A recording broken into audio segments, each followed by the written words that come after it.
Hey there. Tonight, we're not stepping into the world of ordinary mortals. Not the farmers, the craftsmen, or the weary travellers.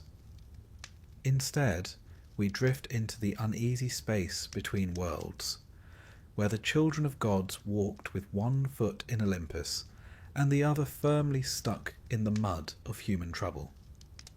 If this kind of storytelling helps you rest, feel free to like the video and subscribe, only if it truly brings you peace.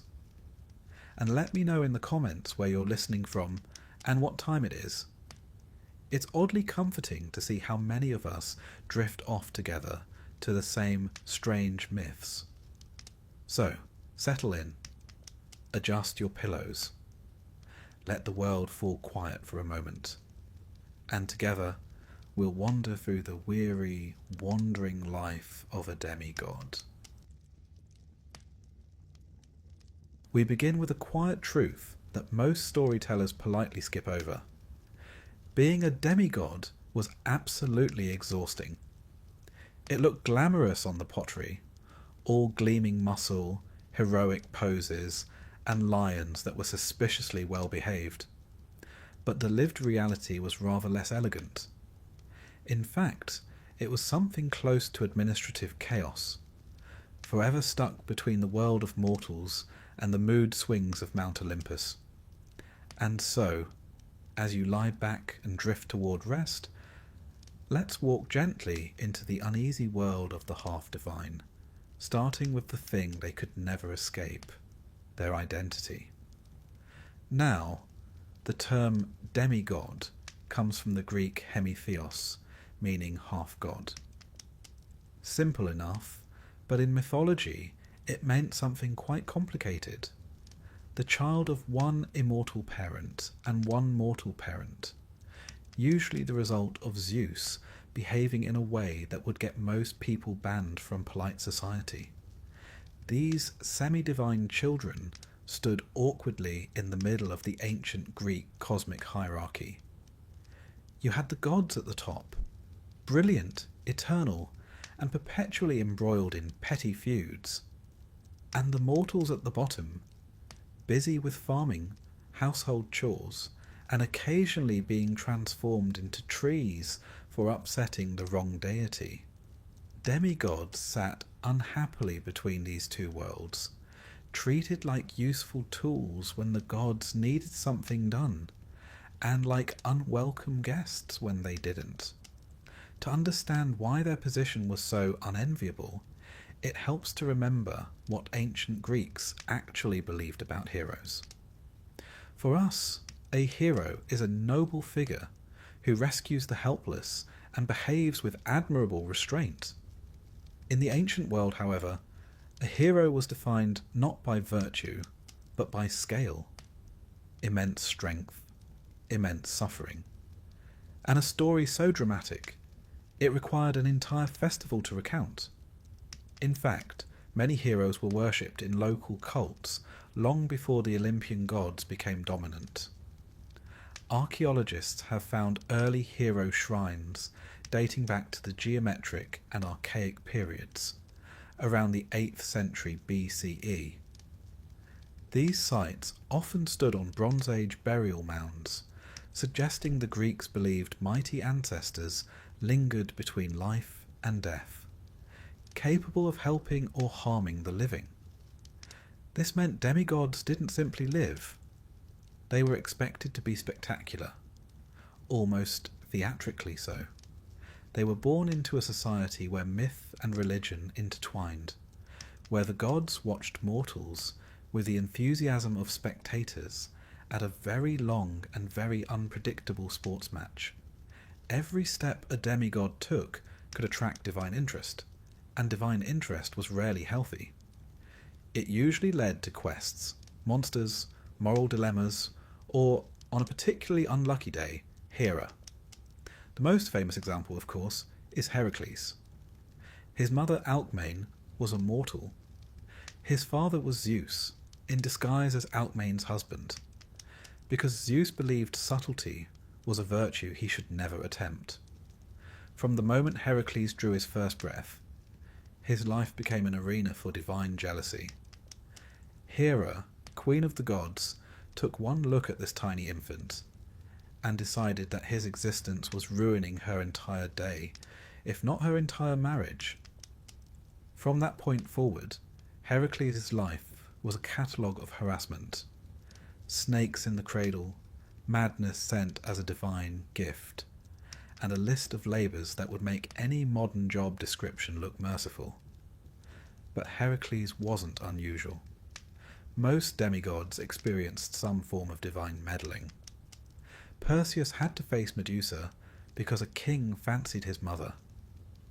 Theseus was made to prove himself with a boulder, a token sword, and a labyrinth designed by a man who clearly had too much time on his hands. Atalanta, one of the few female demigods, was abandoned as a baby, which tells you a great deal about how warmly the mortal world welcomed half-divine children. Their childhoods tended to involve one or more of the following: exile, attempted murder, bizarre prophecies, inconvenient blessings, and several close calls with large animals. Historically, these stories reflected deeper cultural anxieties. Ancient Greece wasn't a unified nation, but a patchwork of fiercely independent city-states, each with their own traditions, local legends, and political tensions. Many heroes began as regional figures, tied to local power struggles or ancestral claims. When Athenians praised Theseus as a unifier of Attica, they were really praising their own civic identity. When Spartans celebrated the heroic twins, Castor and Polydeuces, they were reinforcing their own traditions of warfare and discipline. Demigods weren't just characters. They were embodiments of the values, hopes, and fears of Greek communities. Yet the myths also reveal something more personal: the loneliness built into being half-divine. A mortal child could complain about unfair chores. A demigod child was expected to lift a stone pillar, slay a rampaging boar, or politely accept a prophecy that predicted a messy death. Parents often didn't know how to raise them. Some tried to hide them, others tried to train them.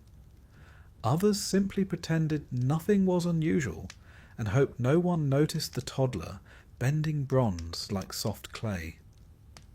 The expectations placed upon them were immense: to be stronger, braver, cleverer, and more obedient than anyone else. And if they failed? The consequences tended to involve lightning. The tension between mortal frailty and divine potential created a psychological burden modern readers sometimes overlook. Greek literature is filled with heroes struggling with their identity. Heracles longs for peace, but is constantly pulled into conflicts. Achilles, though technically a different category of semi-divine, struggles between a long life without glory or a short life with eternal fame. Theseus tries to balance duty to Athens with personal desires, usually with disastrous results. Ancient playwrights loved this tension because it highlighted the central Greek theme of Moira, or fate. The idea that every person, even a child of Zeus, had a predetermined destiny that no amount of strength could escape. And then there was the simple social problem. No one knew quite how to treat a demigod. Mortals feared them, admired them, and occasionally hired them to solve monster problems, which is rather like calling in a celebrity to unclog your drain.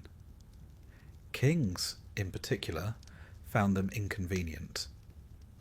They were powerful enough to inspire loyalty among soldiers and citizens, which made them political threats. This is why so many demigods ended up on quests, not because it was noble, but because it got them out of the palace. Go somewhere far away and fight something terrifying, was the ancient Greek equivalent of, "Have you considered an extended business trip?" There's also the matter of divine expectations. Gods weren't exactly known for their flexibility. A mortal disobeying a god might face a mild curse or a slight misfortune, perhaps a failed harvest or an unfortunate transformation into shrubbery. A demigod disobeying a god, however, tended to trigger much grander reactions. You were expected to uphold divine honour, complete impossible feats, and never embarrass your immortal parents, which was rather difficult, given that many gods were constantly embarrassing themselves. Historically speaking, the Greeks used these stories to explore themes of human limitation, ambition, and suffering. Archaeological evidence from hero cults shows offerings of pottery, weapons, and small figurines, left by those seeking protection from figures who understood hardship. In this sense, the demigods became bridges between worlds, part mortal enough to sympathize, part divine enough to assist. They were the ancient equivalent of living cautionary tales, powerful, admired, yet perpetually unlucky. As we close this first chapter, picture a demigod not in the middle of some glorious battle, but quietly sitting at the edge of a harbour at dusk, tired, uncertain, and wondering whether tomorrow would bring another quest, another prophecy, or yet another divine relative asking for a favour. Their lives were extraordinary, yes, but rarely enviable. And that, perhaps, is why their stories lingered. They were reminders that even those touched by the gods struggled, stumbled, and longed for peace. A peace you, fortunately, are much closer to than they ever were. If childhood is meant to be a gentle introduction to life, then the demigods of Greek myth never received the memo. Their early years were less about lullabies and more about surviving prophecies, divine grudges, and parents who made questionable decisions under pressure. As we settle into this chapter, imagine the cradle of a demigod, an innocent wooden box surrounded by omens, jealous deities, and someone in the background muttering, "This won't end well." Let's begin with the mythic poster child of dramatic infancy, Heracles. In theory, being the son of Zeus should have guaranteed a peaceful childhood. In practice, it painted a target on his blanket. Hera, understandably irritated with Zeus's behaviour, expressed her frustration by sending 2 serpents to kill the newborn. One can imagine the scene on Olympus. Zeus attempting to look innocent, Hera giving him a stare powerful enough to curdle milk. Down on Earth, baby Heracles responded by grabbing the snakes and effortlessly strangling them. Ancient vase painters adored depicting this moment. A cheerful infant treating venomous serpents as though they were squeaky toys. But Heracles was hardly alone in his dramatic start. Atalanta's childhood makes Heracles look pampered. Born to a father who had hoped for a son, she was abandoned on a mountainside. Mountain exposure was, regrettably, a common solution to inconvenient babies in some Greek regions. Yet Atalanta survived, not through divine lightning or heroic strength, but thanks to a she-bear sent by Artemis. Being raised by a bear might seem alarming today, but in Greek mythology it counts as premium childcare. Atalanta later became one of the greatest hunters in myth, which suggests the bear was an excellent tutor. Prophecy also played a rather intrusive role in demigod childhoods. Take Perseus, for example.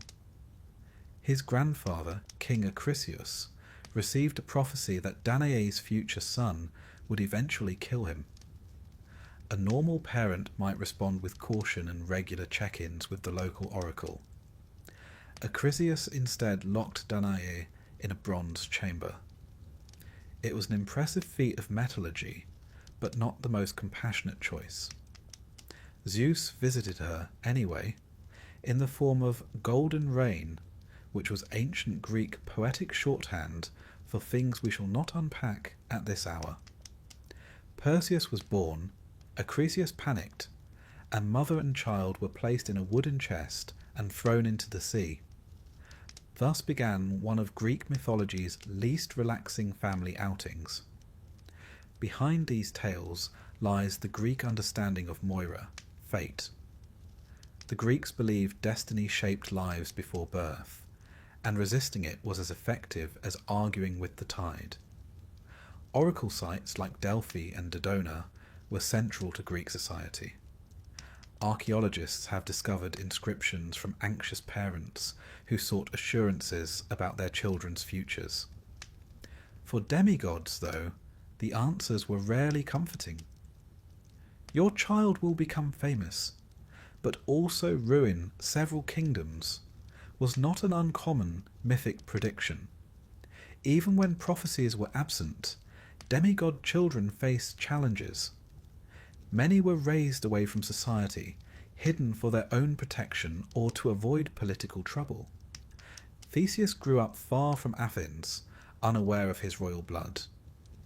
His father, Aegeus, left a sword and sandals hidden beneath a heavy stone, a test to prove Theseus's lineage once he came of age.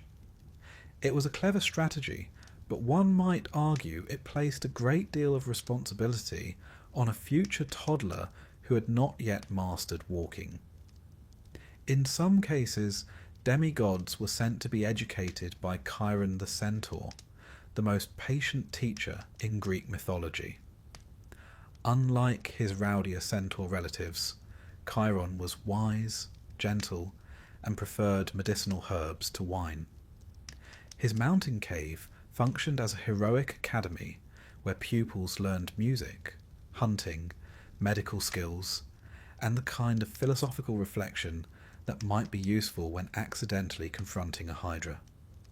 Many heroes, including Achilles, Jason, and Asclepius, spent their formative years with Chiron, who offered something infinitely rare in demigod childhood: stability. Yet even in the care of wise tutors, demigods felt the pressure of expectation. In Greek culture, children were raised under paideia, a system emphasizing moral development, athletic training, and civic responsibility. Ordinary children were expected to excel. Demigods were expected to be astonishing. When comparing themselves to other children, demigod youths often discovered that their strength, senses, or instincts were far beyond normal, which attracted both admiration and fear. A child who could bend bronze, outrun horses, or accidentally defeat a wild beast would naturally create tension in any village hoping for a quiet year. Greek myths capture this loneliness. Many heroes express longing for a simpler life. Heracles, even as a child, wanted peace more than glory. Achilles, though destined for greatness, spent his youth torn between a peaceful existence and the calling forced upon him. Theseus had the burden of royal expectations long before he officially met his father. The internal conflict between mortal desires and divine responsibility created emotional turmoil, something Greek playwrights emphasized centuries later. Tragedies often portray heroes recalling their childhoods with nostalgia, moments of brief comfort overshadowed by the weight of destiny. Another consistent theme of demigod upbringing was political danger. Kings saw demigods as potential threats. A child of divine descent could inspire loyalty, challenge authority, or fulfill a prophecy that spelled doom for the ruling family. This explains why so many hero stories begin with some attempt to eliminate the child or send them far away. Perseus was cast into the sea. Oedipus was abandoned. Telephus was exposed on a mountainside. Even Heracles was nearly killed as an infant. The idea of a powerful child causing political upheaval reflects real concerns within ancient Greek city-states, where lineage, divine favour, and legitimacy were constant sources of tension. And then there was the complication of divine parenthood itself. A mortal parent could offer love, discipline, and comfort, but divine parents were unpredictable. Some gods ignored their children completely. Others interfered too much. Athena and Hermes were known to support their offspring, sometimes appearing in dreams or offering magical items. Zeus tended to cause more problems than he solved. Hera, particularly when offended, which was often, caused problems for children who were not even remotely involved in her disputes. For a child caught between two worlds, this inconsistency shaped their sense of belonging, or lack of it. Imagine then a young demigod at dusk. The air is warm, the cicadas sing along the hillsides, and tiny lamps flicker in village homes. But the child stands apart, strong but unsure, watched by fearful neighbours and distant gods. Childhood is supposed to offer shelter, but theirs was often a prelude to trials already waiting beyond the horizon. And yet, for all the danger and pressure, these early challenges shaped what the Greeks believed a hero should be. Someone who suffered, someone who overcame, someone who carried burdens for the sake of others. Hero cults across Greece honoured these figures not because they were perfect, but because they endured. Shrines dedicated to demigods became places of prayer for protection, strength, and resilience. So we leave the demigod child here, caught between prophecy and possibility, between affection and expectation. A life already marked by struggle, yet just beginning. Their story is only warming up, though they may already wish they could return to the cradle. Ideally one without serpents this time. That awkward stage of life, where mortals worry about their voices cracking, their posture slumping, or their sandals not matching their tunic, suddenly becomes far more complicated when you can accidentally wrestle a bull or ignite a small forest by sneezing. Being half divine during your developmental years meant discovering your abilities not in peaceful, supervised environments, but in unpredictable situations, often involving kings, monsters, or a very distressed village complaining about property damage. For the ordinary citizen of ancient Greece, adolescence was a time to begin training for adulthood. Boys entered gymnasia, where they learned athletics, music, poetry, and warfare. Girls prepared for household roles, though in places like Sparta they trained just as rigorously as the boys. But demigods existed at the extreme edge of these expectations. They weren't simply encouraged to be strong or intelligent. They were expected to embody heroic excellence. And unfortunately for them, the discovery of their divine abilities rarely came with an instruction manual. Take Heracles, for example. In his youth, he trained under Linus, a music teacher who tried to impart the finer points of lyre playing. It did not go well. Heracles, frustrated with his own clumsiness and Linus's criticism, accidentally struck his instructor with the lyre and killed him. The ancient sources treat this with a straight face, but one suspects Linus regretted his career choice. After that, Heracles was sent to tend cattle on Mount Cithaeron, which was safer for everyone involved. But even there, he ended up slaying a powerful lion that had been troubling the herds. One wonders if he ever experienced an ordinary afternoon. Meanwhile, Theseus discovered his strength early, though, tragically for those around him, often without meaning to. According to legend, when Theseus was old enough, he lifted the enormous stone under which his father's sword and sandals were hidden. The act symbolized his entry into the heroic world. But long before that, he was described as unusually bold, frighteningly strong, and inclined to solve problems through direct physical engagement. For a young man navigating adolescence, the ability to bench press boulders does not lend itself to subtlety. The psychological weight of these abilities cannot be overlooked. Ancient Greek culture prized arete, virtue, excellence, and the fulfillment of one's potential. But for demigods, arete was both expectation and burden. Their strength separated them from their peers. Their instincts placed them on the front lines of danger. Their enhanced senses and reflexes often revealed them as different long before they understood why. In mythic tales, this difference frequently pushed demigods into isolation, not out of pride, but because relationships with ordinary mortals became fragile, even dangerous. Greek stories often emphasized the tragic side of heroic adolescence. Achilles, for instance, was sent away to be trained by Chiron on Mount Pelion.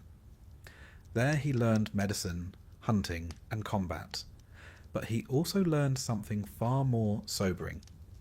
He was destined for a short, glorious life.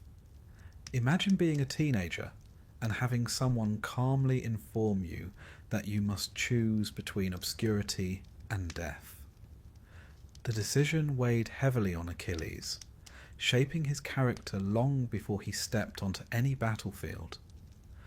Other demigods discovered their abilities during moments of crisis. Perseus grew into his strength while living far from Argos, unaware of the prophecy that followed him.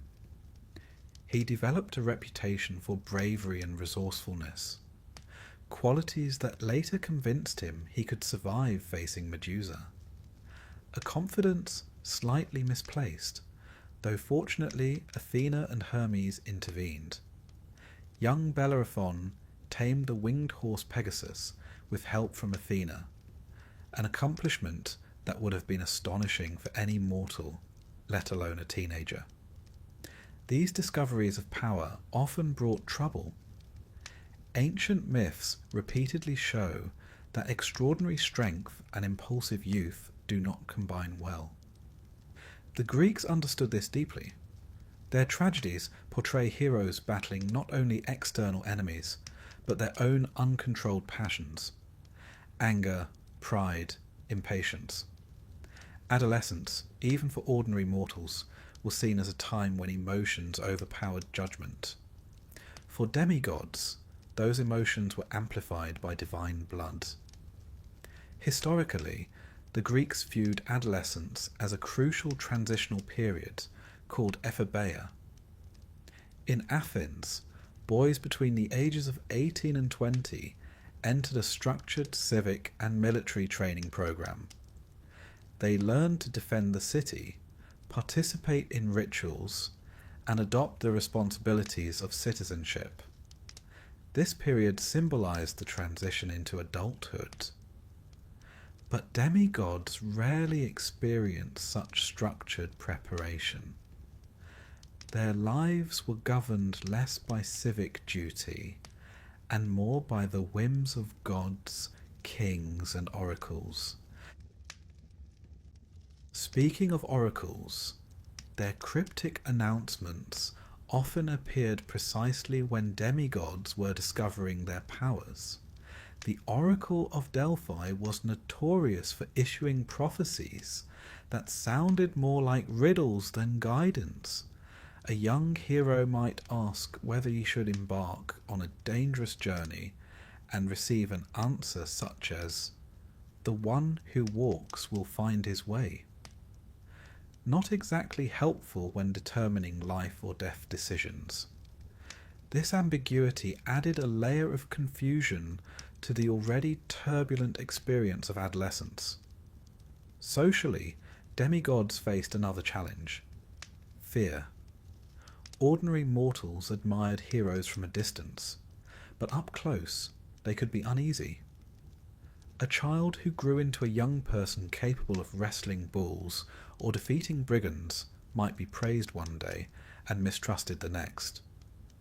This mistrust became a recurring theme in hero tales.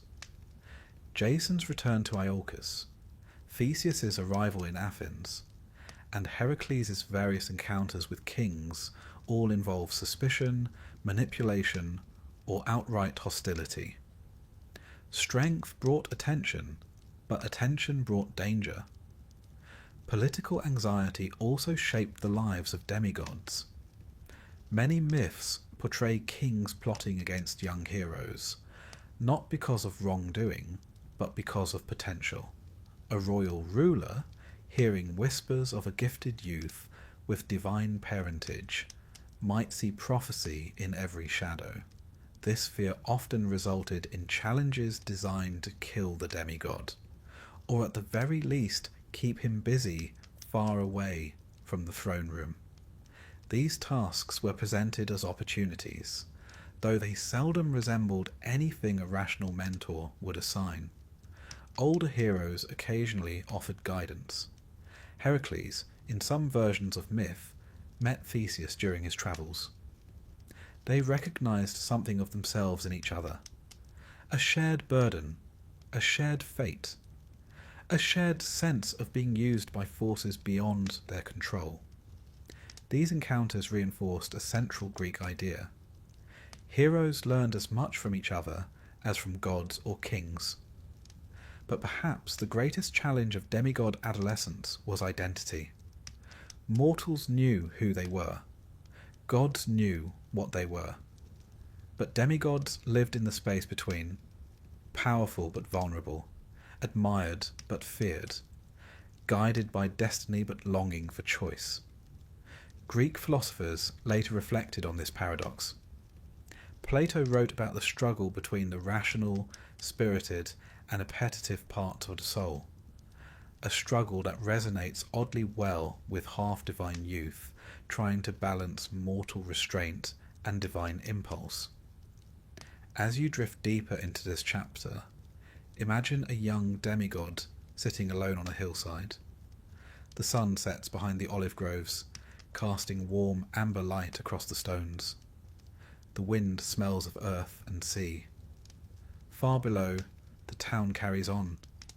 Merchants closing stalls. Children chasing one another in quiet dusk. But the hero sits apart, wrestling with questions no ordinary adolescent must answer. What am I becoming? Why do I feel I belong nowhere? Will I ever be free of prophecy, danger, or divine expectation? In the end, these years shaped the hero more profoundly than any later quest. Strength was honed, courage tested, and character forged. The Greeks believed heroes were not born great. They became great through hardship. And the demigod's adolescence was hardship distilled, a training ground not just for the body, but for the spirit. So as the stars begin to rise in your imagination, we leave the young hero here, caught between potential and uncertainty, gifted yet burdened, watched by gods and feared by kings. Their path forward will lead to monsters, quests, and choices that define legends. But for now, they sit quietly in the twilight, not yet the hero the world expects, but no longer the child they once were. If you were a demigod in ancient Greece, there was one unavoidable fact of existence. The gods were always involved in your life. Not occasionally, not when convenient, always. And rarely helpfully. Some appeared out of pride, others out of jealousy, and a few simply because they were bored and your suffering made a pleasant afternoon diversion. Tonight, we descend quietly into that maddening reality, the constant, intrusive, sometimes catastrophic interference of the Olympian gods. To understand the demigod's dilemma, begin with the Greek view of divinity. The Olympian gods were immortal, powerful, and emotionally inconsistent. They feuded, schemed, drank, loved unwisely, and occasionally punished mortals for existing too confidently. They were, to put it mildly, dramatic housemates with control over weather and fate. And if you were unlucky enough to share DNA with one of them, your life turned into a mixture of privilege and nightmare. Take Zeus, the king of the gods. He produced more demigod children than any responsible father figure should, yet rarely stuck around to raise them. His attention was unpredictable. Sometimes he sent protective signs, and sometimes he accidentally triggered the events that ruined his own child's life. In the case of Heracles, his divine fatherhood invited Hera's wrath. Hera's jealousy, though understandable given Zeus's behaviour, became a defining torment for the young hero.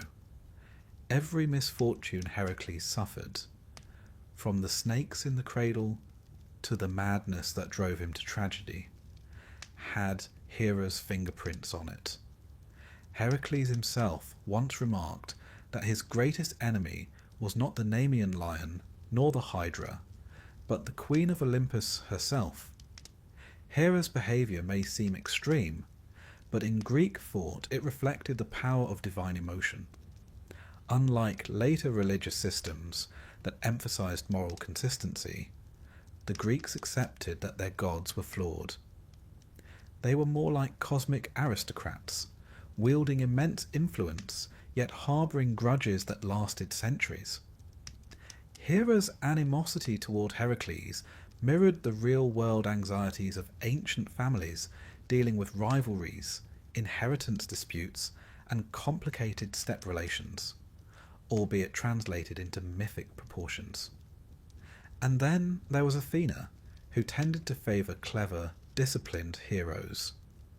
Athena's involvement often tipped the balance between survival and disaster. She guided Perseus to victory over Medusa, whispering strategies and supplying a polished shield. She stood at Odysseus' side during his travels after the boring Greek myths for sleep. Why it sucked to be a demigod conflict, offering him intellect when brute strength failed. But even Athena's help came with expectations. She demanded respect, obedience, and a certain degree of competence. A demigod might receive a blessing from her, but also a stern lecture if he behaved foolishly. A combination not entirely unfamiliar to those who grew up with academically minded relatives. Poseidon, for his part, approached demigods with the general attitude of a man whose property taxes have gone unpaid for decades. His temper was legendary. He created storms at the slightest provocation, often because a hero had accidentally offended him, or, in several cases, simply because they existed. Odysseus, Theseus, and even small coastal towns suffered the consequences of Poseidon's unpredictable moods. The sea god's reputation reflected the historical reality of Greek coastal life, where storms, shipwrecks, and shifting tides shaped entire communities. Poseidon was not merely angry, he was nature personified, powerful, necessary, and dangerously indifferent. But divine interference wasn't limited to the major Olympians. Hermes, the trickster god, frequently inserted himself into the lives of young heroes, either to assist them or to create mischief for his own amusement. He guided Perseus, stole cattle, invented the lyre, and maintained a general air of charming chaos. Apollo could be generous, but also quick to punish insult. Artemis protected those she favoured, but struck down those who violated her sacred spaces. Even Dionysus, god of wine and ecstasy, occasionally blurred the line between blessing and curse. A demigod never knew which god might intervene next, or why. This uncertainty created a psychological burden. Myth rarely shows heroes relaxing. Even in moments of quiet, the gods hovered above them like unpredictable supervisors. A hero's success often depended on the favour of one god, while another waited eagerly for the chance to sabotage them. This divine tug-of-war mirrored Greek views on fate and agency. The Greeks believed humans made choices, but the gods could alter the consequences at will. This tension shaped how stories were told and how heroes were remembered. To see divine interference at its most dramatic, consider the 12 labours of Heracles. Hera's vendetta ensured that every task was more dangerous than the last. She influenced Eurystheus, the king who assigned the labours, urging him to send Heracles against creatures no mortal could defeat.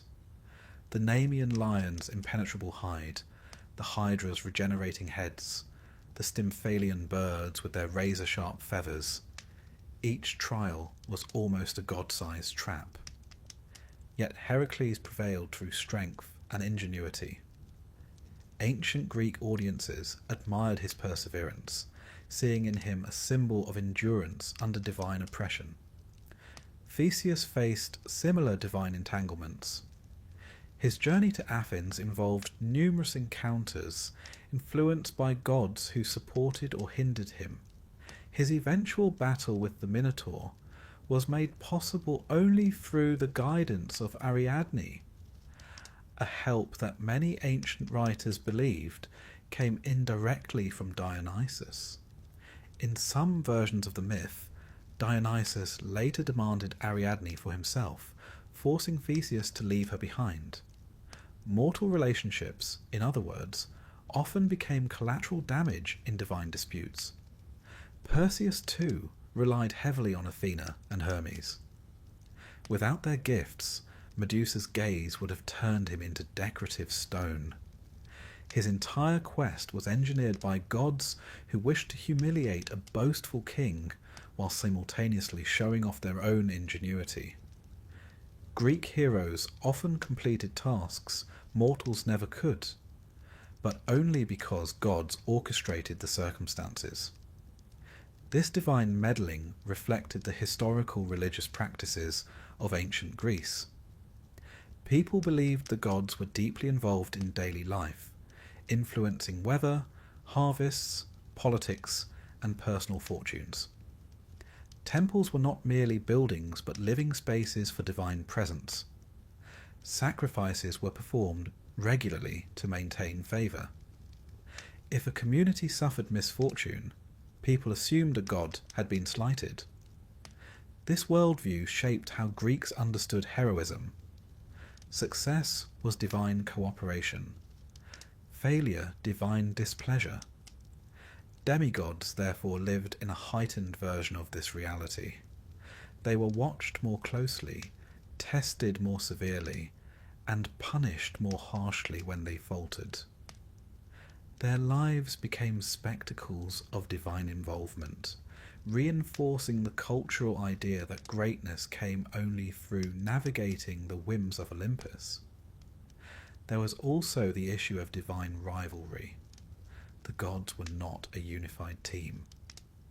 Athena and Poseidon famously competed for control of Athens, with Athena winning by offering the olive tree, a gift that symbolized peace, stability, and economic prosperity. Poseidon offered a saltwater spring, which, though dramatic, was not especially useful.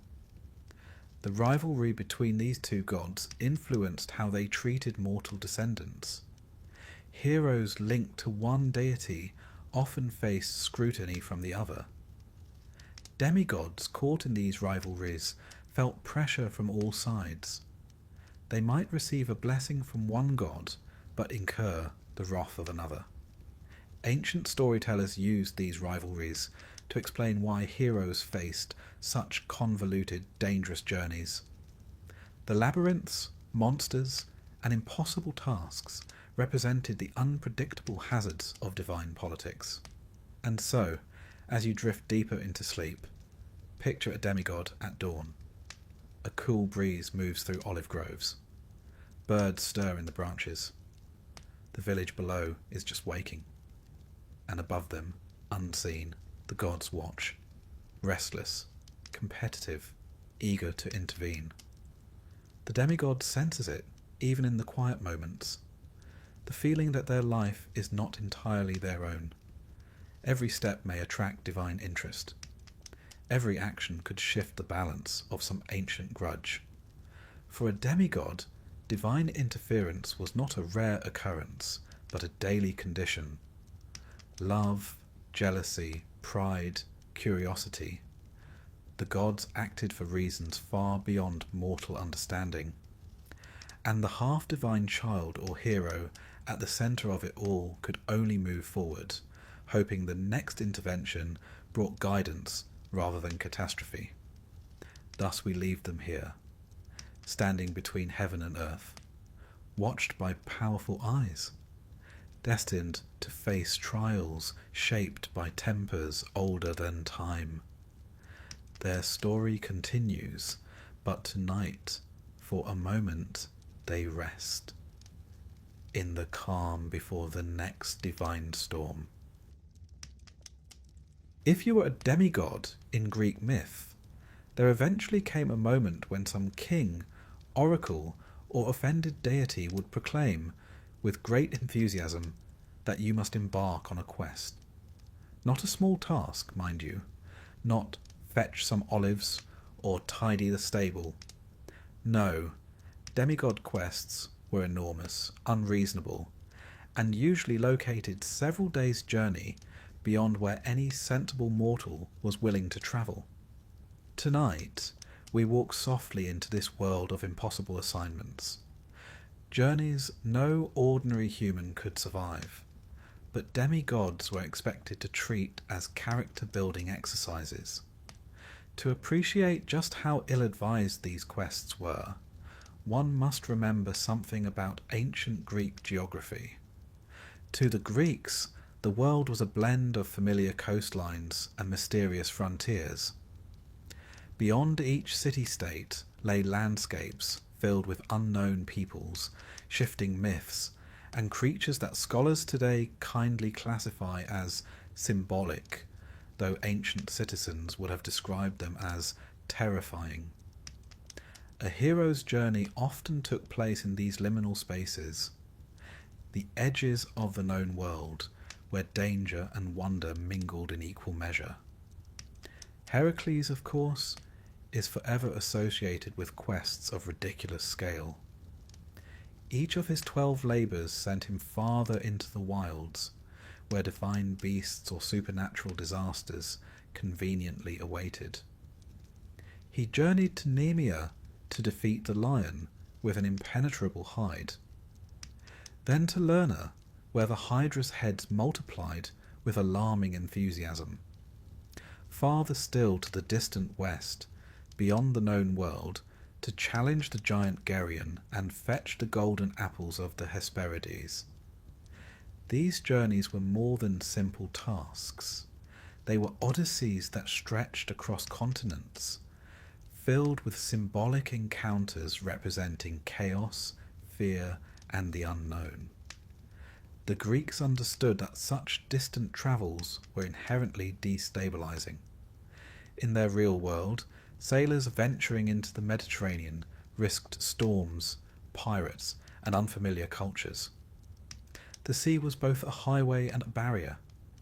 Each hero navigating perilous waters echoed the anxieties of merchants, colonists, and explorers who pushed the boundaries of Greek settlement.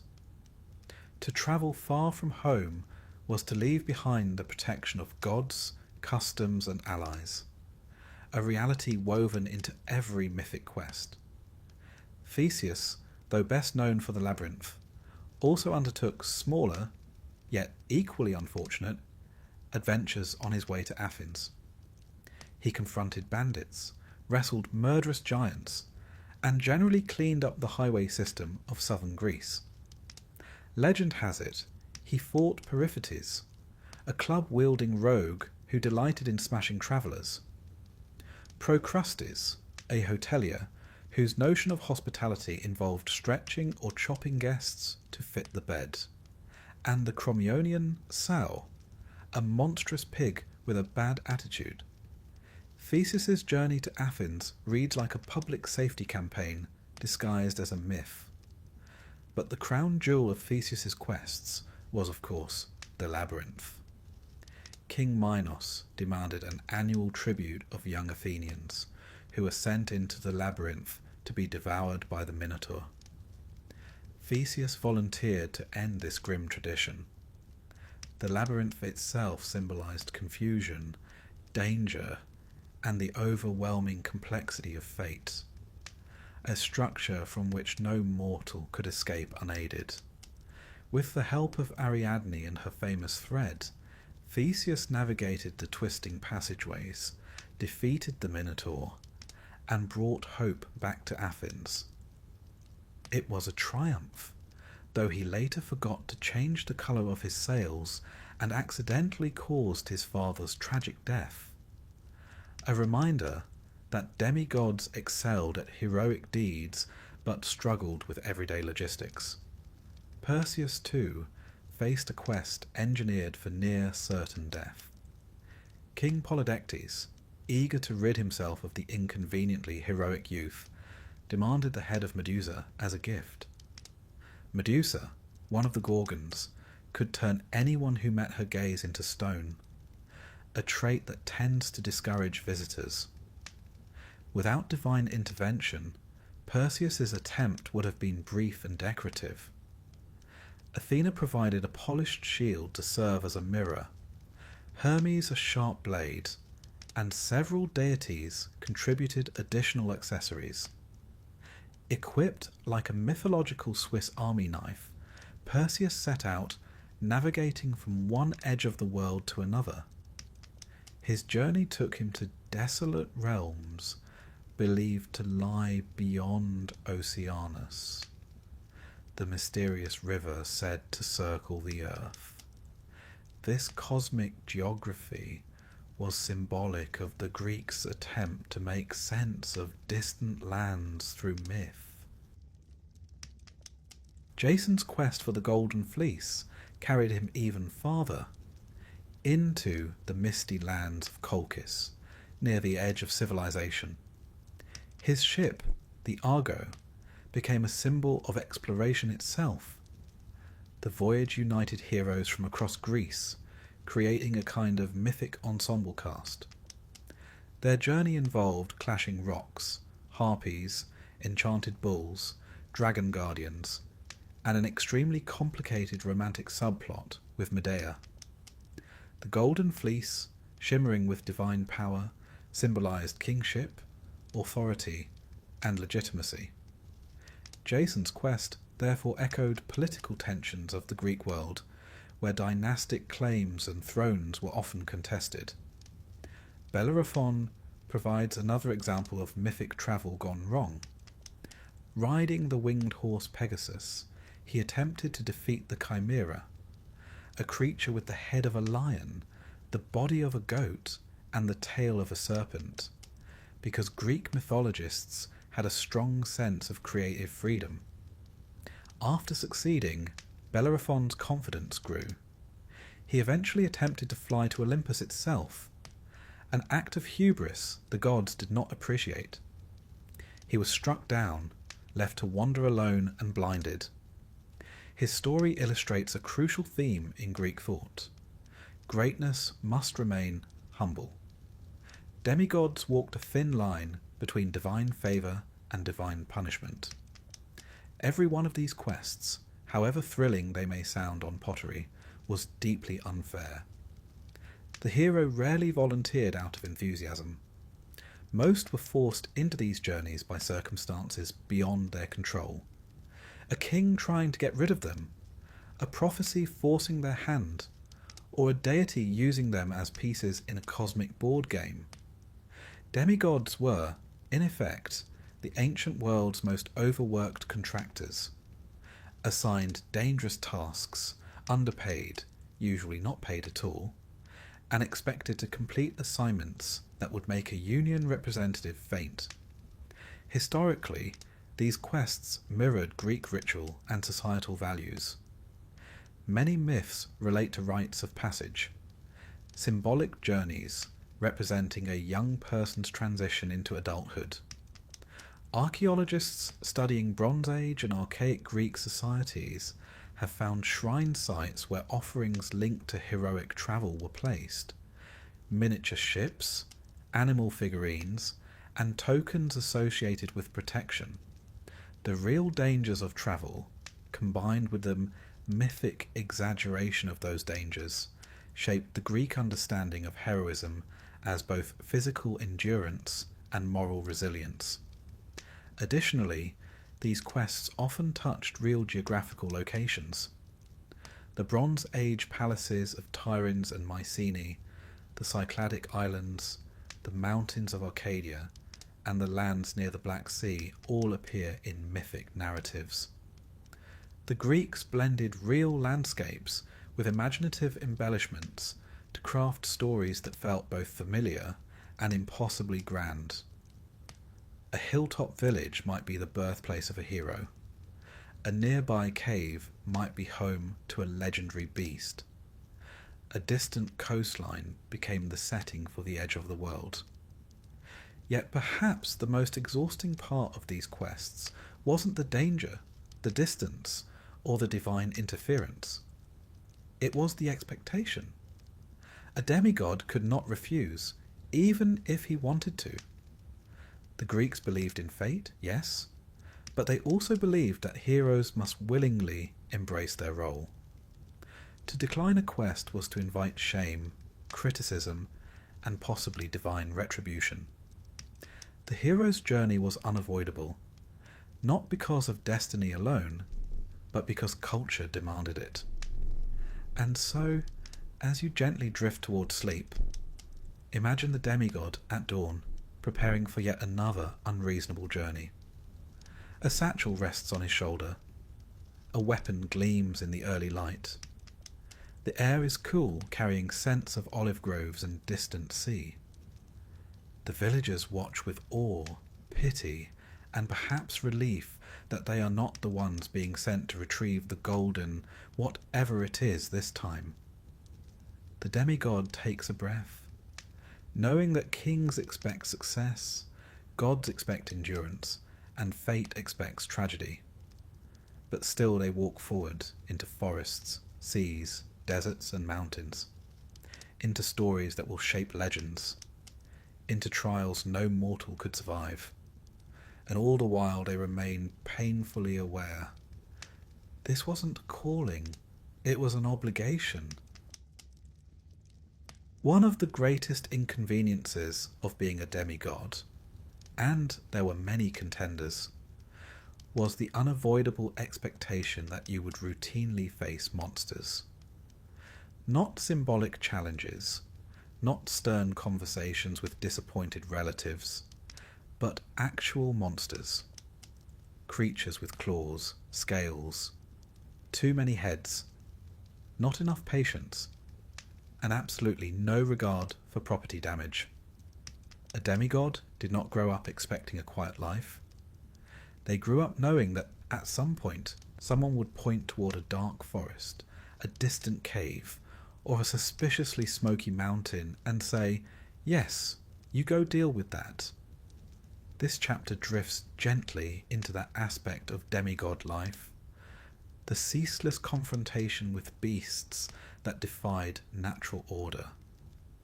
To understand why Greek heroes were so entangled with monsters, we must first understand what monsters meant to the ancient Greeks themselves. To modern readers, monsters may seem like fantasy entertainment, but for the Greeks they embodied the unknown. In a world bounded by rugged mountains, uncharted seas, and territories filled with unfamiliar cultures, the edges of civilization were emotionally charged spaces. Anything beyond the known world could inspire fear. Dangerous animals, strange landscapes, foreign customs. The myths translated these anxieties into creatures that physically represented chaos. Monsters, therefore, were never just creatures. They were symbols. The Nemean lion represented invulnerability, the Hydra uncontrollable multiplication, the Minotaur human savagery trapped inside civilization, and Medusa the lethal power of the gaze, a theme explored deeply in Greek art and ritual. These stories reflected the constant tension between order and disorder, culture and wilderness, and demi-gods stood uncomfortably at the border of these worlds. Heracles, naturally, had the busiest schedule. His first labour involved the Nemean lion, a beast whose hide could not be pierced by any weapon. Reasonable people might have taken this as a sign to stay home. Heracles, however, wrestled it to death with his bare hands, a solution the Greeks admired immensely, though one imagines the lion did not. Artists love this story. Via paintings show Heracles locked in a wrestling hold, muscles bulging, the lion looking deeply unimpressed. Then came the Hydra, a creature with multiple heads, each one growing back double when severed. This was myth's way of expressing the feeling that problems multiply when you attempt to solve them, something the Greeks understood quite well, especially during political reforms. Heracles only succeeded because his loyal companion, Iolaus, cauterized each neck as it was struck. The imagery here is deeply symbolic. Order triumphs not through strength alone, but through teamwork and strategy. But monsters were not limited to Heracles. Theseus faced the Crommyonian sow, a large, destructive beast said to ravage the area near Corinth. He also defeated the bull of Marathon, a raging animal associated with Poseidon's anger. Theseus's monsters often reflected the dangers of travel between cities, places where bandits and wild animals threatened human safety. His victories symbolized the taming of roads, turning the dangerous wilderness between regions into safe networks of trade and communication. Perseus famously confronted Medusa, a myth that carries an almost ritual quality. Medusa's gaze could turn men to stone, and her face was used in Greek art to ward off evil. Archaeologists have discovered Gorgonean symbols carved into temples, shields, and household objects. The Greeks truly believed that her image held protective power. Perseus's beheading of Medusa was not merely a victory, it was a conquest over paralyzing fear itself. The idea that a hero could bypass terror by refusing to look directly at it reflects the Greek belief that strategy and cleverness could triumph over dread. Then there is Bellerophon, who faced the Chimera, a fire-breathing beast with the head of a lion, the body of a goat, and the tail of a serpent. To modern minds, this creature sounds like three artists were given different parts of an assignment, and no one checked the final draft. But symbolically, it represented the chaotic blending of different threats.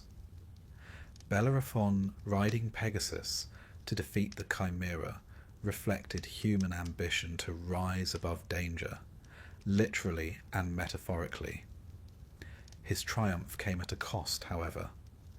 Attempting to ascend to Olympus afterward resulted in his downfall. The Greeks believed deeply that pride led to catastrophe, a theme consistently embedded in heroic encounters with monsters. Jason and the Argonauts also dealt with their share of monstrous encounters. Harpies tormented the blind prophet Phineus. The clashing rocks nearly crushed the Argo. Fire-breathing bulls roamed the fields of Colchis. Each creature symbolized an obstacle of foreign lands, fitting for a story centered on distant exploration. Jason's reliance on Medea, a powerful sorceress, further emphasized that heroes rarely overcame monsters alone. What makes these stories especially fascinating is how monsters blur the boundary between natural and supernatural. Many Greek monsters were inspired by real animals exaggerated through storytelling. Large lions, massive boars, venomous snakes, and dangerous bulls all posed real threats to rural communities. Over time, tales of these animals transformed into mythic beasts. The Caledonian boar, for example, likely originated as a dangerous wild boar hunt, a real ritual event in many Greek communities, but evolved into a gigantic supernatural creature sent by Artemis. Similarly, stories about sea monsters reflect ancient maritime anxieties. The Greeks were skilled sailors, but they knew the sea was treacherous. Tales of Scylla, Charybdis, and other monstrous sea creatures dramatized the unpredictable dangers of storms, whirlpools, and rocky coastlines. A demigod confronting these creatures represented humankind's eternal struggle with nature's fury. Historically, these myths also served an important cultural purpose. Confronting monsters was a narrative shorthand for confronting disorder. Greek society placed enormous value on cosmos, order, balance, civic harmony. Monsters embodied the opposite: wildness, chaos, unpredictability.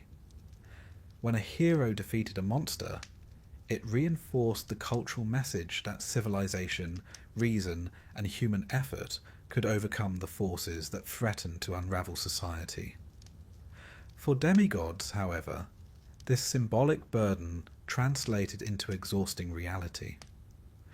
While mortals performed rituals to ward off misfortune, demigods were expected to confront misfortune directly, usually with a sword. When something terrifying appeared in the hills or mountains, the immediate reaction was often, "Ah yes, send the demigod." They were the ancient equivalent of calling technical support and demanding they address a problem that clearly required a larger team. Furthermore, the gods themselves often created these monsters, a fact that must have been deeply frustrating for the heroes tasked with dealing with them. Hera sent the Hydra. Poseidon sent the bull. Athena, though usually helpful, created the Gorgon's curse. The gods manufactured the disasters and then applauded the heroes who cleaned them up. A curious cosmic workplace arrangement, to say the least.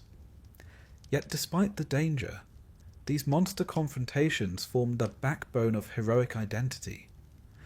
Greek heroes were remembered not for peaceful negotiations or careful debates, but for slaying frightening creatures in lonely landscapes.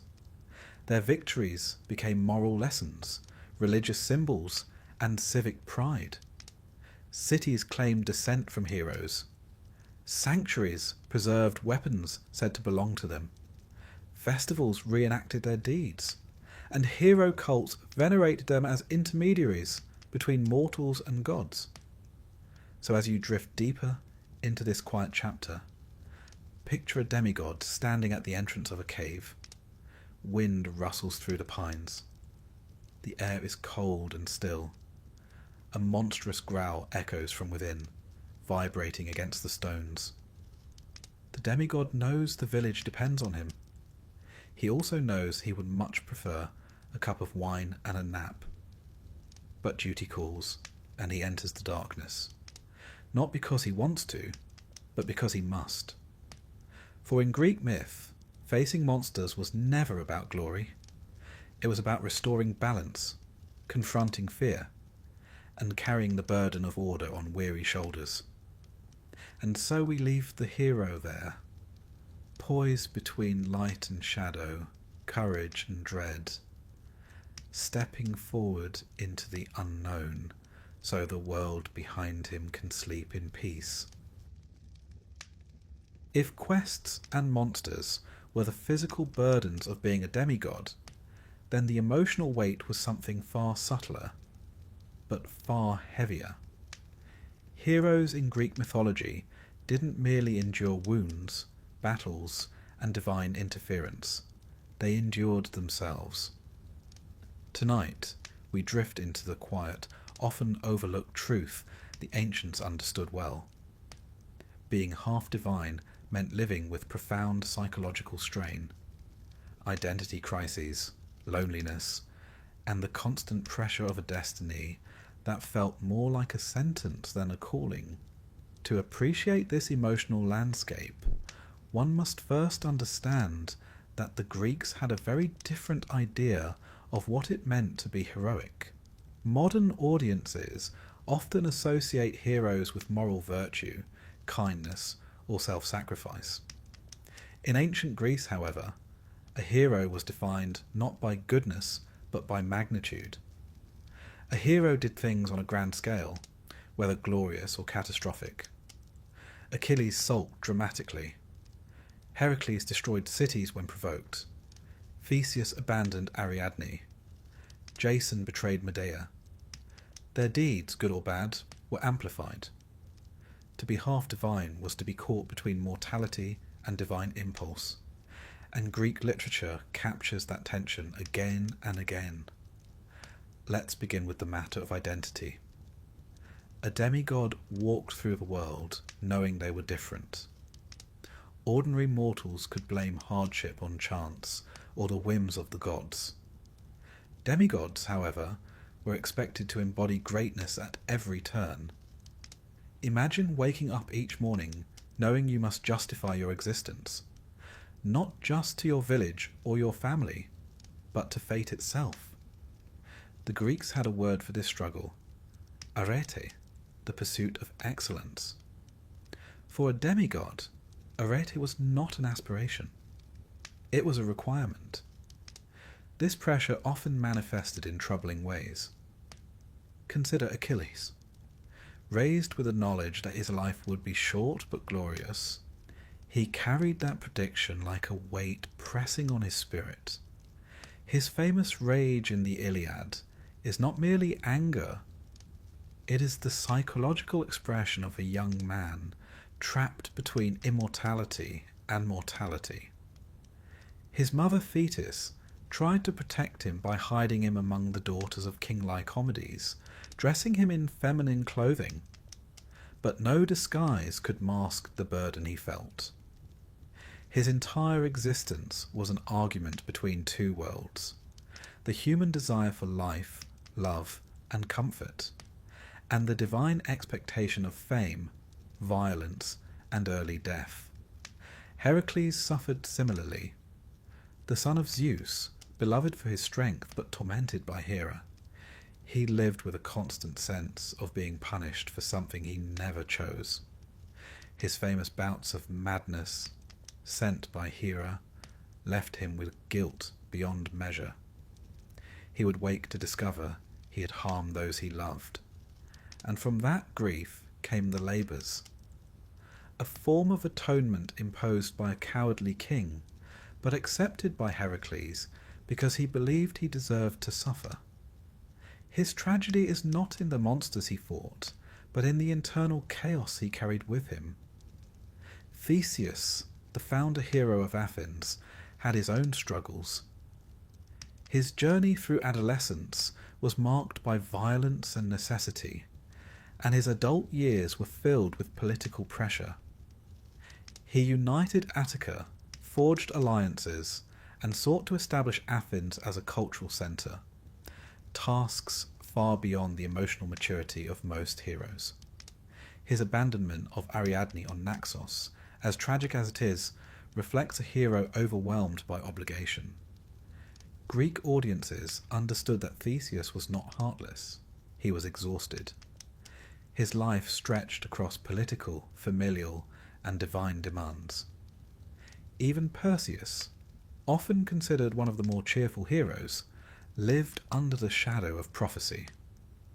He knew from infancy that his existence meant danger for his grandfather. Though he eventually fulfilled that prophecy unintentionally, the story reveals a haunting truth. No matter how accomplished, no demigod could escape fate. This idea permeates Greek literature, reminding audiences that greatness and tragedy walk hand in hand. Beyond these individual stories lies a universal theme in Greek thought. Heroes were isolated. Their strength separated them from community. Their destinies alienated them from family. Their divine parentage placed them in an emotional no man's land. Archaeological evidence suggests that Greek hero cults developed precisely because ordinary mortals recognized this loneliness. At shrines dedicated to heroes, often located near tombs, people left offerings not out of admiration alone, but out of sympathy. Heroes were powerful, yes, but they were also profoundly tragic. This loneliness was intensified by the fact that heroes rarely formed lasting friendships. Companions existed, Patroclus, Iolaus, the Argonauts, but these relationships often ended in death, betrayal, or separation. Greek storytellers emphasized that heroes walked paths no one else could follow. Even when surrounded by others, they were alone. Their inward struggles belonged solely to them. Another layer of psychological weight came from prophecy. Mortals feared prophecy. Demigods lived under it. When oracles spoke, they did so in riddles that shaped lifetimes. A demigod might spend years trying to avoid a predicted tragedy, only to unwittingly cause it. This was not a quirk of storytelling, but a reflection of Greek religious belief. Fate was inevitable. Attempts to evade it only brought it closer. Oedipus is the clearest example. In trying to avoid harming his parents, he fulfilled the prophecy he most feared. This tragic irony resonated deeply with Greek audiences, who believed that destiny, once declared, could not be altered. For demigods, this created constant internal conflict. Every choice carried unimaginable weight. Every action might trigger divine anger or fulfill ancient predictions. This psychological tension appears in the works of Aeschylus, Sophocles, and Euripides, whose tragedies often present heroic figures struggling with their own nature. Heroes like Ajax, for instance, grappled with honour, shame, and grief, emotional burdens that ultimately consumed him. Though Ajax was not a demigod, his struggles mirror those faced by many half-divine heroes. The inability to reconcile internal turmoil with external expectation. Greek society recognized the mental strain of these expectations. The concept of catharsis, emotional purification, emerged partly as a response to heroic suffering. Audiences watching tragedies experienced release, not merely because stories were dramatic, but because they saw their anxieties reflected in the struggles of heroes. The demigod's turmoil became a communal space for processing fear, grief, ambition, and failure. Let us also consider the matter of mortality. A demigod lived knowing that death would come, physically, certainly, but also symbolically. Heroes often died young, violently, or in circumstances shaped by divine resentment. Their short lives mirrored the Greek belief that greatness demanded sacrifice. The higher one climbed, the harder one fell. This theme appears across all mythic cycles.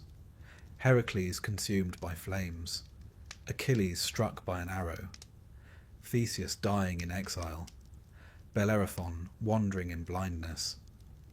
Their tragedies reinforced the cultural message that heroism was glorious but not enviable. A demigod's life was a lesson, not a reward. And so, as you drift through this chapter, imagine a demigod sitting alone beside a quiet river. The water moves gently over smooth stones. The sky shifts into evening hues. Villagers laugh in the distance. Children play, lamps flicker in doorways. But the demigod sits apart, burdened by prophecy, by expectation, by memories of battles fought and losses endured. They are young. Many heroes were. Yet they carry the sorrow of lifetimes. Their strength cannot protect them from grief. Their fame cannot cure loneliness. Their destiny cannot be refused. For the demigod, the hardest battles were not against monsters or tyrants, but against the quiet ache of being both human and not, of longing for a life they could never live. And so we leave them there, still, reflective, caught between two worlds, listening to the gentle sound of water, wishing for once simply to be ordinary. If there is one thing ancient kings feared more than foreign armies, drought, or an especially opinionated oracle, it was the arrival of a demigod. To a ruler in the Greek world, a half-divine hero was not an honoured guest. He was a walking political crisis. A demigod brought strength, fame, unpredictable divine connections, and, inevitably, trouble. Tonight, we wander softly into that uncomfortable reality. Why ancient kingdoms saw demigods not as blessings, but as risks that required careful management, delicate politeness, or immediate removal. To begin, imagine a Bronze Age palace. High walls, storerooms filled with grain and oil, scribes scratching tablets with reed pens, servants hurrying about, and a nervous king perched on a throne. He hears rumours that a young man of astonishing strength is travelling through his lands. A normal traveller? No issue. But a demigod? Suddenly the king must worry about prophecies, divine grudges, political unrest, and the chance that this unknown hero might accidentally overthrow a government while trying to kill a monster outside the city gates. This anxiety wasn't irrational. Greek myths are filled with kings who suffered immensely thanks to demigods. Let's begin with Heracles, because no one caused more unintended political havoc than Zeus's famously muscular son. Heracles never set out to overthrow kings. He simply behaved like someone who wasn't used to following mortal rules. When he visited a kingdom, the locals tended to experience a dramatic increase in property damage. Walls crumbled, monsters died, royal furniture broke under his weight, and tyrants found themselves deposed almost as a side effect of his presence. Even when he meant well, things tended to catch fire. Kings observed this pattern and were understandably cautious. In fact, many rulers went to great lengths to avoid angering Heracles. Some offered hospitality, hoping he would pass through without breaking anything important. Others sent him away immediately with a quest, which in diplomatic terms was the polite equivalent of saying, "Please go somewhere else before you ruin my palace." King Eurystheus, of course, stands as the finest example of royal terror. After Hera drove Heracles into madness, Eurystheus was the unfortunate king who had to assign the 12 labours. He didn't do this out of courage. He did it because Hera convinced him he had no choice, and because keeping Heracles far away from Mycenae seemed deeply wise. Ancient writers nearly always describe Eurystheus hiding inside jars, baskets, or underground chambers whenever Heracles returned triumphantly. It's not flattering, but it is very human. The fear of being overshadowed by someone stronger, louder, and more divinely problematic. Theseus created similar problems for kings, especially those whose power was built on fear or corruption. During his journey to Athens, he removed several bandits and tyrants whose brutality had gone unchecked. King Aegeus, Theseus's father, initially saw him as a threat, not a blessing. A young stranger of remarkable strength arriving in a city was rarely a peaceful event. In societies heavily dependent on lineage and legitimacy, the presence of a mysterious, powerful youth could unsettle entire political structures. Once Theseus became king, he faced the opposite problem. Other demigods became threats to him. The political world of ancient Greece was fiercely competitive. Rulership was rarely secure. A hero with divine ancestry could inspire loyalty among citizens eager for a more glamorous leader. Cities often embraced heroes as founders because they symbolized divine favor. But that meant current rulers feared them. If a hero walked into your kingdom, you had to decide quickly: are they a potential ally, a future rival, or the reason your citizens might suddenly stop respecting your authority? Perseus, too, destabilized kings whether he intended to or not. His quest for Medusa's head began because King Polydectes wanted him conveniently gone. Kings often employed this strategy: send the demigod to perform an impossible task and hope he doesn't return. Perseus, of course, did return, carrying a severed head capable of turning spectators into statues. Not ideal for political stability. Later, Perseus accidentally fulfilled the prophecy that he would kill his grandfather Acrisius. Even in a peaceful moment, throwing a discus, his divine strength proved fatal. Whether he wanted it or not, Perseus carried danger wherever he went.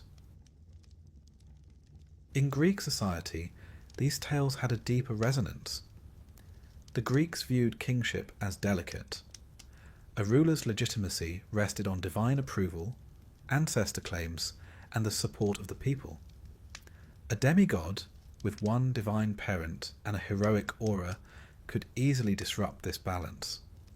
Imagine being a king who has spent decades presenting himself as chosen by the gods, only for the actual child of a god to stroll into your city looking inconveniently heroic. That would make anyone nervous. Historically, this tension reflects the transition from Bronze Age monarchies to the more complex city-states of the archaic and classical periods. In the Mycenaean age, kings ruled from fortified palaces, but by the time these myths were written down, kingship had lost much of its power. Tyrants rose and fell. Aristocratic families competed for influence. Hero stories, filled with charismatic figures challenging unjust rulers, mirrored real social anxieties about leadership, legitimacy, and political instability. The demigods also threatened kings because heroes attracted popular admiration. Greek citizens, especially in Athens, cherished stories of brave individuals who defended the weak or defeated oppressive rulers. A demigod who solved local problems, defeated monsters, or brought prosperity naturally became a symbolic champion of the people. Rulers feared this charisma. A hero's popularity could easily translate into demands for political change. This dynamic appears clearly in the myth of Bellerophon. Blessed by the gods and mounted on Pegasus, Bellerophon achieved feats that drew admiration from all who heard his name. King Iobates admired him, but King Proetus of Tiryns feared him. Proetus tried to have Bellerophon killed not because he was wicked, but because he was frightened of a man whose glory exceeded his own. The Greeks understood that admiration was a form of power, and any king not holding onto it tightly risked losing control. Jason faced similar political entanglements. His quest for the Golden Fleece was deeply tied to royal succession. King Peleus feared Jason because he was handsome, strong, and supported by Hera, which already made him far too interesting to be left unsupervised.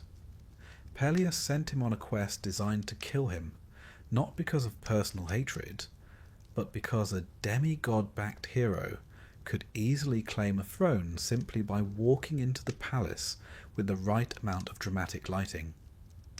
A more subtle, but equally real, problem for kings was divine rivalry.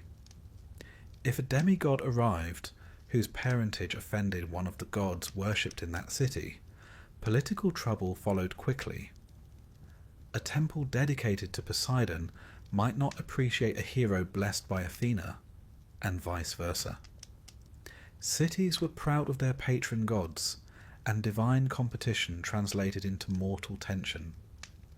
Imagine a king trying to host a banquet for a demigod, only for the city's patron deity to threaten drought because the guest is associated with a rival god. No wonder kings reacted to demigods as one might react to a lit torch in a room full of oil jars. Yet, despite all of this fear, the demigods' relationship with kingdoms remained crucial to Greek society. Their stories taught moral lessons about leadership, the dangers of jealousy, the fragility of authority, and the importance of justice. Good kings welcomed heroes and learned from them. Bad kings persecuted heroes and met inevitable ends. The myths functioned as political commentary disguised as entertainment. So as you drift deeper into sleep, imagine a demigod standing before a palace at dusk. The torches flicker along the stone walls. Courtiers whisper nervously. The king watches from a balcony, uncertain whether this visitor will bring salvation or disaster. Even the gods seem to lean in, curious to see how this encounter will unfold. For the demigod, it is just another day, another kingdom wary of his presence, another ruler fearful of being overshadowed by a person who never asked to be half divine. And so we leave our hero here, on palace steps, caught between suspicion and admiration, destiny and danger, knowing that even without lifting a weapon, he changes the balance of power simply by standing still. If quests and monsters and meddling gods weren't inconvenient enough, there was yet another burden placed upon the poor demigod: relationships. Romantic, familial, accidental, all of them tended to end badly. Being half divine meant living in a world where love was entangled with prophecy, jealousy, divine interference, and disastrous timing. Tonight, we drift through that tangled landscape, exploring why relationships for demigods were almost guaranteed to go spectacularly wrong. To begin with, one must understand the Greek view of marriage and family life. The ancient Greeks expected marriages to serve practical purposes, alliances, stability, and the continuation of family lines. Love, while not discouraged, was rarely the foundation of marital arrangements. And yet demigods often found themselves in relationships driven by passion, divine design, or heroic obligation. These relationships tended to be intense, dramatic, and brief, much like the lives of the heroes themselves. Take Heracles, whose romantic history reads less like a love story and more like a list of tragic warnings. His first wife, Megara, is remembered primarily because Heracles, driven into madness by Hera, killed her and their children. It was not an act of malice, but divine cruelty. The Greeks saw this tragedy not as a flaw in Megara, or even in Heracles, but as an example of how a demigod's emotional world was not entirely their own. If the gods chose to intervene, no mortal bond, however loving, could protect against the consequences. Heracles later married Deianira, whose name is associated with despair. She inadvertently killed him by sending him a poisoned garment, believing it to be a charm to restore his love. Their story reveals the insecurity built into relationships with demigods. Misunderstandings were amplified by divine pressures and heroic tempers. Theseus fared no better. His relationship with Ariadne is one of the most famous in Greek myth, though not for happy reasons. She saved his life by giving him the thread that allowed him to escape the labyrinth. In return, Theseus promised to take her away from Crete, and he did, until he abandoned her on the island of Naxos. The reasons differ depending on the storyteller. Some claim Dionysus demanded Ariadne for himself. Others say Theseus panicked, distracted by the weight of returning to Athens as a hero and future king. In Athenian tradition, Ariadne became a reminder that even heroes capable of nobility could falter under pressure. Their relationship ended in sorrow, not because Theseus was heartless, but because the world he navigated was shaped by duty, divine interference, and political expectation. Perseus, despite his relative cheerfulness, also had complicated romantic circumstances. His marriage to Andromeda began with a rescue, Perseus saving her from a sea monster sent by Poseidon. A dramatic introduction, yes, but not the foundation for a calm relationship. Their love grew, but even so, their lives were shaped by divine rivalries and political instability. Perseus did not bring peace to his wife's kingdom. Instead, he killed her former betrothed, faced a violent wedding banquet, and later accidentally caused the death of his grandfather. The implications of these events were clear in Greek thought. Even well-meaning demigods brought turmoil to those they loved. Other heroes faced relationship challenges rooted in identity. A demigod carried divine blood, which sparked intense attraction but also intense danger. Jason's relationship with Medea is perhaps the most extreme example. Jason needed Medea, her intelligence, her magic, her loyalty. Without her, the quest for the Golden Fleece would have ended quickly and embarrassingly. But Medea was not a passive partner. She was powerful, unpredictable, and deeply committed. When Jason later betrayed her by pursuing a politically advantageous marriage, she responded in a way that left Greek audiences quietly horrified and playwrights delighted by dramatic possibilities. Their story is less a romance and more an examination of broken promises, power imbalances, and the catastrophic consequences of heroic ambition. Even in friendships, demigods faced emotional turmoil. Achilles and Patroclus shared a bond that transcended ordinary companionship. Their relationship was intimate, fierce, and foundational to the Iliad. When Patroclus died, Achilles' grief reshaped the course of the war. But their dynamic, too, reflected the burden of being half divine. Achilles loved deeply but reacted with divine intensity. His humanity made him vulnerable. His godlike anger made him destructive. The contrast between these emotional extremes lay at the heart of Greek tragedy. Beyond romantic and friendship bonds, demigods also struggled within their own families. Many were born into households that did not understand them. Some, like Perseus, were feared by their grandparents. Others, like Atalanta, were abandoned at birth because they did not fit social expectations. Atalanta's later attempt to marry faced divine sabotage. Unwilling to be controlled by any man, she insisted on foot races against her suitors, declaring she would marry only the victor. Hippomenes won with the help of golden apples from Aphrodite, an unfair advantage to be sure, but standard operating procedure for deities.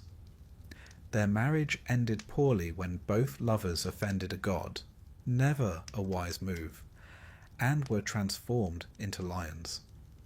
The pattern is clear. Demigod relationships were vulnerable not because the heroes lacked loyalty or affection, but because divine forces hovered constantly at the edges of their lives. Love, in Greek mythology, was not a gentle force. It was the domain of gods like Aphrodite and Eros, powerful, unpredictable beings who could kindle passion or ruin with equal enthusiasm. Aphrodite herself appears in countless myths, manipulating desire to punish or reward mortals. If she wanted a demigod to fall in love, they did. If she wanted their love to destroy them, it usually did that too. Historically, these stories reflected the Greek understanding that love and desire were forces outside human control. Emotions were not merely personal experiences, but manifestations of divine influence. To love a demigod, therefore, was to enter a relationship shaped not just by two people, but by the gods who lingered around them. Greek literature often portrays love as a destabilizing force. Beautiful, yes, but dangerous. The tragic love stories of Phaedra and Hippolytus, Helen and Paris, or Orpheus and Eurydice reveal how easily affection could unravel lives. Culturally, these tales also taught caution. A normal mortal romance could bring happiness, but a relationship with a hero, that promised grief. Admirable though they were, demigods were not stable partners. They disappeared on quests, attracted divine attention, accidentally fulfilled prophecies, and carried emotional burdens that would test any household. The Greeks admired them, but also pitied anyone who attempted to marry them. One must also consider the role of fate. Prophecy shaped many romantic decisions. When an oracle declared that a hero's marriage would bring ruin, characters were often unable to avoid fulfilling that prediction. The story of Oedipus, though not a demigod, exemplifies how prophecy entangled personal relationships with cosmic design. The same forces shaped the lives of demigods, trapping them in emotional patterns they could not escape. And yet, despite the sorrow that followed them, demigods longed for connection. Achilles cherished Patroclus. Theseus deeply valued his companions. Orpheus braved the underworld for Eurydice. Even Heracles sought love repeatedly, hoping to build a peaceful life. These desires made them deeply human, reinforcing the duality at the core of heroism. Strength beyond measure, but hearts as fragile as any mortals. So as you rest into this chapter, imagine a demigod at twilight. The sky is soft, the horizon fading into shades of blue and gold. Villagers light their lamps. Couples settle into quiet conversation. But the hero walks alone, yearning for companionship, yet carrying burdens that make intimacy perilous. They feel the pull toward love, friendship, belonging. But destiny tugs harder. For a demigod, relationships were precious and painful. They offered warmth in a cold world, but also vulnerability in a life governed by unpredictable gods and relentless fate.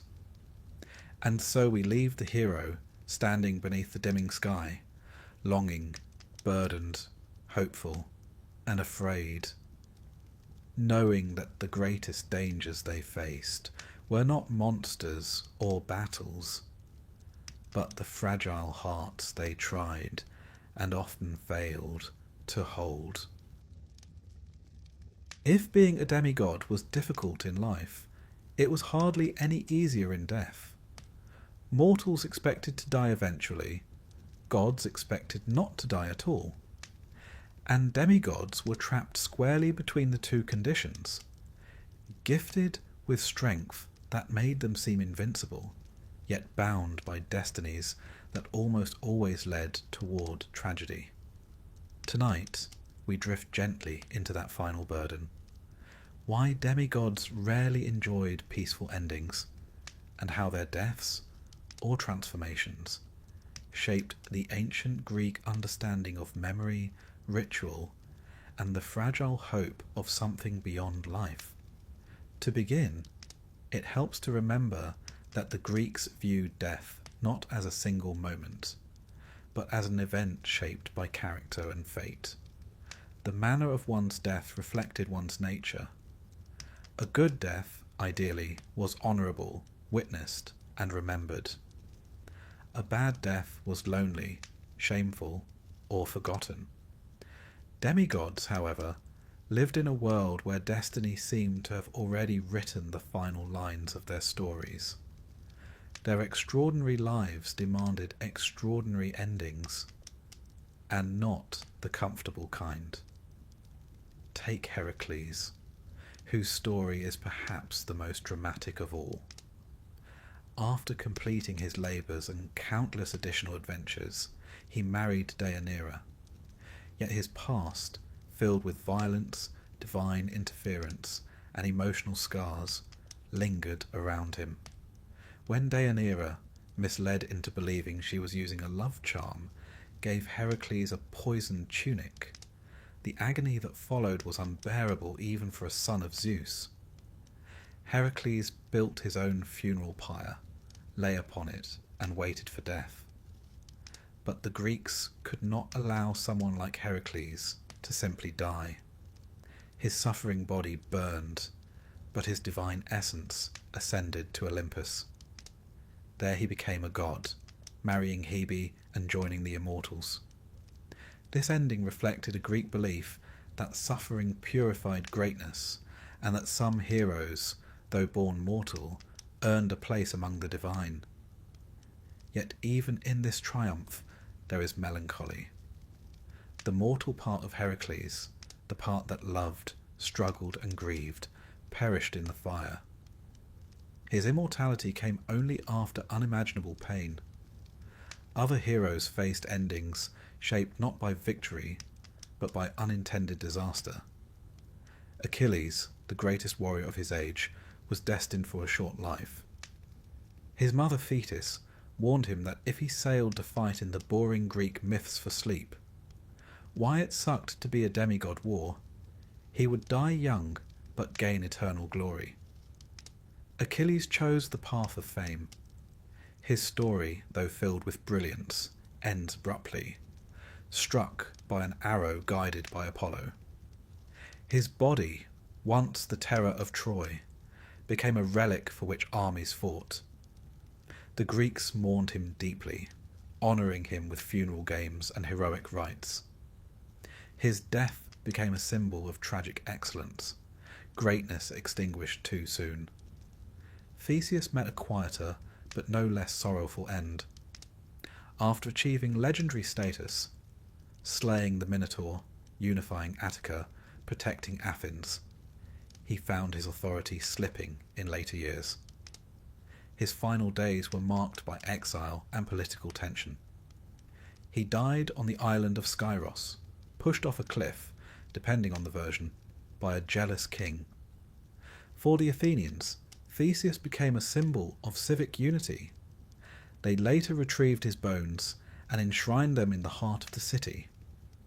His ending reveals something essential about Greek views of leadership. Even the greatest heroes could fall victim to shifting political winds. Perseus, surprisingly, met one of the gentler ends, if one considers fulfilling a prophecy gentle. His death occurred during a sporting event, where an errant discus he threw struck his grandfather Acrisius, killing him instantly.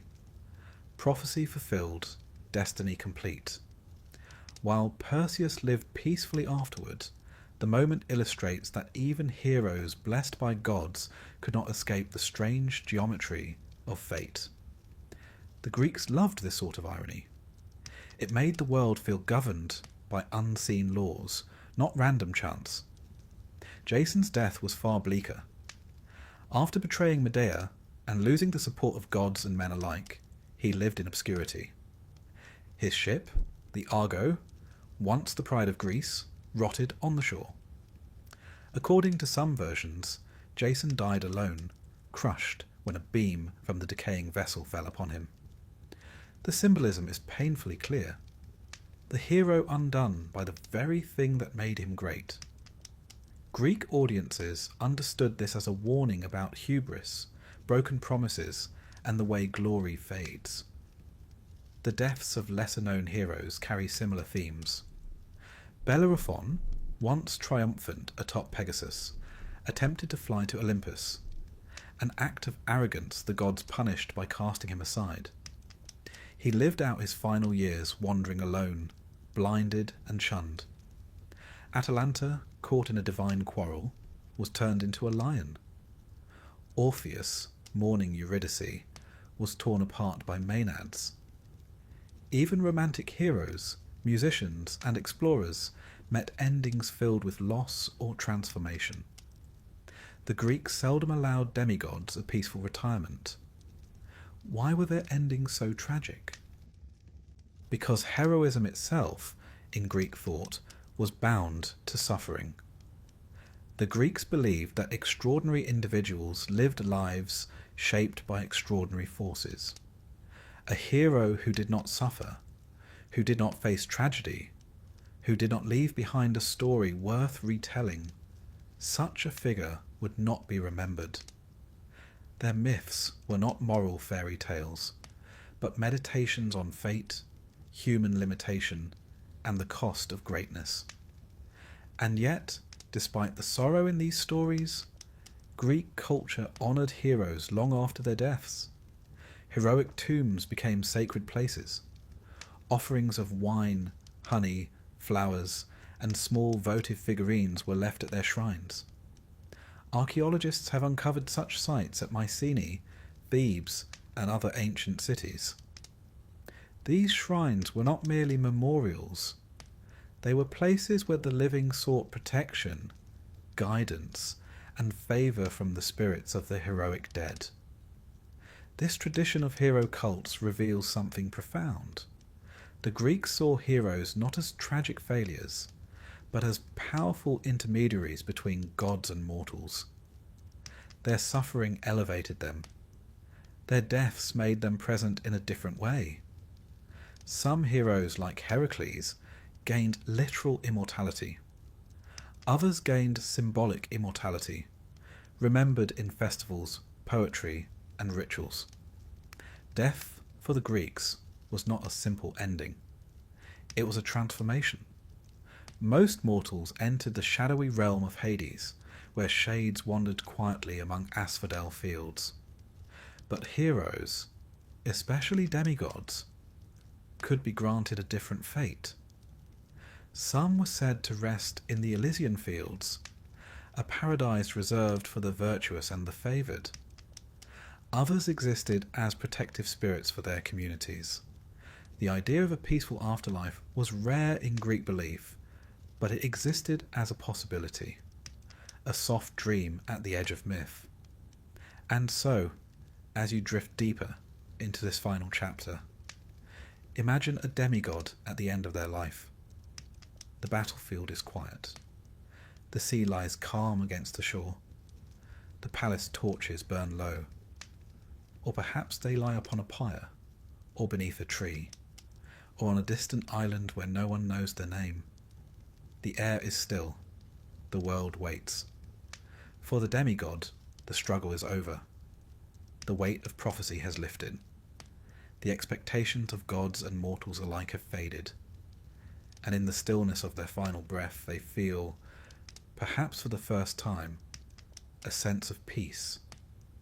Not triumph, not glory, peace. A rare thing at last.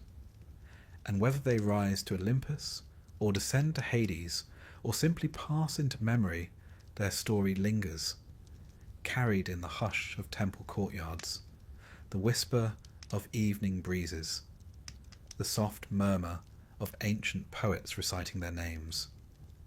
And now, as we leave them behind, the night grows quiet too, letting their long struggle settle gently into silence.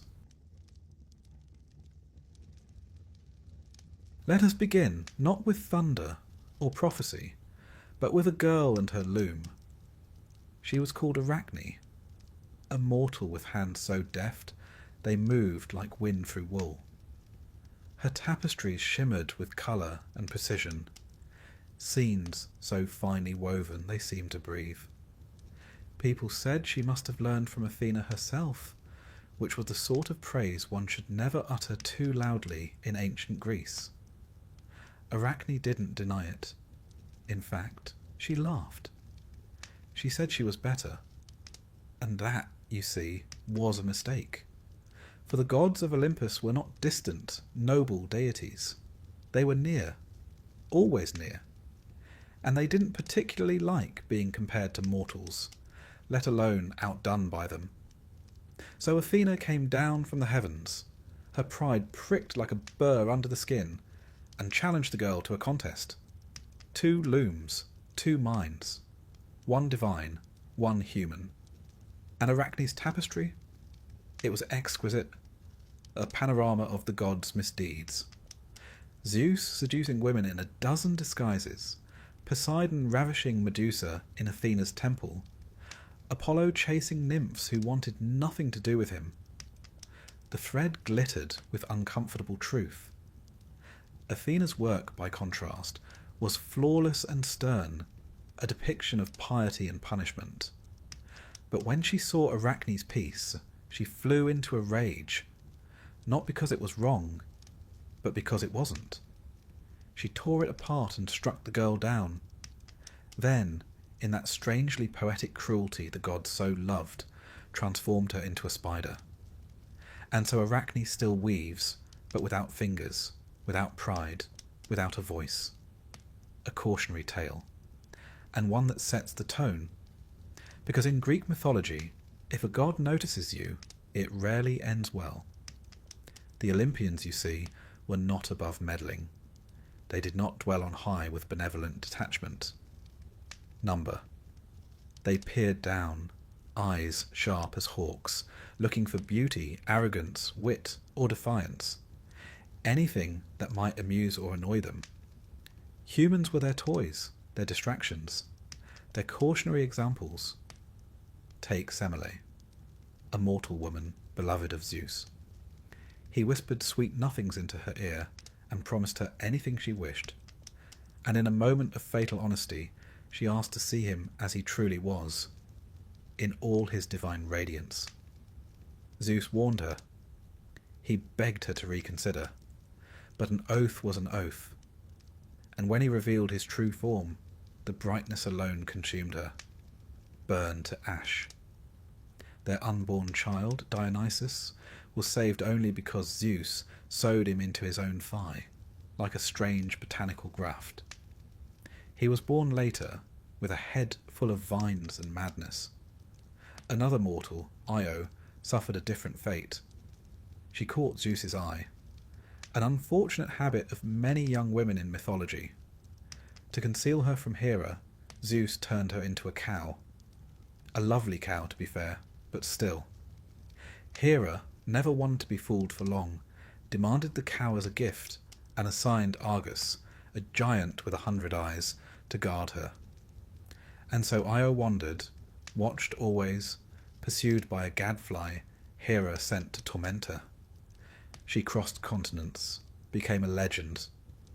Eventually she was restored to human form, but not before learning that divine attention was a form of punishment in itself. Even mortals who never sought glory often found themselves dragged into the gods' schemes. Cassandra was one such soul. She was given the gift of prophecy by Apollo in exchange for her love. But when she changed her mind, as people do, Apollo did not take rejection well. He cursed her. She would still speak true prophecies, but no one would ever believe her. She saw the fall of Troy. She saw her own death. She saw fire and ruin, and no one listened, not once. The Greeks had a word for this kind of tragic arrogance: hubris. It wasn't just pride, it was overstepping. Crossing invisible lines drawn by gods who did not like their creations to become too clever, too bold, or too beautiful. Mortals who rose too high were always brought low. Not always with death, but sometimes with something worse. Take Niobe, Queen of Thebes. She had many children, 12 in some stories, 14 in others, and she made the mistake of bragging that she was more deserving of worship than Leto, who had only 2. Unfortunately for Niobe, Leto's 2 children were Artemis and Apollo. They descended like arrows from the sky. One by one, Niobe's children fell. She wept and screamed and begged. In the end, the gods turned her to stone, a weeping rock carved by grief. And somewhere in Anatolia, the stone still stands. Mortals could rarely win, and when they did, it often came with strings attached, like poor Phaethon, who demanded proof that the sun god Helios was his father. Helios, bound by paternal pride and perhaps a touch of guilt, allowed him to drive the chariot of the sun for a day. A teenage boy, at the reins of a flaming, sky-burning, day-dragging chariot. It did not go well. He lost control. The sun veered too close to the earth. Fields scorched, rivers boiled, the world began to unravel. Zeus, ever the cosmic janitor, hurled a lightning bolt and ended it. Phaethon fell like a star and crashed into the river Eridanus. Mortals grieved, the gods moved on. Even the great wars of mortals were often started by divine pettiness. The Trojan War, for instance, did not begin with ships or sieges. It began with a golden apple.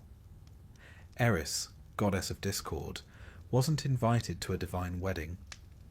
So she did what any resentful guest might. She tossed a golden apple into the feast, inscribed with the words, "To the fairest."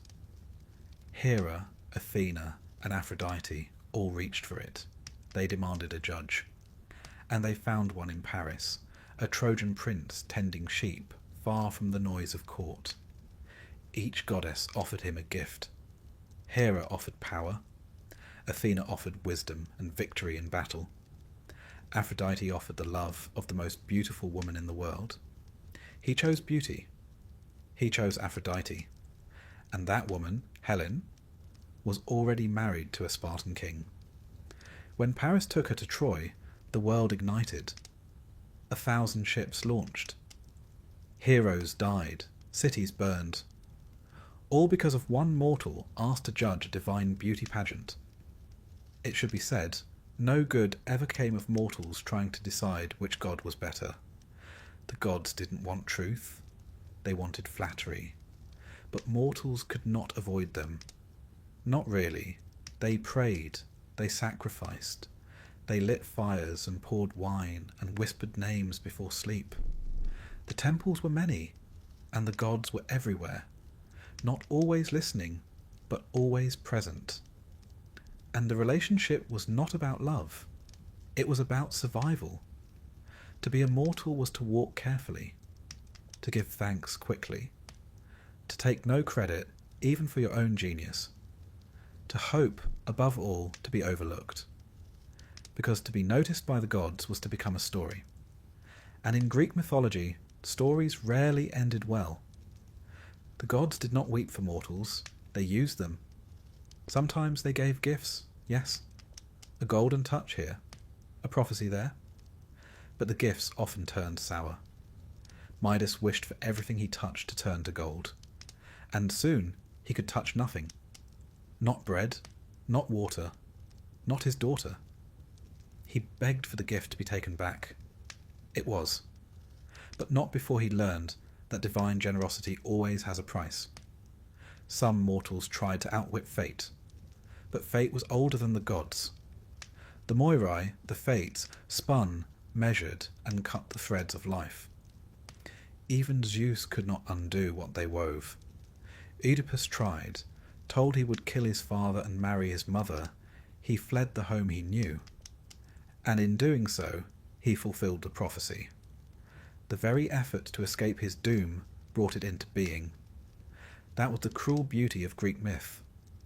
No one was above fate, not kings, not queens, not heroes, and certainly not mortals. So why, one might wonder, did people keep believing in these gods? Why pray to deities who punished more than protected? Because the gods explained the world. The storms, the floods, the sudden illnesses, the way fortunes rose and fell, all of it could be seen in the stories. The gods gave shape to chaos. They made meaning from suffering. They were not just punishers. They were metaphors, archetypes, warnings in flesh. And for all their flaws, they were unforgettable. To be immortal in Greek mythology was to be temporary. A momentary flash of joy or error, a name in a line of verse, a thread in the great tapestry of fate. Sometimes brilliant, often blood-stained, always fragile.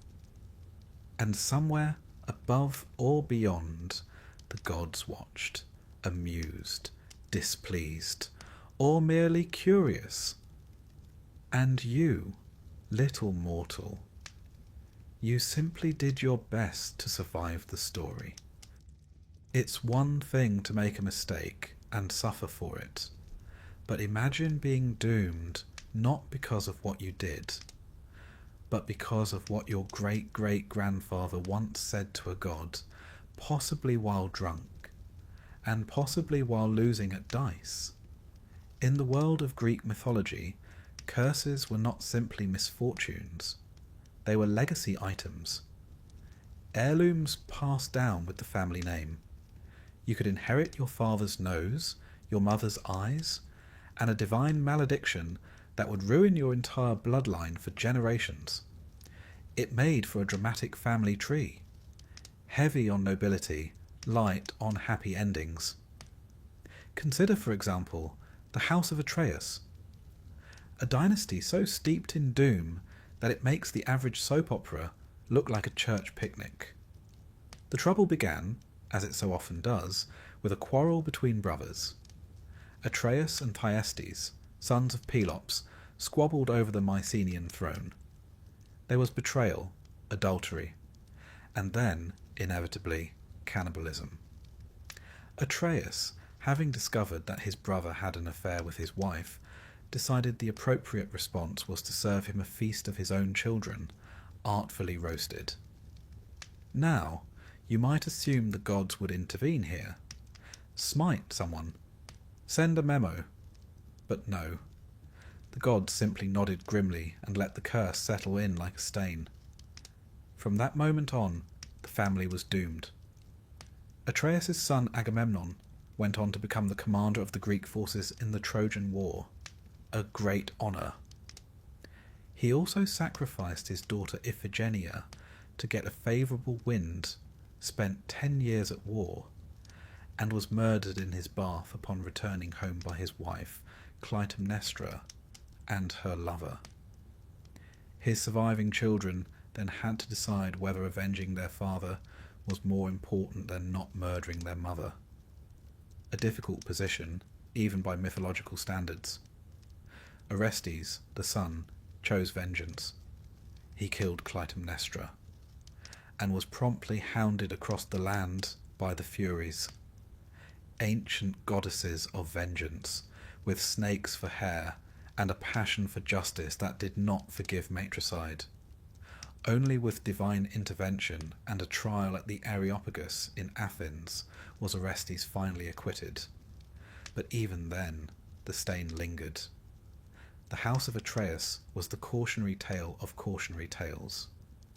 A bloodline cursed with betrayal, madness, and murder, not because each generation was evil, but because the weight of divine wrath could not be shaken off like old dust.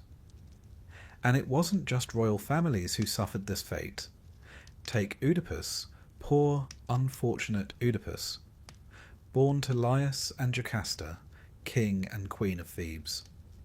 Laius, like many mythical men, made a mistake.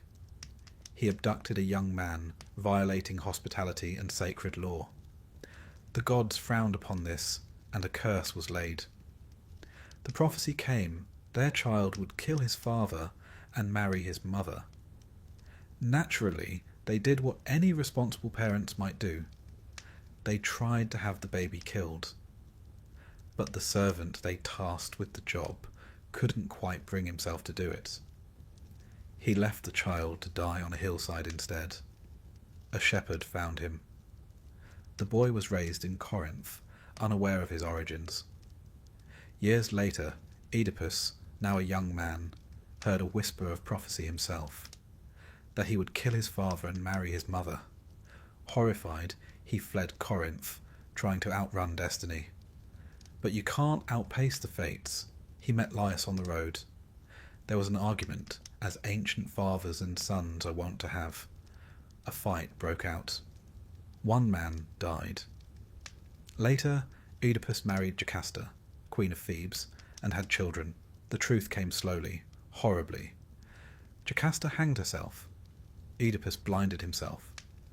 And their children, Antigone and her siblings, would inherit not just a ruined throne, but a family history thick with sorrow.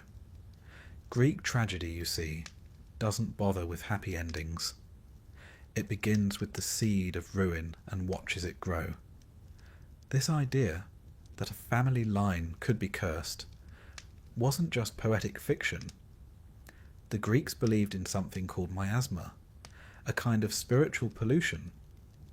It could be inherited. You could be born unclean because of the sins of your ancestors. Blood cries out for more blood, and until the cycle is broken, through sacrifice, exile, or divine mercy, it continues. We might see it as metaphor today. Generational trauma, the sins of the father. But for the Greeks, it was very literal. A spiritual rot that clung to a name, not unlike mildew on stone. You could change your clothes, your city, even your gods, but the curse remained. And so we find mortals who live in fear, not of what they might do, but what they are, who they are. Perseus, hero and slayer of Medusa, was himself born of questionable circumstance. His mother, Danae, was locked in a bronze chamber by her father, who had heard a prophecy that her child would kill him. Zeus, never one to let bronze get in the way of romance, visited her in the form of golden rain, one of the stranger seduction tactics in myth. Danae conceived. Perseus was born. The king, aghast, did not kill the child, but set mother and son adrift at sea. They survived. Perseus thrived. Years later he returned and, entirely by accident, struck his grandfather dead with a discus at some friendly games. Fate fulfilled. Even when no one meant any harm, prophecy finds its loopholes. These stories reflect something deep in the Greek psyche. The idea that fate is not something you can bargain with. It is a web already woven, and every step you take simply tangles you further. Mortals tried to be clever. They tried to outthink destiny, but the gods always smiled quietly and let them try. Sometimes the curse was physical. The line of Cadmus, founder of Thebes, was riddled with misfortune. His descendants included Pentheus, torn apart by his own mother in a frenzy of Dionysian madness, and Actaeon, who accidentally saw Artemis bathing and was transformed into a stag, then hunted and killed by his own hounds. Cadmus himself, after a life of toil and tragedy, was turned into a serpent. His wife too. They slithered off into obscurity, perhaps the kindest ending in that entire family history. But not all cursed families were royal. Some were simply too beautiful for their own good. Take the tale of Phaedra, wife of Theseus. Her stepson, Hippolytus, was a devout follower of Artemis. So devout, in fact, that he shunned all love and scorned Aphrodite. And you can imagine how well that went. Aphrodite, goddess of love and vengeance, arranged for Phaedra to fall in love with him. It was unnatural, tragic. When he rejected her, she took her own life and left a note claiming he had attacked her. Theseus cursed his son, and Poseidon, never one to pass up a smiting, obliged. Hippolytus died, dashed against the rocks by his own chariot horses. You could die because your family was cursed, or because a god wanted revenge on someone you reminded them of, or simply because you existed in the orbit of doomed people. Misery was contagious. The Greeks didn't believe in fairness, not in the modern sense. They believed in Moira, one's share, one's portion of fate. Some were given great glory, others were given ruin, sometimes both. But what about redemption, you might ask? What about mortals who escaped the curse? They're rare, but not impossible. Orestes, hounded by the Furies, eventually received a trial in Athens. The jury was split, half for acquittal, half for condemnation.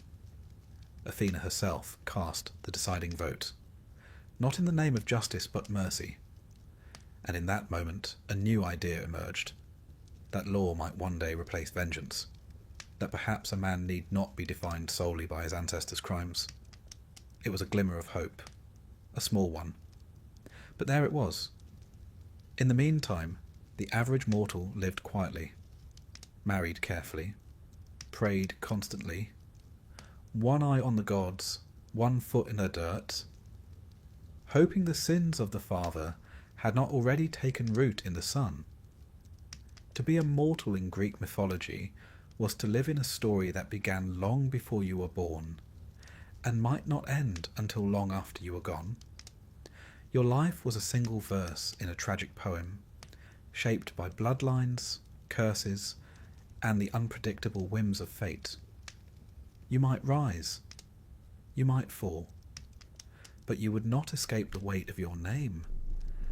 And if the gods whispered your family's name in Olympus, whether in praise or in jest, that was rarely a good sign.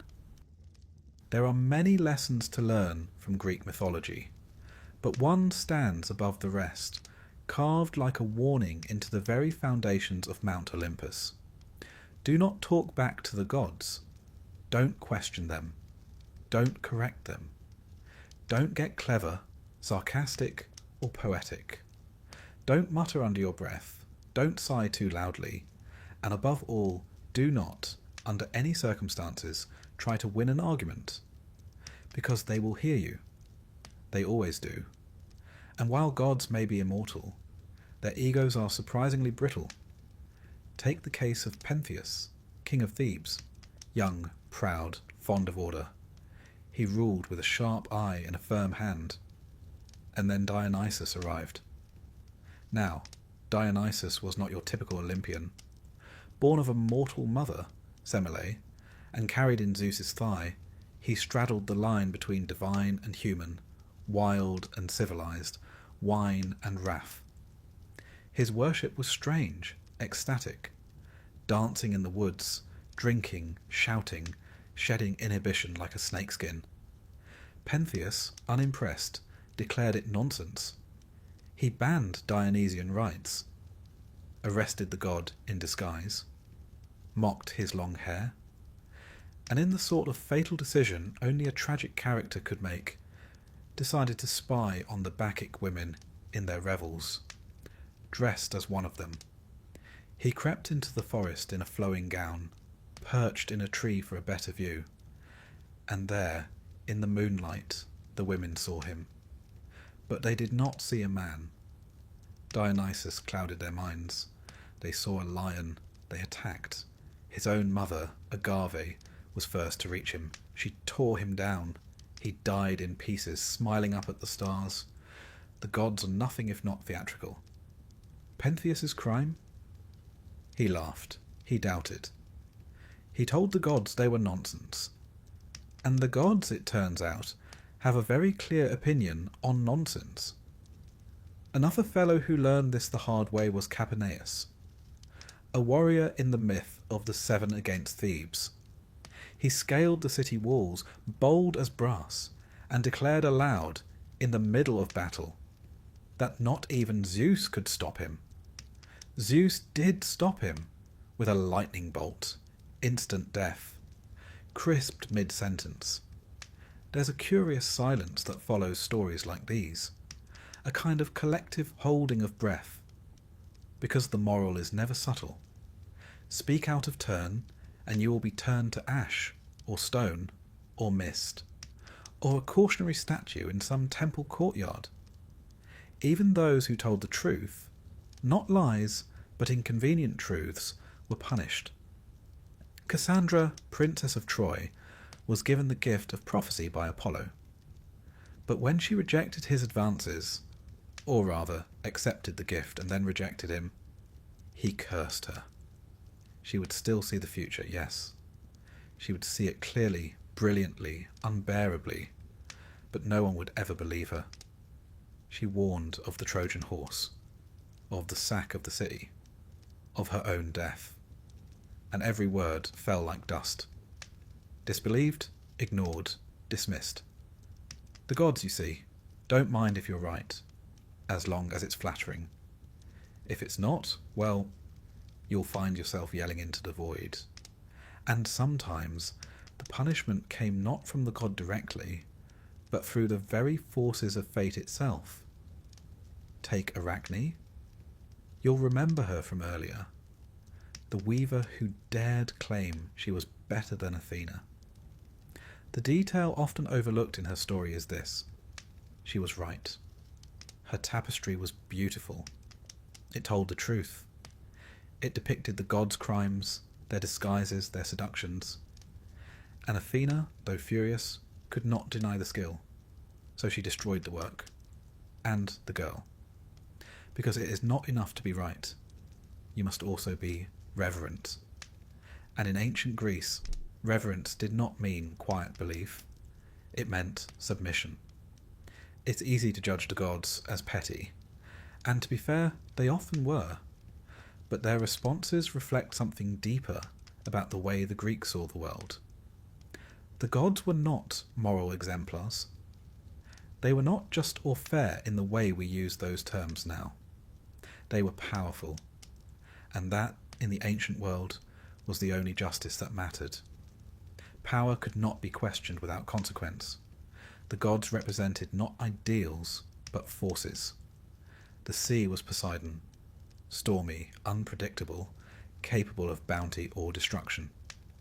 Wisdom was Athena, cold, strategic, sometimes cruel. Love was Aphrodite, capricious, overwhelming, delightfully irrational. To insult a god was to insult the very fabric of the world. To question Artemis was to court death in childbirth. To laugh at Demeter was to risk famine. And the gods did not need to punish you personally. Sometimes they let your own words do the damage. Consider Niobe again, the queen who bragged about her many children, mocking Leto for having only 2. It was not just pride, it was speech. She voiced disrespect. She put it into the world.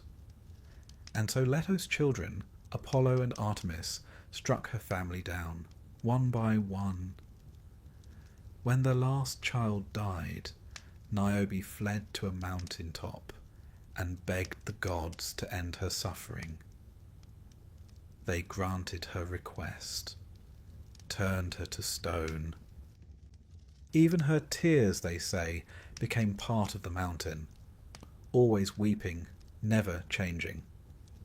It's tempting to imagine these stories as metaphors, cautionary tales for courtly behaviour.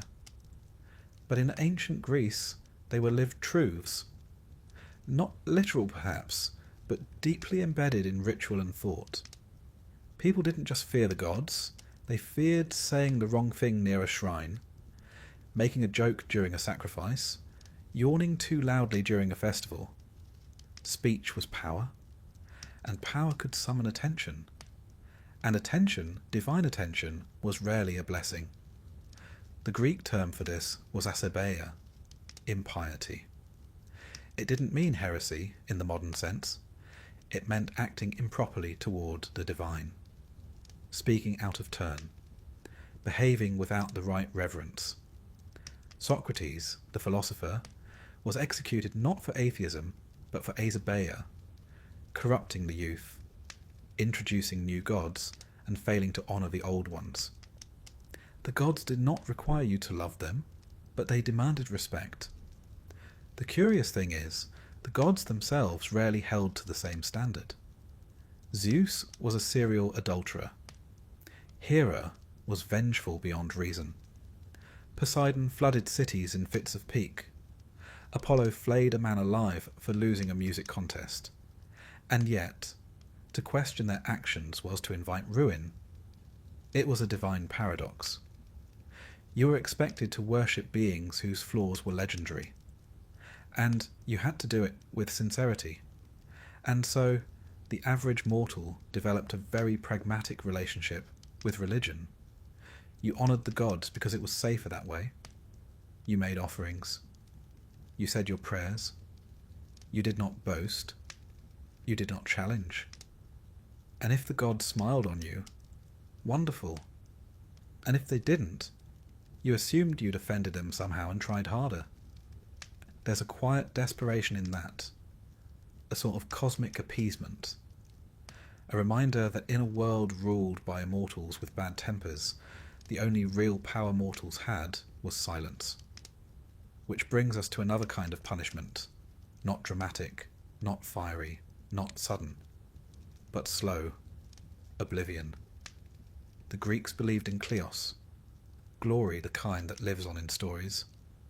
But if you defied the gods in some quiet, unseen way, you might not be struck down.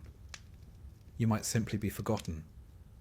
No songs, no statues, no name carved into stone. To be remembered was its own kind of immortality. To be erased was the cruelest fate of all. That, perhaps, is why so many Greek mortals died dramatically. They weren't just unlucky, they were memorable. To live quietly was safe, but it meant no glory, no legacy.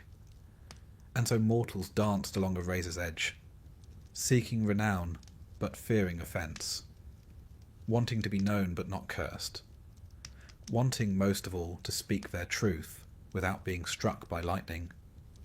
But the gods were always listening, even when they pretended not to be, especially then.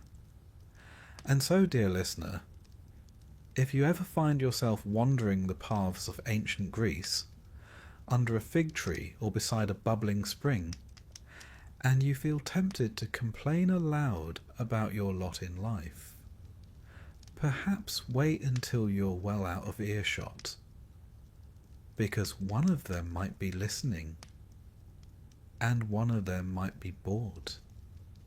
And mortals who talk back tend not to talk long. You're walking along a dusty road. There's a cool breeze, the scent of thyme and olive in the air, and the sound of distant goats. All is calm, all is ordinary, and then, suddenly, a creature the size of a house steps out from behind a rock and decides you look like lunch. Welcome to a fairly typical Tuesday in ancient Greek mythology. For mortals, the world was never just fields and sky. It was also lairs. Caves, cliffs, forests thick with teeth and scales. You never quite knew what might be lurking behind the next olive tree. A shepherd, a satyr, or a three-headed dog. The Greeks were particularly fond of monsters. Not in the way modern stories might treat them. Misunderstood, sympathetic, tragic. No, their monsters were, generally speaking, quite content being horrible. They didn't need complex motivations, they just needed appetites. And unfortunately, mortals were often the preferred dish. Let us begin with one of the greats, the Chimera. Not just one beast, but three. A lion in the front, a goat sprouting from its back, and a snake for a tail. It breathed fire, of course, because why not? Its purpose in life appeared to be to roam the countryside, burning livestock and incinerating anyone with a torch and a sword who thought they might make a name for themselves. Heroic, yes, but also flammable. Then there's Scylla. Poor sailors. They thought the worst part of their journey was the open sea, the storms, the pirates, the hunger. But then they reached the straits, narrow and perilous. On one side, a whirlpool named Charybdis, which could suck down entire ships like a drunkard draining a wineskin. And on the other, Scylla, a rock-dwelling horror with 12 legs, 6 heads, and a fondness for plucking sailors off decks like hors d'oeuvres. There was no safe route. If you steered away from one, you veered too close to the other. And in life, as in myth, some choices are not about winning. They're about minimizing how much of your crew you lose. Or take the Minotaur. Half man, half bull. Raised in a labyrinth so complex that even its builder barely escaped. This monster was the result of a long and unfortunate chain of divine meddling and royal bad judgment. A queen enchanted to fall in love with a bull, an architect with too much imagination, and a child born of that union, imprisoned forever in darkness. The Athenians, having displeased King Minos of Crete, were forced to send 7 young men and 7 maidens every 9 years as tribute, to be released into the labyrinth. None returned. Until, of course, Theseus came along with his ball of string and healthy levels of self-confidence. But for decades before that, the Minotaur simply ate. That was the thing about monsters in Greek mythology. They weren't just dangers, they were reminders, symbols, warnings perhaps, that the world wasn't made for human comfort. That out there, in the deep places, the gods had let chaos roam free. And mortals? Mortals were often the price paid for order. The Sphinx, perched outside Thebes, was another such price. She asked riddles. If you answered incorrectly, she killed you. For weeks, months, perhaps even years, travellers passed, tried, failed, died. Until Oedipus, clever, doomed Oedipus, came along and answered her question correctly. The Sphinx leapt from her perch and perished, which sounds like a victory, until you remember that this was only the beginning of Oedipus's troubles. Solving one monster's riddle only led him deeper into the riddle of his own blood. These creatures weren't all created equal either. Some were born of primordial forces, like Typhon, a storm demon so massive and terrible that the gods themselves fled Olympus when he rose. Others were spawned by Echidna, the mother of all monsters. who seemed to have a very productive relationship with Typhon, birthing Hydra, Cerberus, and a host of other delightful creatures best admired from a distance. Hydra, for instance, was a serpent with multiple heads. When you cut one off, two more grew in its place. A handy metaphor, really, for problems that get worse the more you meddle, or, in the case of Heracles, just another day's work. Heracles, the closest thing Greek mythology has to a full-time monster exterminator, spent his life dealing with the gods' unfinished business. Giant boars, man-eating birds, hellhounds, all sent his way, usually as part of a labour assigned by a cowardly king or an angry god. One gets the sense that the Olympians didn't like clearing up their messes. They just created monsters, then waited for some sweaty mortal with a club to solve the problem. And when he did, they might grant him a wreath, or more likely, send him another one. Even beautiful creatures could be deadly. The sirens, for instance, sat on craggy rocks by the sea, singing songs so sweet that sailors forgot themselves. Forgot food, sleep, wives, children, everything. They steered toward the sound, dashed their ships on the rocks, and died smiling. Odysseus, clever man that he was, stuffed his crew's ears with wax and tied himself to the mast, just to hear their song without being lured. A rare case of a man encountering a monster and surviving with his life and ego intact. More often, mortals stumbled upon danger with no warning. A flash of feathers, a shadow in the sky, a hiss from a cave. The ancient Greek countryside in myth was riddled with hazards, not just beasts, but divine punishments given form. And yet, despite all this, monsters were necessary. They gave heroes something to fight. They shaped stories into arcs, from fear to confrontation to sometimes triumph. But for the ordinary mortal, the non-hero, the farmer or fisher or child caught in the crossfire, they were simply a reminder that the world was not safe. Imagine living in a time when no explanation existed for earthquakes or droughts, where disease had no clear cause, where lightning struck without warning. The world must have seemed full of unseen forces, and so the Greeks filled that uncertainty with teeth and wings and claws. But monsters were not just symbols of nature. They were also warnings about behaviour. Take Medusa.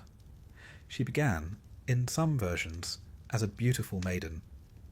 But after Poseidon assaulted her in Athena's temple, the goddess punished her, not Poseidon, by turning her into a gorgon, snake hair, petrifying gaze, solitude eternal. What was she really? A monster? Or a woman transformed by divine wrath into something others should fear? Perhaps both. The Greeks understood that monsters were not just born, they were made. Often they were mortals first, changed by curses, by jealousy, by vengeance. The line between human and beast was always thin. Lycaon, for example, was a king who served Zeus human flesh disguised as hospitality. In return, he was turned into a wolf. An early werewolf tale, if you like, but also a message: offend the gods, and you might lose more than your manners. Even lovers of gods could become monsters. Take Lamia, once a queen of Libya, beloved by Zeus. Hera, naturally, took offence. As punishment, Lamia's children were slain. Grief drove her mad. Hera then added a cruel twist. Lamia was cursed never to sleep and to devour the children of others. She became a night-stalking demon, feared in lullabies. But beneath the horror was sorrow. Her monstrousness was not her fault. It was her sentence. In this way, monsters in Greek myth were often tragic. not in a soft, modern sense, but in the hard, classical sense of the word. They suffered, they frightened, they died, but they were never senseless. They meant something. Even Cerberus, the three-headed hound of Hades, had his purpose. He stood at the gates of the underworld, let souls in, did not let them out. A monster, yes, but also a guardian, a cosmic border collie of sorts. And so mortals lived with monsters not just in story, but in worldview. They were the teeth in the darkness, the consequences of divine will, or human folly, or simply the old world not yet tamed. No mortal could kill them all. No city could be safe forever. But they endured. They built temples to gods who might keep monsters away.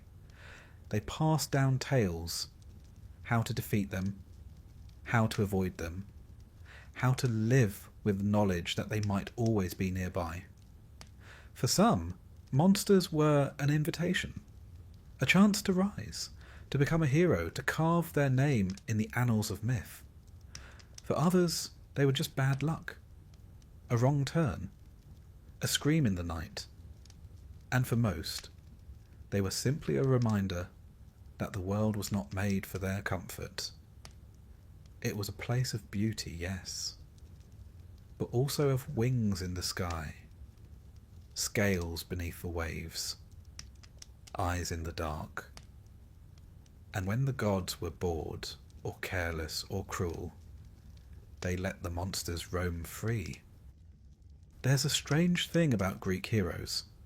They shine like stars in poetry, cast in bronze, immortalized in epic. Their names echo through the centuries: Achilles, Heracles, Jason, Odysseus. But if you pause a moment and really look at their stories, not the glory, but the lives themselves, you might begin to wonder, was it worth it?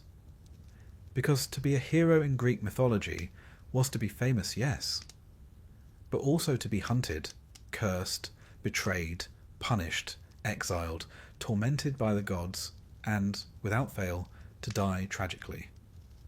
You were heroic, but you were disposable. Let's begin with the most obvious case, Achilles, the poster boy of Greek heroism. Stronger than all, faster than most, and blessed or cursed with a choice. Live a long, quiet life in obscurity, or die young and gain eternal glory. Naturally, he chose the latter. This is Greek myth, after all. Longevity was never fashionable. So he sailed for Troy, fought for 10 long years, killed Hector, dragged his body around the city walls, and then one morning was struck down by a single arrow, guided by Apollo, fired by Paris, and aimed at the one soft place on his body, the heel. It's poetic, of course, but also rather deflating. All that strength, all that wrath. And in the end, one tiny vulnerability was enough. Because heroes were never allowed to simply age. They didn't retire. They didn't settle down and write memoirs. They didn't even get to enjoy their triumphs. They existed to die at the right moment, in the right way, for the right song to be sung. And the gods made sure of it. Heracles, or Hercules, if you prefer the Latin form, is another fine example. A man so strong he held up the sky, cleaned the stables of Algaeus in a single afternoon, and strangled snakes in his cradle. But for all his power, he was never free. The 12 labours, those famous feats, were not optional. They were penance. You see, in a fit of madness sent by Hera, Heracles killed his wife and children. The punishment? Service. Labour. Tasks so monstrous they might as well have been death sentences. And even after completing them, he didn't get peace. His life ended in agony, poisoned by a tunic soaked in centaur blood, a gift from his second wife, who had been tricked into thinking it would ensure his fidelity. He died on a pyre, flames consuming the mortal half of him, the divine half ascending to Olympus. Yes, the gods welcomed him in the end, but only after they had burned him down to his bones. Then there's Jason. Handsome, charming, ambitious Jason. He assembled the finest team in mythology, the Argonauts, and sailed off to win the Golden Fleece. It was a dazzling journey. Monsters, clashing rocks, enchanted lands, and of course Medea, the brilliant, terrifying sorceress who helped him succeed, killed for him, betrayed her family for him. And what did he do when they returned? He married another woman, Medea responded, as Medea does, by murdering their children and leaving him broken and alone. Jason, once so glorious, died years later when a beam from his rotting ship fell and crushed him. A hero, forgotten, killed not by war or wrath, but by neglect and gravity.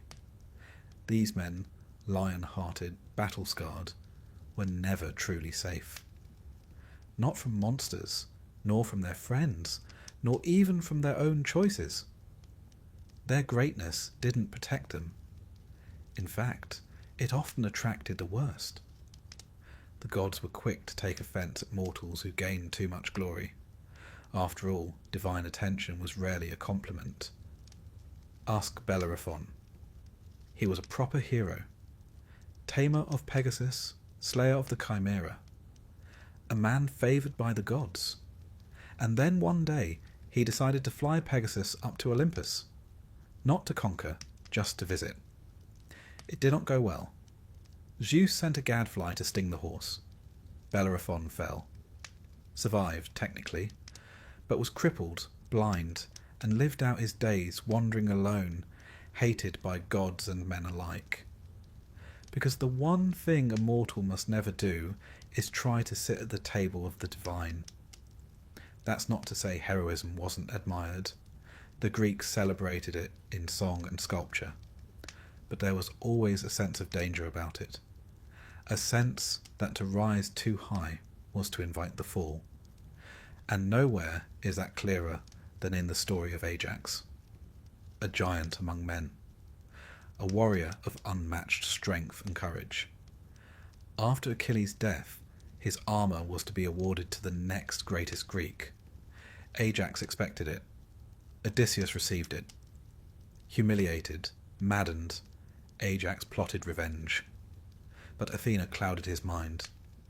He slaughtered livestock, thinking they were his comrades. When he came to his senses, grief-stricken and dishonoured, he fell on his own sword. No enemy defeated him. Only shame. It's important to understand how the Greeks viewed glory, kleos, as they called it. It was not just fame, it was the legacy of your deeds. What would be remembered after you were gone? What poets would sing? What statues would show? And because the afterlife was, frankly, rather dismal, grey fields, wandering shades, no wine to speak of, kleos was the only immortality that mattered. To be forgotten was worse than death. And so heroes chased danger, risked everything. They weren't reckless because they were foolish. They were desperate for meaning, for memory, for a life that would echo. And yet, there's a quiet sadness to it all. Odysseus, for instance, won the war at Troy through cunning. The Trojan horse was his idea, and after the war, he spent 10 years trying to get home, battling storms, monsters, temptations, all because he had once boasted that his triumphs were his own, and Poseidon took that very personally. Even when he reached Ithaca at last, his troubles weren't over. He had to slaughter a house full of suitors, rebuild trust with his wife, reassert his kingship. It was never over. Not really. Because in Greek myth, the hero never gets to rest. And when they do, it often means they're dead. Even the great Perseus, who slew Medusa and rescued Andromeda, ends not in triumph, but in obscurity. His victories made him famous, yes, but he fades from the story, settles down, vanishes from the epic stage. Glory, it seems, has an expiration date. The women of mythology, too, had their share of heroic suffering. Though less often sung by bards, their stories are no less seared by pain. Atalanta, for example, swiftest of runners, deadliest of hunters. She swore never to marry unless beaten in a foot race. Many tried, all failed. Until one man, Hippomenes, used golden apples from Aphrodite to distract her. He won, they married, and then caught in a moment of passion, they made love in a sacred temple. The gods, of course, were not amused. They were turned into lions, forever circling, never resting. So many Greek heroes ended up transformed, not exalted but altered, humbled, made into animals or stars or flowers, their stories twisted by divine hands into reminders for the rest of us. Be brave, yes, but not too brave. Be famous, yes, but not too proud. Live brightly, but do not outshine the gods. Even those who served the gods directly could not count on safety. Asclepius, son of Apollo, became so skilled in healing that he learned to raise the dead. A noble calling, perhaps, but one that annoyed Hades. Death was, after all, part of the cosmic order. So Zeus killed him with a thunderbolt. Apollo retaliated by killing the Cyclopes who made the bolt. In turn, Zeus banished Apollo to serve as a mortal shepherd, a cascade of punishment. Even the divine could be demoted, the heroic undone. And yet, despite all this, the danger, the madness, the inevitable fall, mortals still aspired to be heroes. They volunteered for quests, they prayed for signs, they followed omens into forests full of fangs and fire, because obscurity was worse, cowardice unthinkable, a quiet life almost shameful. The Greeks didn't want safe stories. They wanted ones worth telling. And so, over and over, mortals gave themselves to the gods and the monsters and the wars and the wounds. Not for peace, but for song. The bards remembered them. We remember them. They were chewed up by myth, yes, but they were not forgotten. They were heroic. And they were disposable. But perhaps, just perhaps, they knew that going in. Love, they say, makes the world go round. But in Greek mythology, it more often sends it spinning wildly off course than straight into a ditch. Because in the world of gods and mortals, love wasn't the soft, rose-petalled notion we like to imagine today. It was far more treacherous, a force of nature, or worse, a divine weapon. It could bless, yes, but more often it ruined. And for mortals, falling in love, or worse, being loved by a god, was one of the most dangerous things that could possibly happen. Let's begin with a cautionary tale, one of the most beautiful, Pygmalion, a sculptor from Cyprus, gifted and solitary. He carved a statue of a woman, not just beautiful, but perfect. So perfect, in fact, that he fell in love with her, whispered to her, brought her gifts, dressed her in fine robes. A little odd, perhaps, but harmless enough. Then he went to the temple of Aphrodite and asked gently, reverently, for a bride like the statue. The goddess, amused or perhaps flattered, answered, "The statue came to life. A happy ending, one might think. But look closer. Pygmalion didn't fall in love with a woman. He created one. She had no past, no family, no memories. She existed only to please him. The Greeks didn't bother to give her a name until Roman poets did centuries later. Love, in this case, was not a relationship. It was possession, dressed in poetry. But far more often, Love in myth wasn't about creation, it was about punishment. Take Narcissus, a young man so stunning that people fell in love with him on sight, but he showed no interest, no affection, no kindness. One rejected soul prayed to the gods for vengeance, and they delivered it. Narcissus came to a still pool, saw his own reflection, fell in love. Unable to touch the image, unable to look away, he withered, died, and where he fell a flower grew, delicate, pale, always bowing toward the water. The Greeks knew what we now call toxic self-regard, but they turned it into a myth, a warning, softly blooming by the riverbank. Then there's poor Echo, a nymph who talked too much. By some accounts, she used to distract Hera, while Zeus conducted his usual affairs. When Hera discovered the trick, she cursed Echo so she could only repeat what others said. She met Narcissus, loved him silently, helplessly, repeated his words back to him like a plea, and when he spurned her, she faded, only her voice remained. Love, in Greek mythology, was not a gentle bond between equals. It was more often a trap. Consider Orpheus and Eurydice, a poet, a lyre player, a man whose music could charm birds from trees and tears from stone. When Eurydice died, bitten by a serpent on their wedding day, Orpheus did what no mortal had dared. He went to the underworld to fetch her back. He played, he pleaded, and for once the gods listened. They let her go, on one condition: he must not look back at her until they reached the upper world. He agreed, walked ahead, listened to her footsteps behind, but doubt crept in. What if she wasn't there? What if they'd tricked him? He turned, and in that instant Eurydice was gone again, this time forever. He lived on, played on, until in one version he was torn apart by Maenads, wild women of Dionysus, because he would no longer love anyone but his lost bride. Even when the love was mutual, the story rarely ended well. Take Phaedra and Hippolytus.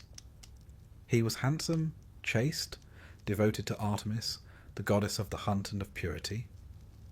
His stepmother, Phaedra, was cursed by Aphrodite to fall in love with him, an impossible, shameful desire. She fought it, hid it, but eventually confessed. And when he rejected her, she took her own life, leaving a note claiming he had assaulted her. Theseus, his father, cursed him. Poseidon sent a sea monster. Hippolytus died, dragged by his chariot horses along the rocks. Aphrodite and Artemis, the goddesses who stood behind the drama, ended the tale by mourning their respective champions. Love, once again, proved fatal.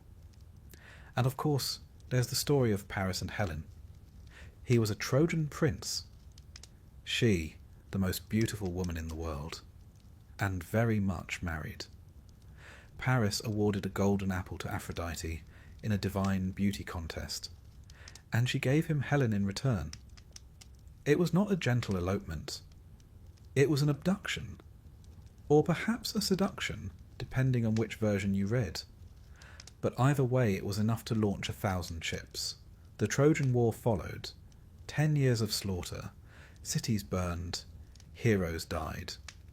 All for one woman and one ill-advised divine bribe. To love in myth was to gamble. To be loved, even more so, especially if the lover was a god. Zeus, of course, was the most infamous. He appeared to mortals as a bull, a swan, a shower of gold, an eagle, a cloud. Romantic, perhaps, if you ignore the implications. His lovers suffered. Semele was incinerated. Io was turned into a cow. Leda bore children who hatched from eggs. Europa was carried across the sea. Danae conceived Perseus in a locked chamber. And Callisto, after being seduced or assaulted, depending on the version, was turned into a bear. Her son nearly killed her. The gods finally placed them in the stars. Ursa Major and Minor. A consolation prize, if ever there was one. Aphrodite herself was no gentler. When she fell in love with the mortal Anchises, she warned him not to tell anyone. He did, bragged about it, and was struck by lightning, or made lame, or blinded. The myths vary, but the moral does not. Even being loved by a goddess could ruin you. There's a strange logic to all of this. Love, in the Greek imagination, wasn't controllable. It wasn't rational. It was divine madness. Eros. Not the soft affection of Odin romance, but a kind of possession. When you were in love, you were no longer yourself. And that, in a society that prized moderation, dignity, and restraint, was deeply unsettling. The god Eros, or Cupid, as the Romans later called him, was not a cherub. He was a force, a spark of chaos. To be struck by his arrows was to lose your will, your reason, your control. And mortals, bound as they were by duty and fate, could not afford to lose control. Even in history, this theme persisted. The Greeks saw love as something that could be both civilizing and destructive. Marriage was a social contract, important, yes, sacred even, but passion, eros, was something else. Dangerous, powerful, not to be trusted. In their dramas, love leads to downfall. In their temples, it's a force to be worshipped carefully. And in their myths, it is almost always tragic.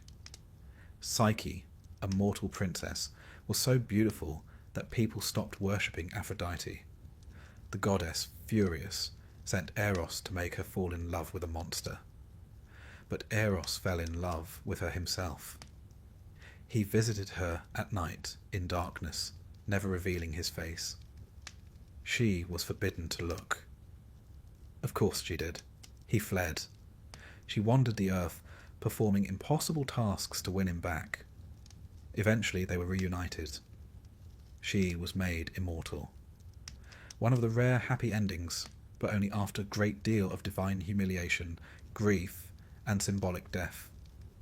So why, one might ask, did the Greeks keep telling these stories? Because love, to them, was never safe, but it was always real. It was the crack in the armour, the madness in the king, the pull between mortal and divine. They feared it, revered it, wrapped it in myth so they might understand it, or at least contain it. And perhaps that's why love remains so compelling in their stories. Not because it leads to joy, but because it leads somewhere. Downward, inward, forward, into ruin, into glory, into madness. For the mortal caught in the grip of love, there was no map, no safe path.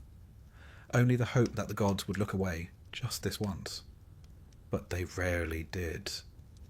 Because for them, love was a tool, a game, and for mortals, it was a trap.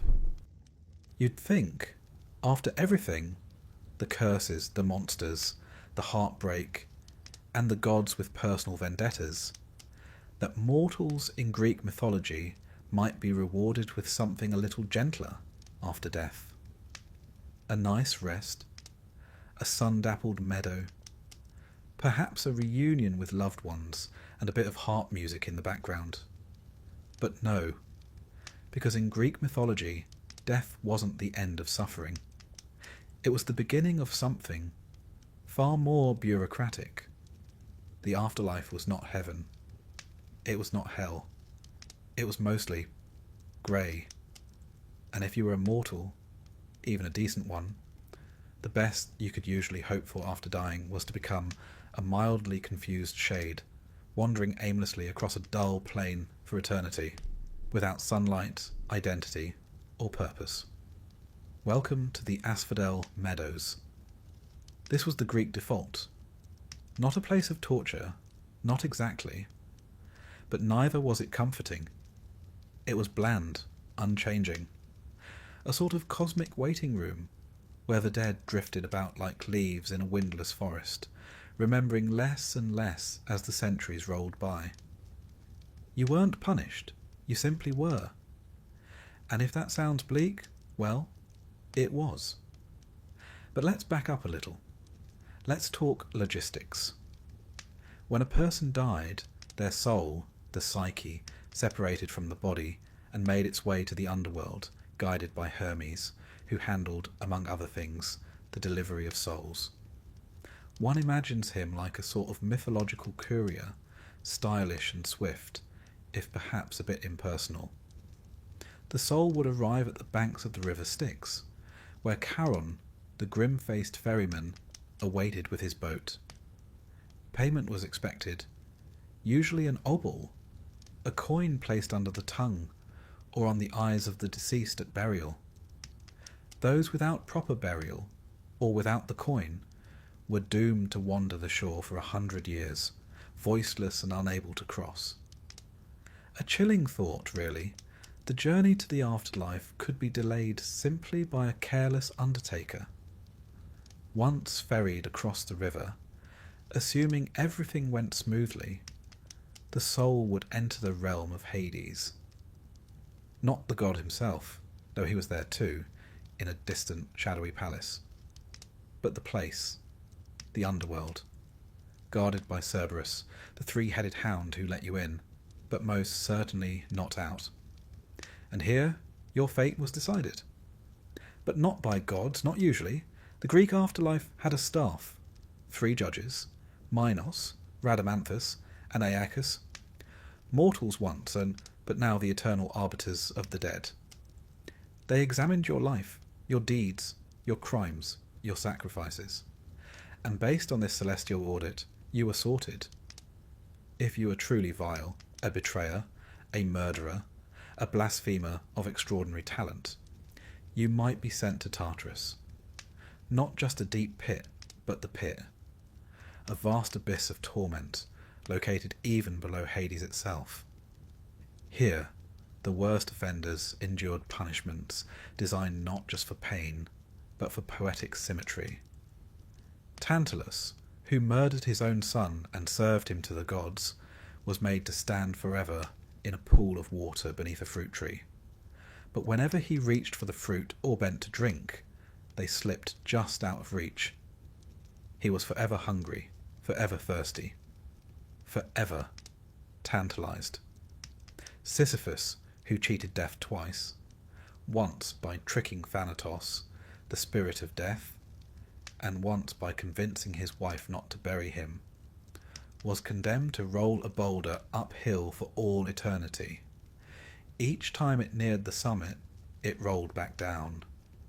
The punishment wasn't just hard labour, it was the futility of effort, the endless repetition of hope undone. Then there was Ixion. He tried to seduce Hera, not a wise move. Zeus bound him to a flaming wheel that spins without end, an eternal reminder that some mortal ambitions were simply not worth the risk. But here's the thing, these were rare fates. Tartarus was not overcrowded. Most souls were not evil enough for torment, nor good enough for reward. Which brings us back to the Asphodel Meadows, the realm of the ordinary dead, the decent, the forgettable, the ones who paid their taxes, said their prayers, and didn't cause too much trouble. They simply drifted. And as the centuries passed, they forgot who they were. Forgotten by the living, unremarkable among the dead, they faded. Not erased. The Greeks didn't believe in annihilation, but reduced, diminished, present, but without sharpness. It wasn't punishment. It was entropy. But not all souls ended there. A fortunate few, heroes, the exceptionally just, or those favoured by the gods, were granted entry into the Elysian fields. Now this, finally, was something approaching reward, a land of endless spring, gentle breezes, music, feasts, athletic contests, if you fancied a bit of running after death. The elite of the afterlife, Achilles was there, though, in Homer's telling, he wasn't exactly thrilled about it. When Odysseus visits the underworld and speaks to Achilles, the great warrior says he would rather be a living servant to a poor man than a king among the dead, which rather dampens the appeal. Still, the Elysian fields offered peace, if not pleasure. And if you lived particularly well, or were reincarnated and lived well again, you might be allowed to stay there forever. A sort of celestial retirement plan for the morally consistent. The Greeks did, in time, entertain the idea of reincarnation. Plato, ever the philosopher, wrote of souls being judged, then choosing their next life based on the lessons learned. A philosopher might become a king. A tyrant, perhaps, a dung beetle. Your fate, in this telling, was shaped by what you valued. Wisdom led to clarity. Vanity led to repetition. It was not universal belief, more a philosophical add-on, but it showed that even the Greeks longed for some sense of justice beyond the grave. Still, for most, the underworld remained what it always had been, a place of silence. There was no divine light, no reward for faith. The gods of Olympus lived forever, but mortals, even beloved mortals, sank into shadow. Even the heroes who visited the underworld, Odysseus, Aeneas, Orpheus, came away changed, haunted. It was not a place you left without consequence. And mortals who tried to cheat death? Well, they rarely succeeded. Orpheus, as we've seen, looked back too soon. Persephone, stolen by Hades, ate 6 seeds of a pomegranate and was bound to return each year. Even Heracles, who went to fetch Cerberus as one of his labours, barely escaped unscathed. Death, in Greek thought, was not evil. It was inevitable, unavoidable. It did not judge, or weep, or rage. It simply came. Thanatos, the spirit of death, was not cruel. He was quiet, pale, winged. He did not chase, he arrived. And when he did, your story ended. Or rather, it continued. Just without plot. The funeral rituals reflected this view. The Greeks took burial seriously. It wasn't about grief alone. It was necessity. To be unburied was to be trapped, restless, cut off. Even enemies were sometimes buried by their foes, simply to ensure their souls wouldn't linger. And libations, offerings poured into the earth, were common. Wine, milk, honey, olive oil. Not because the dead could drink them, but because it kept the bond intact. The living honoured the dead, and in doing so reminded themselves that their own journey would someday lead below. So they prayed, sacrificed, built tombs, whispered names. Not out of fear precisely, but out of duty. Because the afterlife, though quiet, was not entirely empty. And memory in the Greek imagination was the only thing that could truly outlive death. If no one remembered you, you faded. If they did, if they told your stories, visited your grave, spoke your name, you lingered. Dimly, softly, but still. And so the greatest fear was not fire or punishment. It was being forgotten. That's why heroes chased glory. Why poets wrote epics. Why names were carved into stone. Because even if the gods ignored you, even if fate consumed you, perhaps someone somewhere would remember. And in that memory you would remain. Just a little longer. Imagine, if you will, living every moment of your life with the unsettling feeling that someone is watching you. Not just someone, dozens of someones.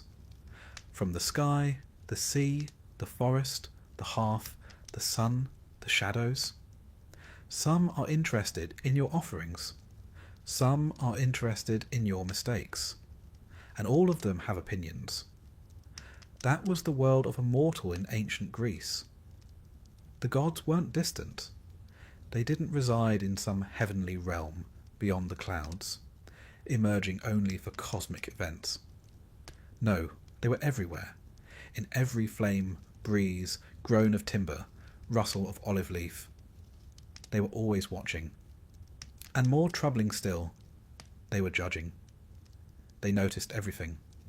What you offered, what you said, what you didn't say, whether you were clean, whether you were honest, whether you looked the wrong direction during a festival, or sneezed at the wrong moment in a temple. They watched you because you mattered, and also because you didn't. The gods, after all, had a tendency to fixate on mortals the way children fixate on ants. Fascinated, occasionally kind, often cruel. Even if you weren't a hero or a villain, even if you were just a simple fisherman or potter or widow selling figs at the market, you still lived under their gaze. And that meant you were always one missed prayer away from misfortune. Take Actaeon, a perfectly decent young man, a hunter, a man fond of dogs and the quiet of the woods. One day, while wandering in the forest, he happened to stumble upon a glade. A soft breeze moved through the trees. Birds chirped, and there, bathing in a secluded pool, was Artemis, goddess of the hunt, the moon, and fiercely guarded chastity. He did not speak. He did not stare. He simply saw her. That was enough. She turned. Her eyes met his. And without a word, she transformed him into a stag. His own dogs, loyal, sharp-toothed, and now very confused, tore him to pieces. The message was clear. Innocence was not a defence. The gods were watching, and they did not take kindly to being seen. Then there's the story of Baucis and Philemon, a rare happy tale, but one with a sharp edge. Zeus and Hermes, disguised as poor travellers, wandered from door to door in a village, seeking shelter. House after house turned them away. Some mocked them, some slammed the door. Only one cottage opened, a humble home shared by an elderly couple. They had little, but they gave freely: bread, olives, wine, and kindness. And so the gods, having revealed themselves, rewarded them. They turned the rude neighbours' homes to ash, flooded the village. Baucis and Philemon were spared. Their cottage transformed into a temple. They were made priests, and when they died, they became two trees, intertwined forever. It's a sweet story, but behind the blessing is a darker truth. The gods were testing you, secretly, constantly, and you never knew when. It might be a beggar at your table, a stranger at the crossroads, a coin dropped on the road. Pass the test, and you might be honoured. Fail, and you might be turned into a tree, or a statue, or dust. There was no formal notice, no warning sign, no heavenly voice saying, "This is a test." You simply had to assume that the gods were watching, and that they were not easily impressed. Hospitality, Xenia, as it was known, was sacred. To mistreat a guest was to insult Zeus himself, who was said to protect strangers and wanderers. But the same went for offerings, for sacrifices, for public festivals. Everything had to be done properly. The right words, the right steps, the right incense. And if it wasn't, well, perhaps the crops would fail. Perhaps your ship would sink. Perhaps your firstborn would cough once, then never again. There was no divine memo, no official notification that you'd offended a god. You had to piece it together. Was it Hera? Was it Apollo? Was it because you poured the wine with your left hand? There's a kind of divine paranoia embedded in ancient Greek life. Not neurotic fear, exactly, but a constant awareness that every action had meaning, and every oversight might carry consequences. And with so many gods, Olympians, titans, river gods, tree spirits, household deities, nymphs of spring and stream, the chances of accidentally offending one were, frankly, rather high. Even saying a god's name in the wrong context could cause trouble. The poet Hesiod warned of speaking ill of the gods after dark. Night was sacred. Silence was better. Safer. And yet, silence too could be dangerous. Because what if the gods expected thanks? Or tribute? Or song? And so, mortals lived in a kind of delicate balancing act, speaking just enough, offering just enough, fearing just enough. Too much reverence, and you might seem insincere. Too little, and you'd seem ungrateful. It was a kind of cosmic etiquette. And the gods, like all finicky dinner guests, paid very close attention to manners. Then there were the temples. Grand, beautiful spaces of marble and gold and flickering flame. But also homes, the gods' homes. And like any guest, you had to behave. You had to wash, to dress properly, to bring gifts. And above all, to mean it. Because the gods weren't just watching your actions, they were watching your heart. Piety was not a checklist, it was a posture of being, and mortals were expected to hold that posture forever. Even the festivals, which could be joyful, were serious business. The Dionysia, for example, with its theatre and wine and revelry, wasn't just a party, it was a religious act. If you laughed too much at the wrong play, or didn't laugh at all, it could be seen as an insult. Your enjoyment, your laughter, your participation, all part of the offering. Even at weddings and funerals, the gods were present, watching, judging. Did the bride offer properly to Hera? Was Hermes honoured for guiding the dead? Were the laments sung loudly enough? Did the family remember to purify the house afterwards? Every detail mattered, because in Greek mythology, the gods did not need your affection, but they demanded your respect, and they were always ready to correct you. Sometimes the judgment came quietly. A sudden illness, a failed harvest, a fishless season. Other times it came dramatically. A storm at sea, a madness in the family, a voice in the night, and once in a while it came with lightning, because Zeus did love a good thunderbolt. Even historians of the time, like Herodotus, recorded events with divine judgment in mind. A king fell? Clearly he'd offended the gods. A city burned? Someone must have grown too proud. There was always a moral to the misfortune, always a finger pointing skyward, and so people told stories, remembered missteps, warned children, left small offerings on windowsills, whispered apologies to trees, sprinkled libations into the earth, just in case. Because when the gods were angry, they might destroy you. But when they were merely curious, that could be worse. Curiosity led to tests, to games, to strange dreams and stranger omens, to impossible choices with no right answer, and still mortals played along.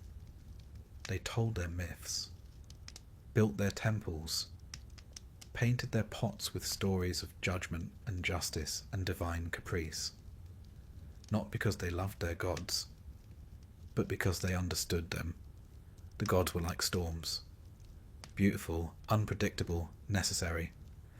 And so long as you honoured them, or at least tried to, perhaps they'd pass over your house without striking. Perhaps, but there were no guarantees, because the gods were watching, and they were always judging. There is a unique kind of cruelty in knowing your fate, and being utterly powerless to change it. That, in essence, was the Greek prophecy. Not a warning to be avoided, not a guide to be followed, but a sentence spoken aloud. In mythology, prophecies weren't meant to help you. They were meant to trap you. They didn't just tell the future. They ensured it would happen. Even the act of trying to escape a prophecy was, more often than not, the very thing that fulfilled it. For mortals, this was particularly agonizing, because the gods might tell you what was coming, but they would never, under any circumstance, explain how to survive it. Take, for example, the most famous case of all, Oedipus, a prince born in Thebes. A child prophesied to kill his father and marry his mother. His parents, understandably horrified, tried to kill him, a standard reaction in mythology. They pierced his ankles, tied him up, and left him on a mountain to die. But fate is rather good at navigating mountains. A shepherd found him, raised him far away in Corinth, unaware of his true origins. And one day, when Oedipus himself heard the prophecy, he did what seemed logical. He ran, fled Corinth, determined never to return, so he might avoid killing his father. On the road, he quarrelled with a stranger, the kind of heated, masculine misunderstanding one expects at a crossroads. He killed the man. Later he arrived in Thebes, saved the city from the Sphinx, married the queen, and slowly, terribly, the truth emerged. The man he'd killed, his real father, the queen, his mother. The prophecy had come true, not because he ignored it, but because he tried to stop it. That, you see, is how Greek prophecy works. It does not lie, but it never helps. It tells you what, never how, and certainly never why. Even heroes were not exempt. Take Perseus. The prophecy said he would kill his grandfather, Acrisius. So Acrisius, naturally, locked his daughter, Danae, in a bronze chamber to prevent her from ever having children. Zeus, always up for a challenge, entered the chamber anyway, as a shower of gold. Mythology is full of these sorts of unorthodox relationships. Perseus was born, sent away, grew up, became a hero. Years later, at some friendly games, he threw a discus. A stray wind, a bad bounce. The discus flew into the crowd and struck his grandfather dead. Prophecy fulfilled. No malice, no design. Just fate, doing what fate does. Then there's Croesus, the famously wealthy king of Lydia. Before waging war against the Persians, he consulted the oracle at Delphi, as one did. The oracle told him, if you cross the river, a great empire will fall. Croesus, confident, charged into battle, and he lost. The empire that fell was his own. The message was accurate, just not in the way he'd hoped. The Greeks understood this paradox. They didn't see fate as a riddle to be solved, but as a thread to be followed, whether you liked it or not. The Moirai, the Fates, were three ancient goddesses who governed every mortal's life. Clotho spun the thread. Lachesis measured it. Atropos cut it. Even the gods respected them. Even Zeus. Because fate was older than Olympus, older than time. And the oracles, those haunted priestesses who spoke the will of Apollo, were not inventing their words, they were merely translating. The most famous oracle, of course, was the Pythia at Delphi. She sat on a tripod over a chasm in the temple floor, inhaling vapours, probably from naturally occurring gases, and spoke in riddles. Kings consulted her before wars, generals before campaigns, farmers before planting, and she would answer, but always vaguely. Always with just enough ambiguity to keep things interesting. Ask how long you'll live, and she might say, when the eagle leaves its nest, so too shall your flame go out. Ask if your son will return from battle, and she might reply, he will bring glory to your name, though not your house. Technically true, practically useless. It wasn't that the gods enjoyed confusing mortals. Well, Actually, they did enjoy it a little, but prophecy for them was more like theatre, a carefully written script where mortals played their roles, and no one, not even the protagonist, could skip a line. This made life rather tense for those who were prophesied about. Take Paris of Troy. At his birth, a prophecy warned he would bring about the destruction of his city, so he was abandoned on a hillside, a recurring theme. But of course he survived, grew up, became handsome, charming, rather fond of judging divine beauty contests. One golden apple, one seduction of Helen, one 10-year war later, prophecy fulfilled. Troy burned, all because a baby was fated to cause ruin, and because mortals, in trying to prevent it, made it inevitable. It's tempting to think of prophecy as a trap, but the Greeks didn't quite see it that way. They saw it as Moira, your portion, your lot, something not to be escaped, but to be understood. In fact, the truly tragic characters weren't the ones who tried to defy fate. They were the ones who never learned what it was. Take Agamemnon. He returned home from Troy, victorious, proud, utterly unaware that his wife Clytemnestra planned to murder him in his bath.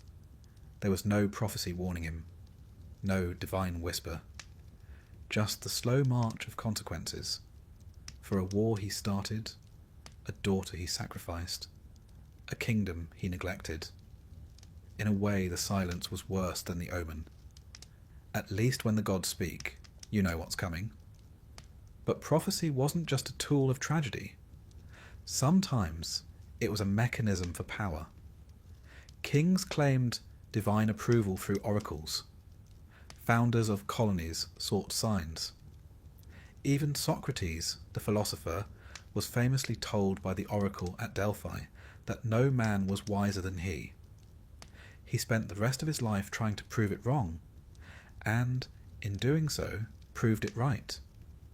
That was the great irony of Greek prophecy. It revealed truth not by clarifying, but by challenging.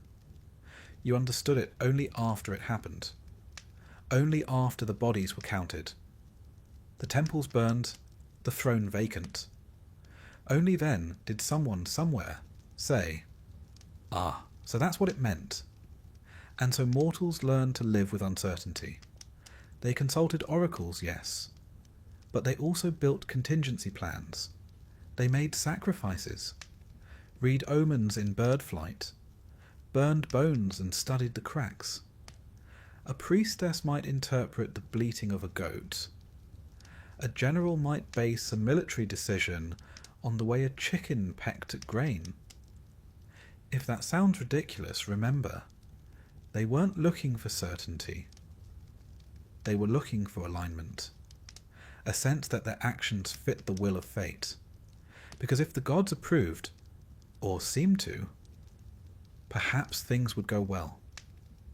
And if they didn't, at least the disaster would be dignified. Even mythology's cleverest mortals, Odysseus, for instance, never outwitted prophecy. They navigated it, delayed it, danced around its edges. But the thread was always waiting to be cut, and no one, not even the tricksters, escaped in the end. There is something terribly human in this. To long for knowledge, to receive it in part, and to realize that knowledge alone does not grant control. To know that the future is written, and still to hope that maybe, just maybe, it isn't written in ink. Some mortals went mad from prophecy. Cassandra, of course, saw everything, and could change nothing. Others, like Laius and Jocasta, acted decisively, boldly, and made things worse. And a few simply walked forward, like Achilles.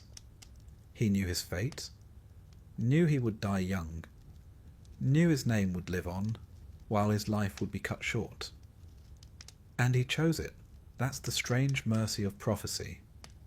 It tells you the end, but it never tells you what kind of person you'll be when you meet it.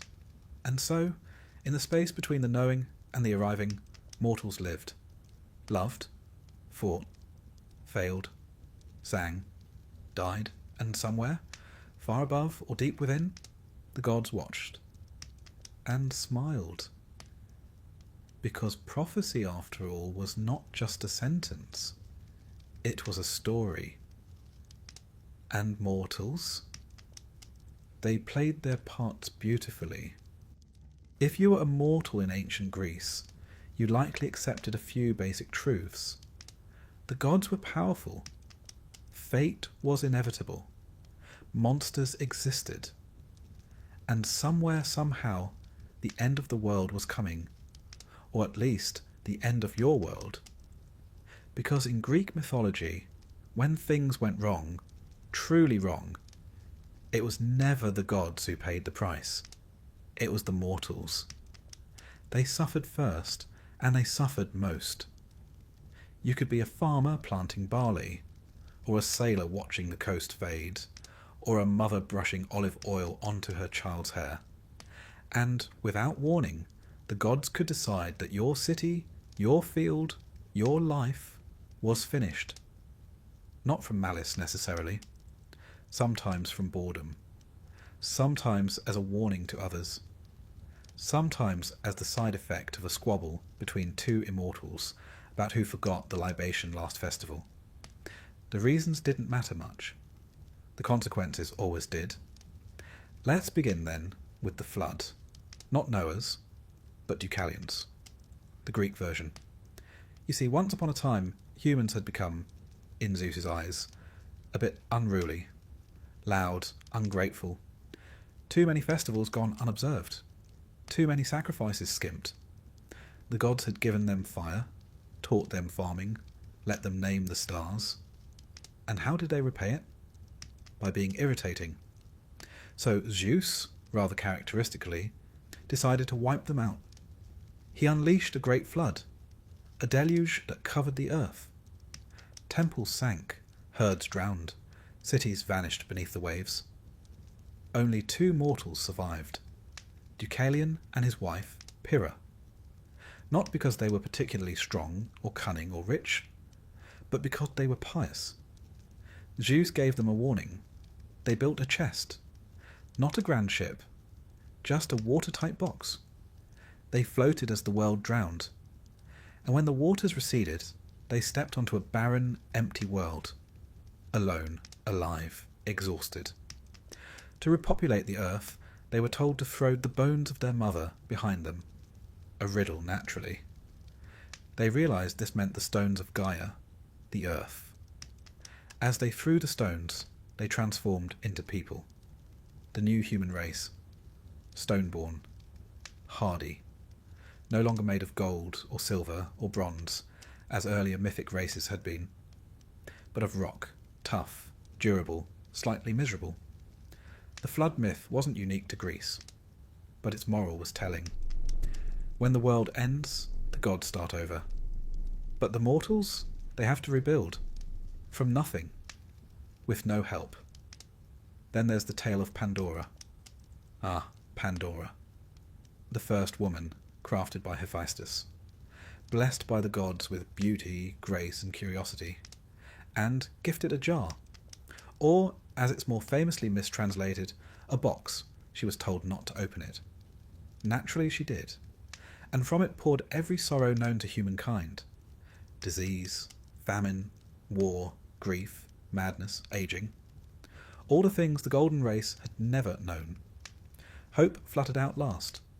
Whether as comfort or cruel joke depends on how you read it. But the point is clear. The gods gave mortals the tools of suffering, sometimes directly, sometimes wrapped in something lovely. Pandora wasn't evil. She wasn't even malicious. She was simply human. And the punishment, as always, fell on everyone else. Even Prometheus, who loved mortals and gave them fire, was punished. Chained to a rock, liver devoured daily by an eagle. Not because he had destroyed anything, but because he had helped. Helping mortals, it seemed, was a serious offence. And yet mortals kept living, kept working, worshipping, hoping. Perhaps because hope had slipped out of the jar too. But the gods didn't need an apocalypse to end a world. Sometimes they simply turned away. Demeter, for instance. When her daughter Persephone was taken by Hades into the underworld, Demeter, goddess of the harvest, wandered the earth in mourning. Crops failed. Famine spread. The green world turned brown. Mortals starved, not because they sinned, but because a mother grieved. Eventually, a compromise was struck. Persephone would spend part of the year above, part below. And so came the seasons. Spring and summer, when the daughter returns. Autumn and winter, when she descends. It's a beautiful myth, but one built on the bones of the hungry. Even in their sadness, the gods had consequences. Then there were wars. The Trojan War wasn't just a clash of men and swords. It was divine theatre. Aphrodite gave Helen to Paris. Hera and Athena snubbed, supported the Greeks. Zeus watched, occasionally amused, occasionally bored, and as the gods chose sides, mortals died. Achilles, Hector, Patroclus, Ajax, thousands unnamed. A city fell. A king lost his homecoming. A queen plotted her revenge. And why? Because a mortal judged a divine beauty contest. One poor choice, one golden apple, one compliment tossed to the wrong immortal. And the world burned. The gods, in their way, were always reenacting creation and destruction. Every war was a mini-apocalypse. Every slight a chance to unravel everything. Mortals weren't consulted. They were simply caught in the blast radius. Even love could end the world. Ask Semele. She was a mortal woman, seduced by Zeus. Hera, jealous, tricked her into asking Zeus to reveal his true form. He did. She was vaporized by divine radiance. Her unborn child, Dionysus, was saved, sewn into Zeus's thigh, because myths are rarely tidy. Semele's death wasn't malicious. It was technical. She wasn't built to see a god bear his power. Mortals never are. Then there's the madness. The gods could break a mortal mind as easily as snapping a reed. Take Heracles, the greatest hero, strongest of men.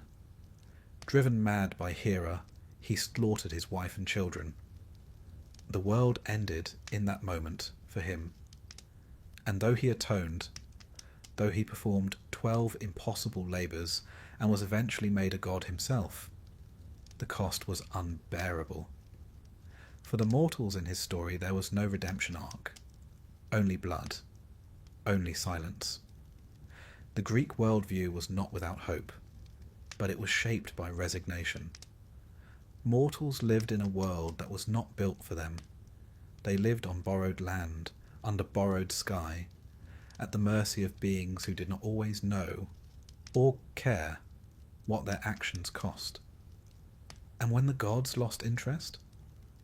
Well, then things got truly dangerous. A neglected ritual, a missed omen, a slighted shrine.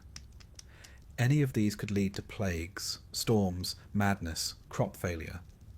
The gods didn't need to rage. They simply had to stop listening. The end of a mortal world wasn't a fiery conclusion. It was silence from Olympus. And still, they prayed. To Athena for wisdom, to Apollo for healing, to Artemis for safety in childbirth. They sang the hymns, burned the fat, poured the wine. Not because they were certain it would help, but because they feared what happened when no one did. Mortals learned to live with endings. Small ones, personal ones, city walls collapsing, loved ones turning to shadows, heroes vanishing into smoke. They accepted that time was not kind, that history was not fair, that the gods had other priorities. But they told their stories, preserved the myths, painted the jars, built the temples, because telling the story in the end was all the power they had, to name the suffering, to place it in context, to turn the chaos into something resembling sense. So when the world ended, as it often did, in pieces, at least it could be remembered, sung, shared. Even the end, the Greeks knew, could be made beautiful, if only in hindsight.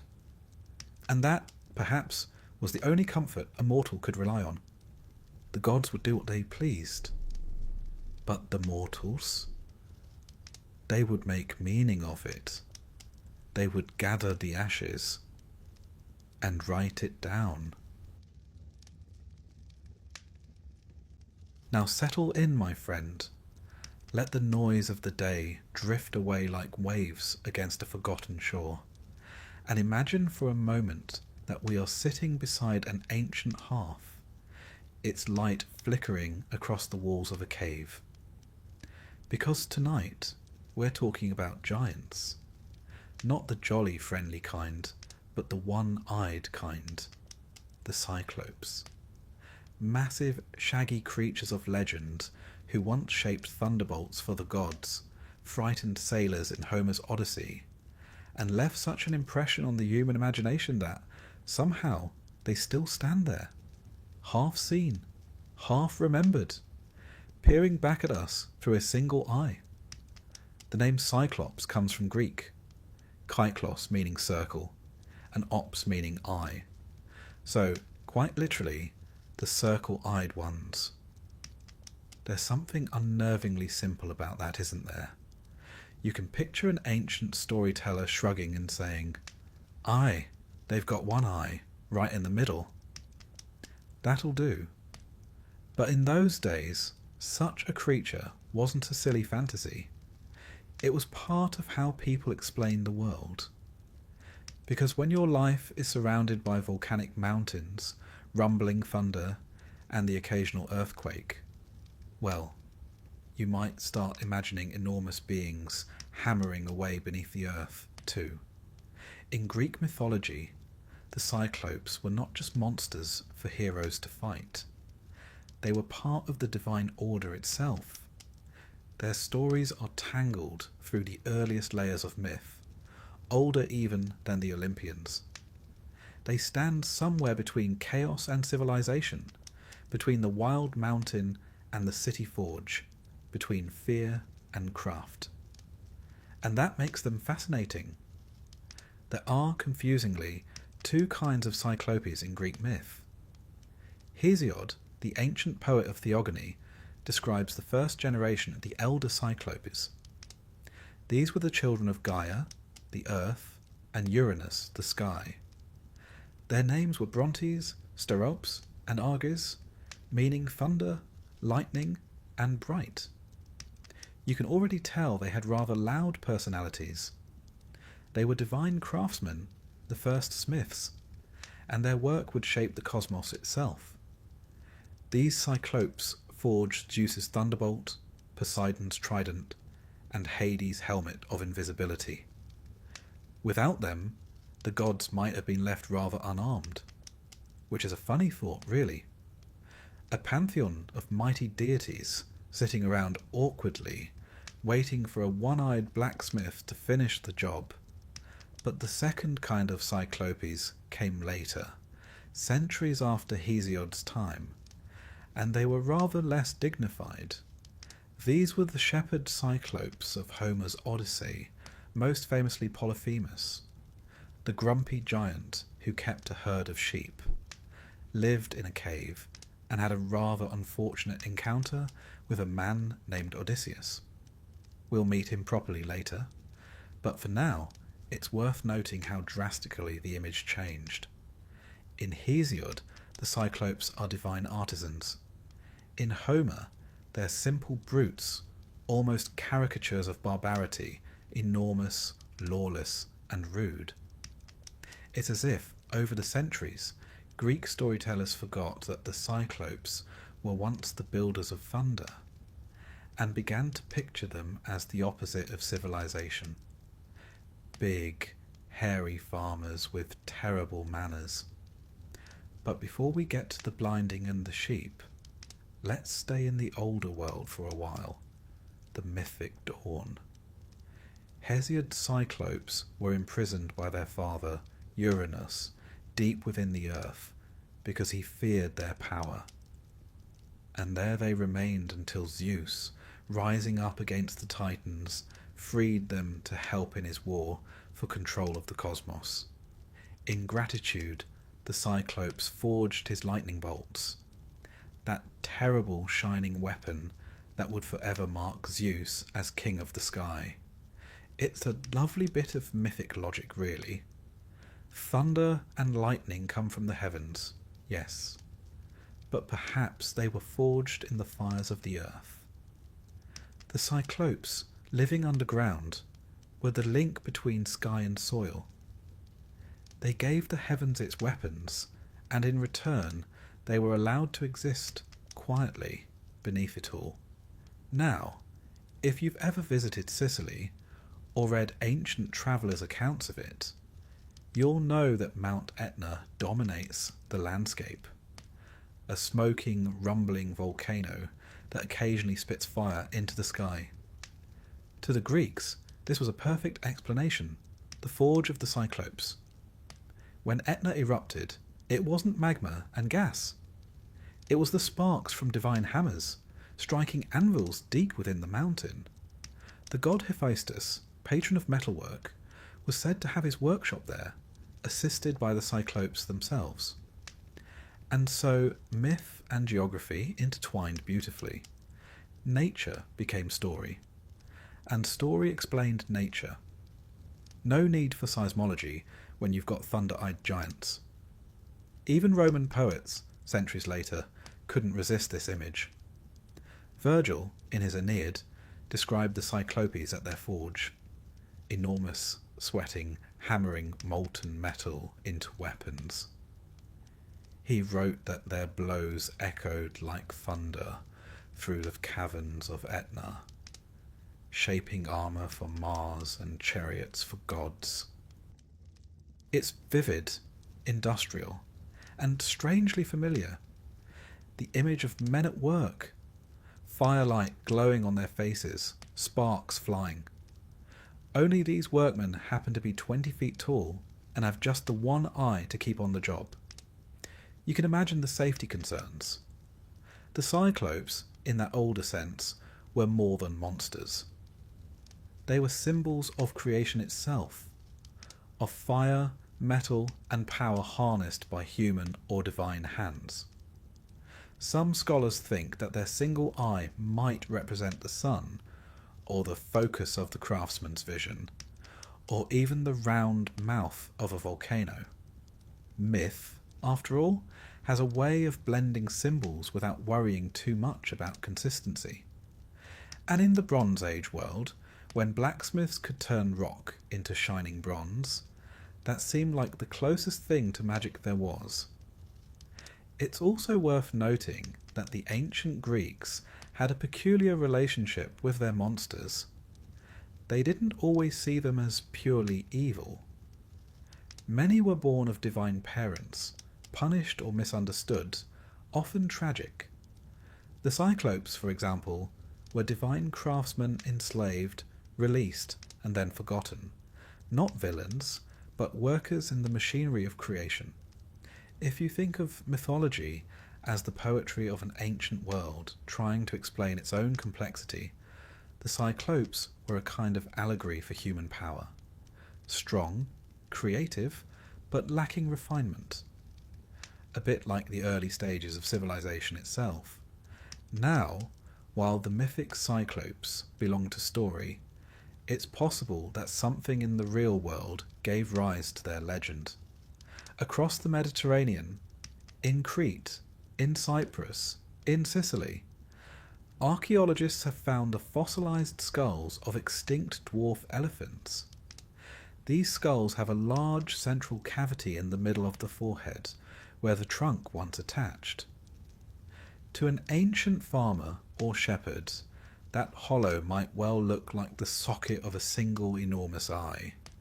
You can almost picture a herdsman stumbling upon such a skull, brushing the dust away and muttering, "Ah, so that's where Polyphemus went." Thus, geology became mythology, and bones became bedtime stories. Even in architecture, the idea of the Cyclopes lingered. The Mycenaean walls of Tiryns and Mycenae were built with stones so massive that later Greeks believed only the Cyclopes could have lifted them. They called it Cyclopean masonry, and you can still visit those walls today. Great rough blocks stacked so high that even modern engineers scratch their heads. It's humbling, really, to think that when the Greeks looked upon the achievements of those who came before them, they simply said, "Ah, yes, must have been giants." Perhaps that's what we do too, in our own way, looking at the wonders of the past and finding something larger than life behind them. And so, before Homer turned them into man-eating shepherds, the Cyclopes were divine artisans, the builders of the gods' greatest weapons, the keepers of fire and forge. They remind us that mythology isn't just about fear, it's also about respect.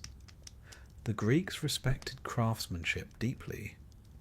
To shape metal from ore was to play a little at being divine. It's no wonder they imagined the masters of that craft as something more than human.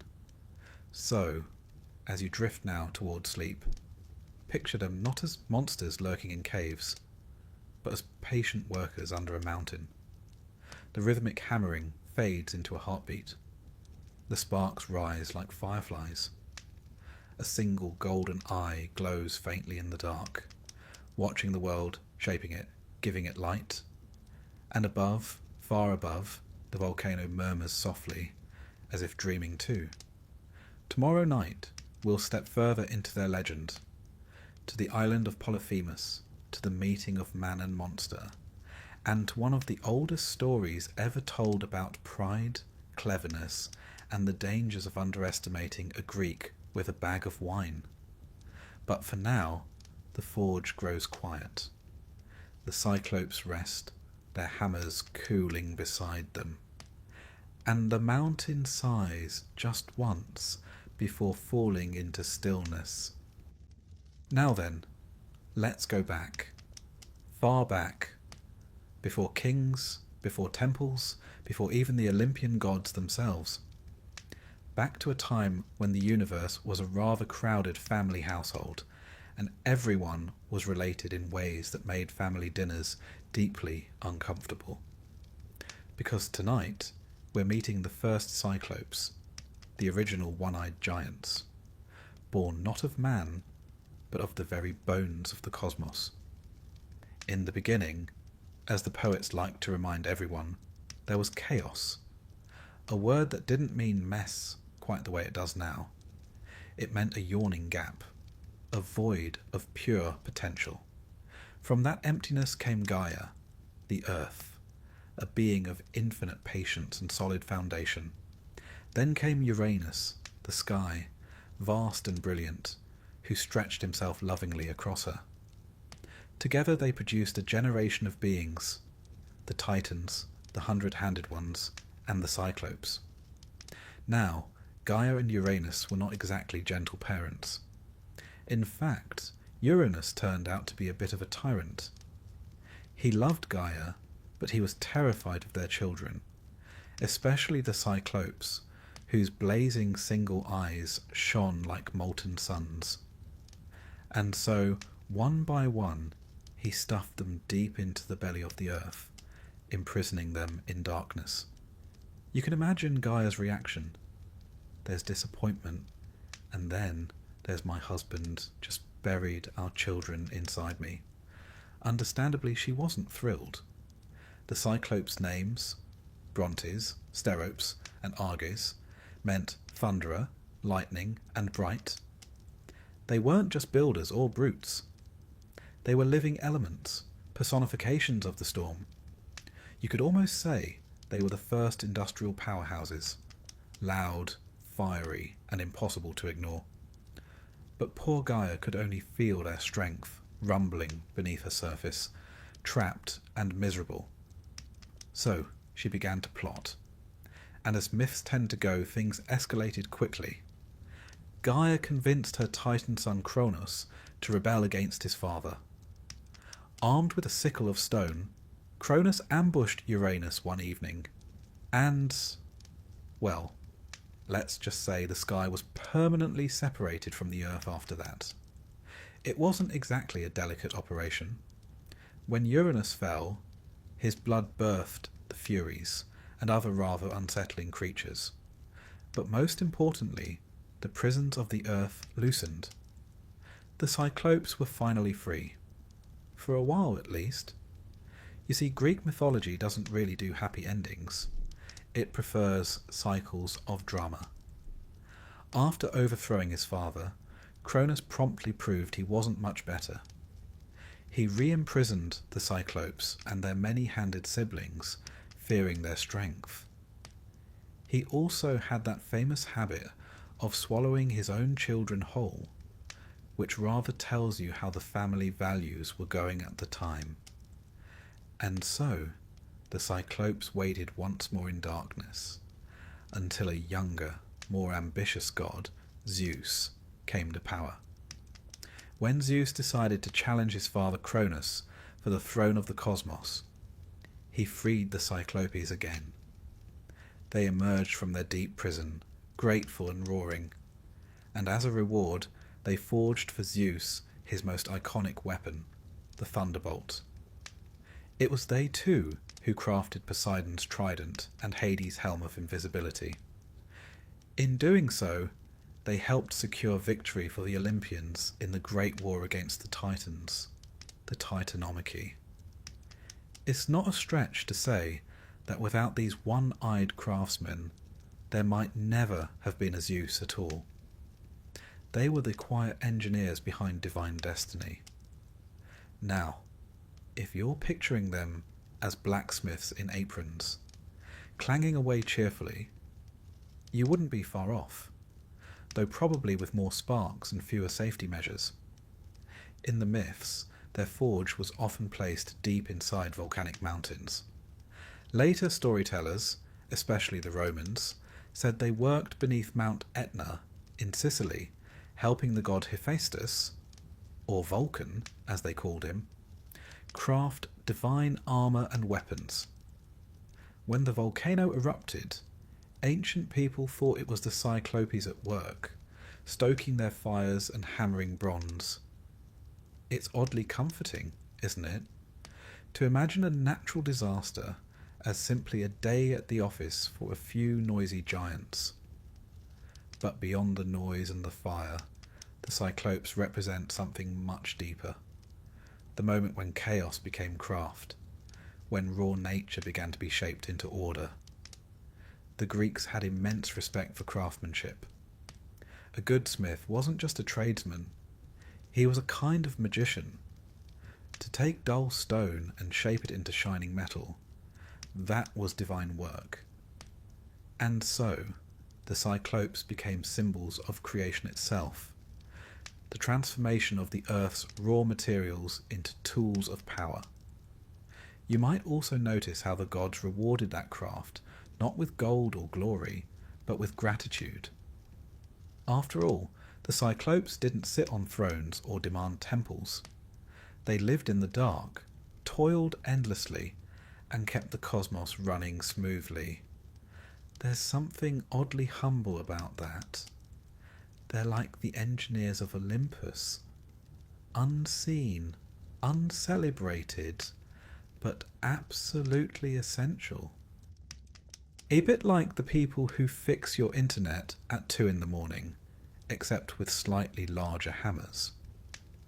Of course, myths evolve with the people who tell them. By the time of Homer, centuries later, the image of the Cyclops had changed completely. He no longer lived beneath volcanoes forging lightning bolts.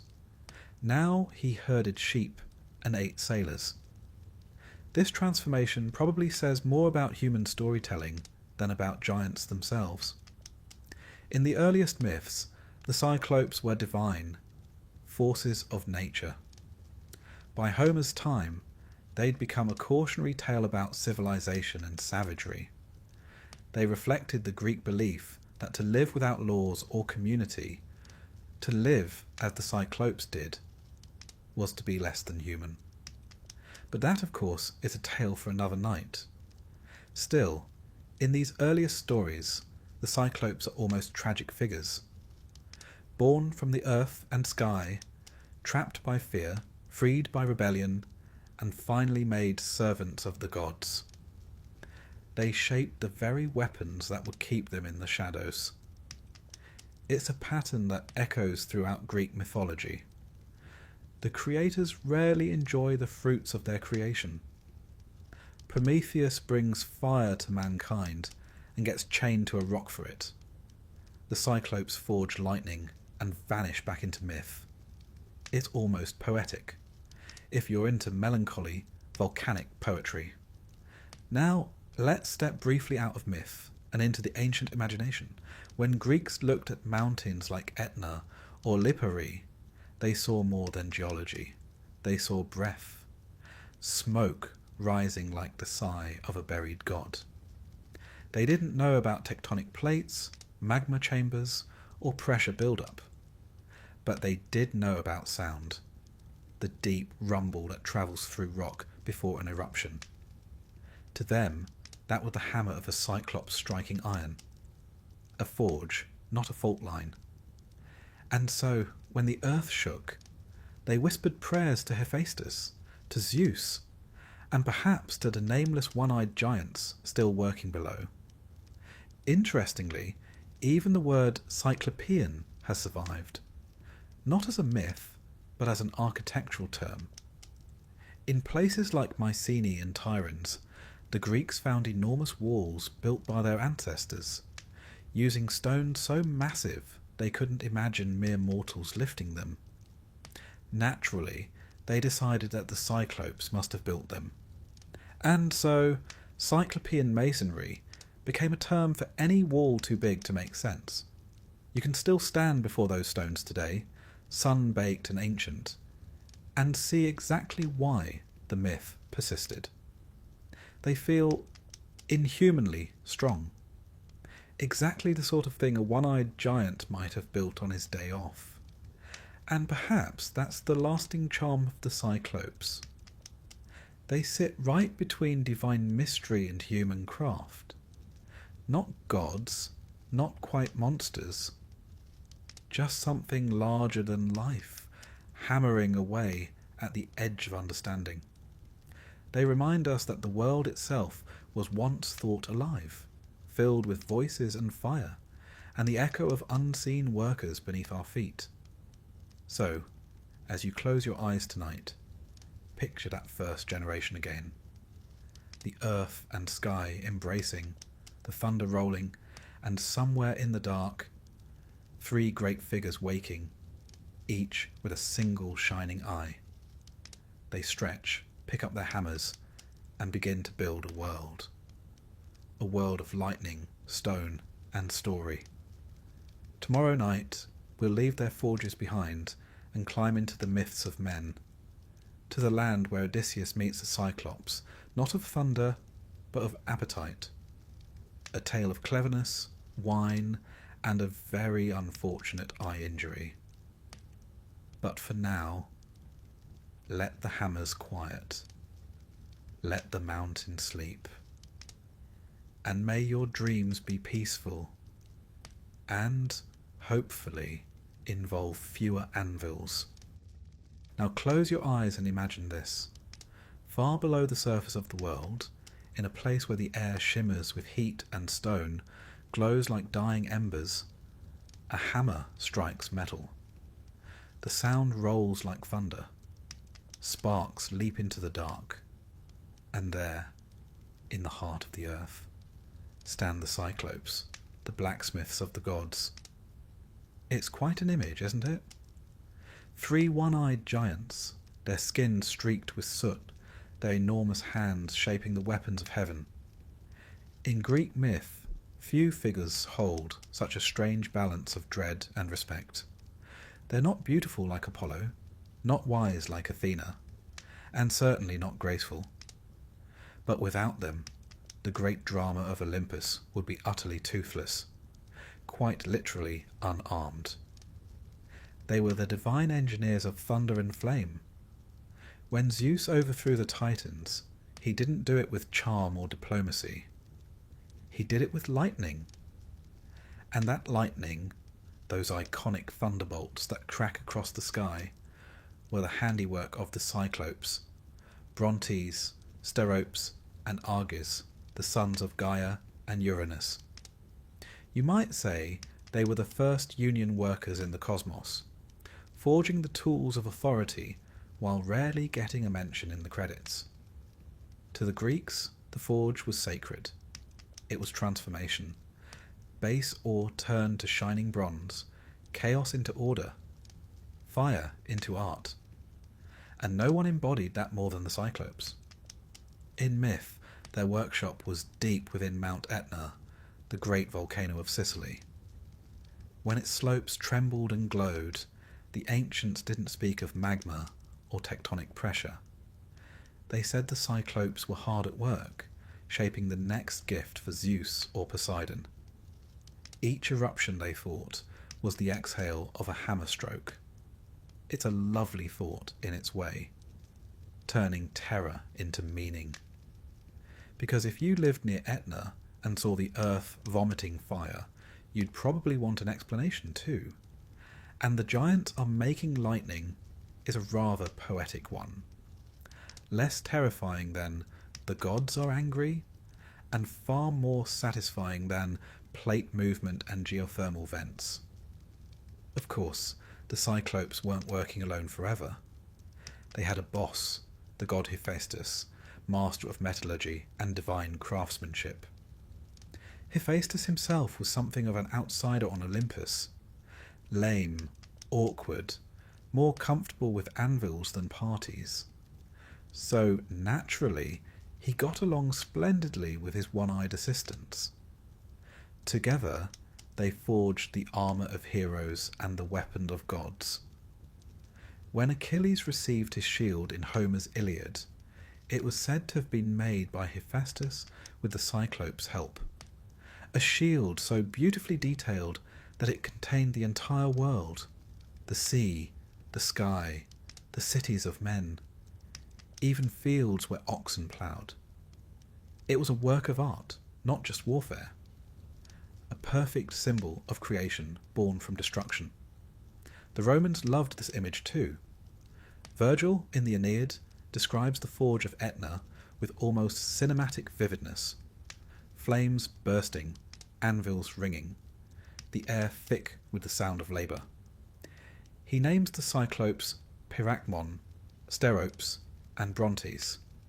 Yes, they reused the names quite freely, and describes them crafting armour for Mars, the god of war. It's one of these scenes you can almost hear. A slow, rhythmic clang echoing through stone halls, the hiss of metal cooling in water. If ever there was a bedtime soundtrack for ancient mythology, that would be it. But the Cyclopes weren't merely artisans of weapons. They were creators of symbols. Each tool they forged carried meaning. Zeus's thunderbolt represented authority and divine judgment, the power to destroy or purify. Poseidon's trident symbolized mastery over the seas, and by extension, the unpredictable emotions of mankind. Hades' helm of invisibility was less flashy, but just as potent. The unseen power of the underworld. In myth, the Cyclopes didn't just make tools. They defined the very symbols by which gods ruled. That's not bad for a few one-eyed fellows who rarely got invited to Olympus banquets. You might wonder why the Greeks, of all people, gave such reverence to smiths and craftsmen. After all, theirs was a culture obsessed with beauty, poetry, and philosophy. But to them, making things was divine work. It turned the chaos of nature into something controlled, something purposeful. In a sense, The Cyclopes were the ultimate expression of techne, that sacred art of making. Every hammer stroke was an act of order in a wild world. They may have been terrifying to look at, but their purpose was deeply civilized. It's also worth noting that these myths were born during the Bronze Age, when metallurgy itself was seen as almost magical. Ordinary people couldn't understand how a lump of dull rock could become a gleaming sword. It required secret knowledge, fire, air, and the right kind of stone. So it made perfect sense to imagine divine beings doing that kind of work. In a world without factories or electricity, the blacksmith's forge must have looked like the heart of creation itself, glowing, hissing, alive. Perhaps that's why so many ancient cultures, from the Celts to the Egyptians, had gods of the forge. The Greeks just happened to make theirs cyclopean. Now, it's not all sparks and thunderbolts. In later myths, the Cyclopes met rather grim fates. According to one story, Zeus's favourite Cyclops, Argus, was slain by Apollo. Apparently, Zeus had used one of their thunderbolts to strike down Apollo's mortal son, Asclepius. And Apollo, furious with grief, took revenge on the forger rather than the wielder. It's one of those moments that remind you the Greek gods were terribly dramatic employers. Imagine spending eternity making weapons for someone, only to be struck down for doing your job too well. Still, the image of the Cyclopes persisted. They remained, in the collective imagination, as the heartbeat of divine industry, eternal workers in an endless forge. And there's something quietly noble about that. While gods bickered and heroes boasted, the Cyclopes just kept working. Their world was rhythm and fire, creation through persistence. And perhaps that's the moral hidden inside the myth, that endurance, not beauty or power, keeps the world running. Even ancient philosophers found meaning in them. Some saw the Cyclopes as symbols of unity, one eye representing one vision, one focus, one truth. Others thought their single eye was a metaphor for enlightenment, an all-seeing mind gazing into the heart of things. A bit of poetic overthinking, perhaps, but rather flattering for a race of volcanic blacksmiths. Then again, Greek myth always layered meaning like that. Each story a blend of wonder, wisdom, and the occasional terrible decision. If you listen closely, you can almost hear their forge now. The distant clang beneath the earth. The hiss of steam rising from deep stone cracks. Even in the modern world, Etna still smokes, still roars from time to time, as if reminding us that the Cyclopes haven't entirely gone away. Perhaps they're simply waiting, sleeping in the mountain's heart until the gods need them again. So, as you drift towards sleep, picture them there, massive, patient, and focused. One eye glowing like a coal, one hand gripping the hammer, the other steadying a half-formed weapon on the anvil. They strike once. The mountain trembles. The sea shivers. And somewhere above, a thundercloud gathers, the whisper of their handiwork reaching the sky. Tomorrow night, we'll leave the forge behind and climb back into the sunlight to meet the second kind of Cyclopes, the ones who traded anvils for sheep and craftsmanship for chaos. A simpler life, you might think, though not one without its dangers. For now, let the sound of their hammers fade into your dreams. The fire softens to a glow, and the blacksmiths of the gods, satisfied with their work, rest at last. Let's open our eyes just a little to the earliest dawn of myth. where the world itself was still trying to decide who was in charge. Because before Zeus, before the Olympians, there was another king of the sky, and his name was Uranus, a god so vast that he was the sky, the first ruler of the heavens, husband of the earth, and, as it happens, father to a few children he'd rather not invite to family gatherings. You see, Uranus and Gaia, the earth, had quite a prolific relationship.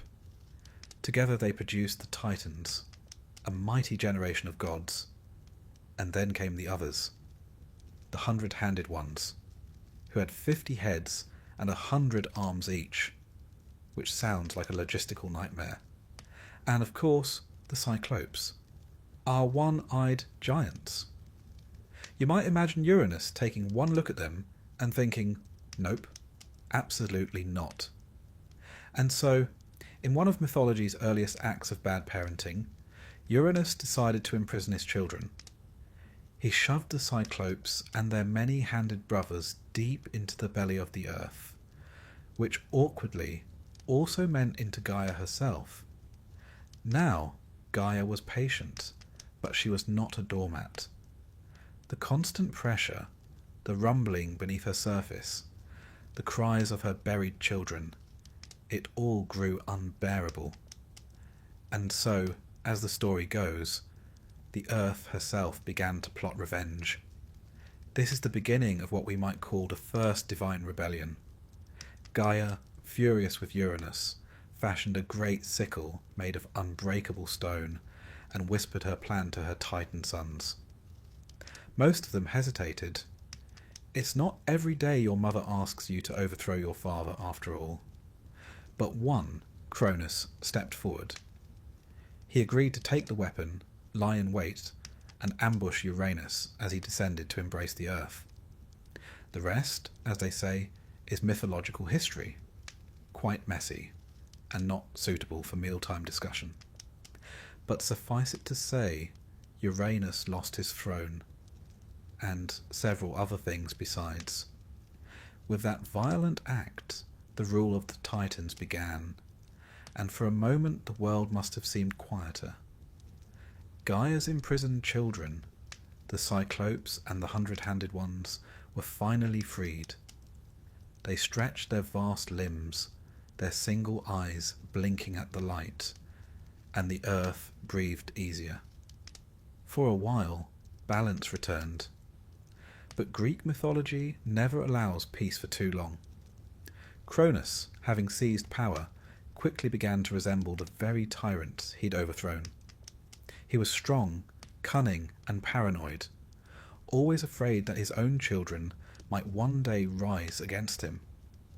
So he swallowed each one as they were born: Hestia, Demeter, Hera, Hades, and Poseidon. One by one, into the belly of their father they went, which seems to have been something of a family tradition by that point. It's almost comical in a dark way. These are gods, after all, yet they behave like contestants in some cosmic farce. And in all of this, the poor Cyclopes found themselves once again in chains. Cronus, fearing their power and remembering what had happened to his father, decided to lock them back up, this time in Tartarus, the abyss beneath the underworld. For creatures whose whole identity revolved around forging light, thunder, and brilliance, it must have been a cruel fate. Endless darkness, with no metal, no flame, and no purpose. It's a wonder they didn't go on strike. But myths, like storms, move in cycles. Eventually, a child of Cronus, Zeus, escaped his father's appetite. Hidden away by his mother, Rhea, Zeus grew up far from the watchful eyes of the Titans. When he reached adulthood, he returned to challenge his father and free his siblings. And when the great war of gods and Titans began, the Titanomachy, Zeus knew exactly who he needed on his side: the one-eyed blacksmiths of legend, still locked away in Tartarus. So, down into the abyss he went, with his mighty lightning still only a dream. He broke their chains, called them brothers, and asked for their help. The Cyclopes, grateful and eager to stretch their arms again, agreed, and there, in the deepest pits of the earth, they built a forge that shook the world. From its fires came 3 weapons that would decide the fate of the universe. For Zeus, the Cyclopes forged the thunderbolt, brilliant, blinding, and unstoppable. For Poseidon, they made the trident, a 3-pronged spear that could stir the oceans and split the earth. And for Hades, they crafted the helm of invisibility, silent and cold as shadow. Together these gifts tipped the balance of the war. With each clash of thunder, the Titans fell, until at last Zeus and his siblings stood victorious. It's rather poetic, isn't it? The very beings once buried by the heavens now became the instruments of its new ruler, the children of earth and sky, shaping the tools that would bring order to both. And in their way the Cyclopes helped end an era of chaos. You might almost call them divine revolutionaries, though with better work ethic and fewer speeches. After the war, Zeus rewarded them handsomely, or as handsomely as immortals could manage. He gave them their forge, deep beneath Mount Etna, and the freedom to create forever. There, the rumble of their work became the heartbeat of the earth. And whenever mortals heard thunder, they said, "Ah, Zeus is at it again," never realizing that the real artist behind the storm was still labouring in the dark below. It's a strangely humbling myth. Uranus, the Sky Father, had tried to bury his children out of fear, yet it was their very strength that built the new order of the gods. Even divine paranoia couldn't silence creation. And perhaps that's the deeper message tucked away beneath the thunder. That power, when hoarded, decays, but when shared, it transforms. In freeing the Cyclopes, Zeus didn't just gain soldiers. He gained the very spark of invention itself, the fire of progress that still shapes the myths of mankind. Now scholars, ever practical, have offered their own interpretations of these myths. Some say the story of Uranus and Gaia reflects an early human understanding of nature's balance, the sky fertilizing the earth rebelling when pressed too hard. Others see it as a political allegory, a tale about tyranny, rebellion, and the inevitable rise of new orders. And of course, there are those who think the Cyclopes represent the first artisans, the blacksmiths whose forges seem to glow like miniature suns. Perhaps, they say, the wrath of the Sky Father was nothing more than thunder echoing off bronze. But honestly, I rather prefer the giant with a hammer version. It's more dramatic. And so, when we speak of the wrath of Uranus, of the ancient sky god who feared his own children, we're really talking about the birth of change. The universe, in myth, grows through conflict. Old powers give way to new. The Cyclopes, once outcasts, become the engineers of destiny. And somewhere between those clashes of light and darkness, the world, as the Greeks knew it, begins to take shape. So as you close your eyes tonight, imagine the forge cooling after battle. The Cyclopes sitting in silence, one polishing the edge of a trident, another gently cradling a finished thunderbolt. The air still trembles with heat, but for the first time in ages, there's peace. Not the peace of stillness, but the peace of completion. Above them, the sky stretches wide and calm. No longer a tyrant, but a canvas. And if, by chance, you hear thunder in the distance, don't worry. It's only the sound of old gods turning in their sleep. Tonight, we leave the forges of the gods behind. The sparks fade, the anvils cool, and we step into another age, one where myths drift closer to men. The world has changed.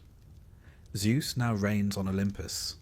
The old wars are over, and the gods, though still meddlesome, spend more time watching mortals from afar.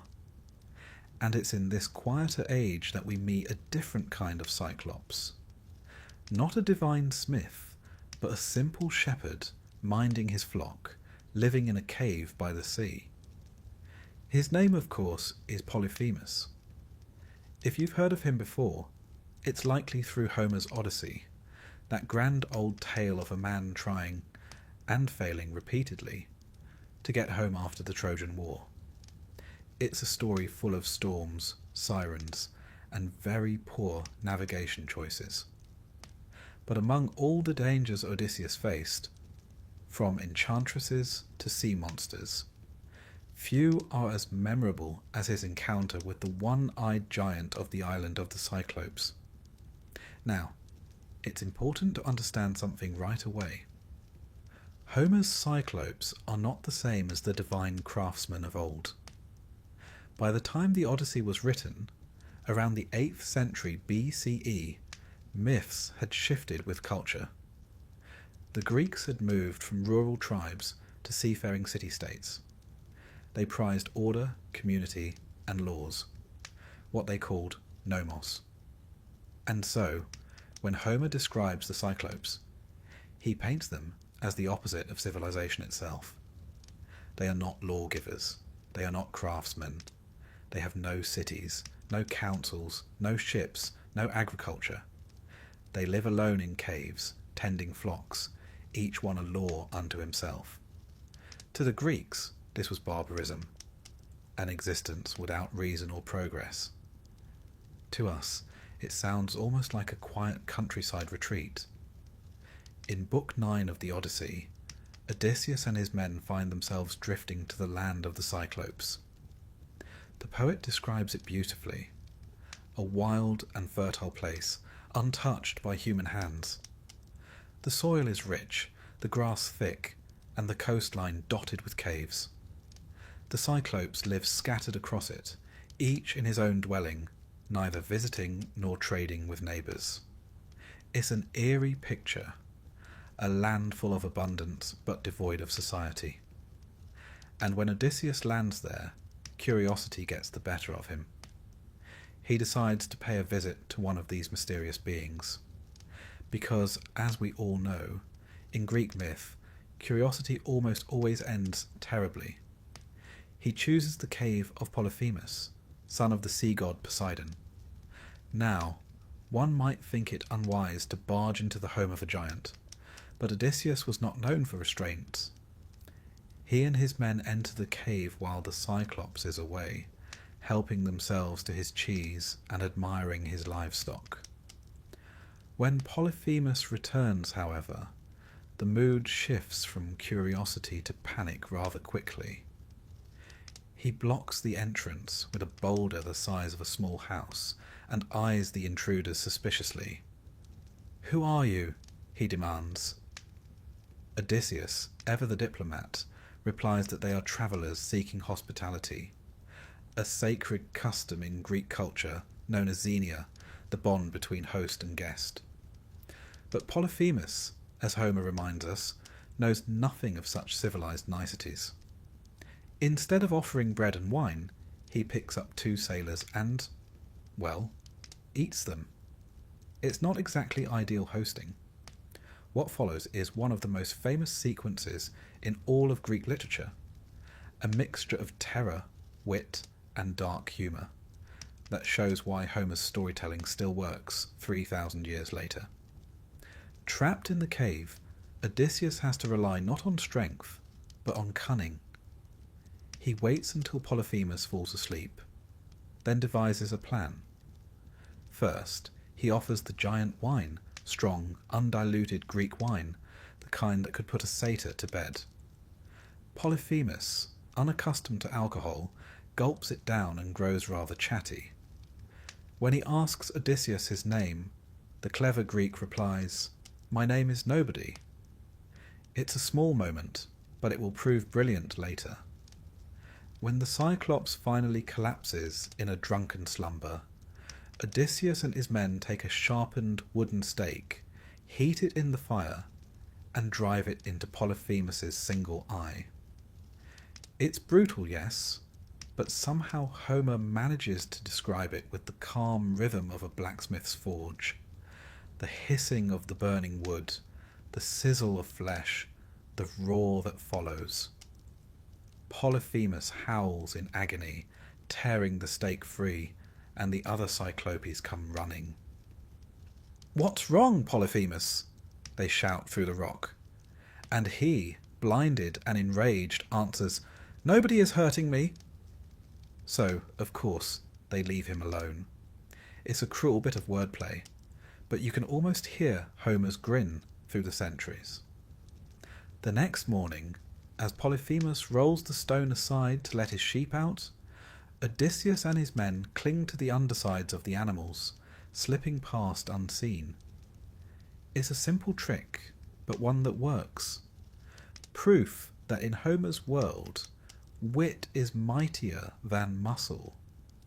Once they reach the shore, they sail away in silence, until Odysseus, unable to resist one final flourish, shouts back his real name. Polyphemus, in his fury, hurls enormous rocks into the sea, barely missing their ship. Then he lifts his hands and calls upon his father, Poseidon, to curse Odysseus' journey. It's a curse that will echo across the entire poem, ensuring that the clever Greek's road home is long, painful, and marked by divine vengeance. And so, with one act of pride, Odysseus turns a victory into a tragedy, something the Greeks were rather good at doing. In blinding Polyphemus, he wins the battle of wits. In boasting about it, he loses the favour of the gods. It's a neat moral lesson, tucked between the sheep and the shouting. Even heroes can talk themselves into trouble. Now, beyond the drama, there's something fascinating about what Homer does with the Cyclops myth here. He transforms them from divine smiths into symbols of what happens when civilization is absent. Polyphemus has no city, no trade, no laws, no sense of community. He lives alone, self-sufficient but empty. For the Greeks, who valued polis life, debate and order, that was the ultimate horror.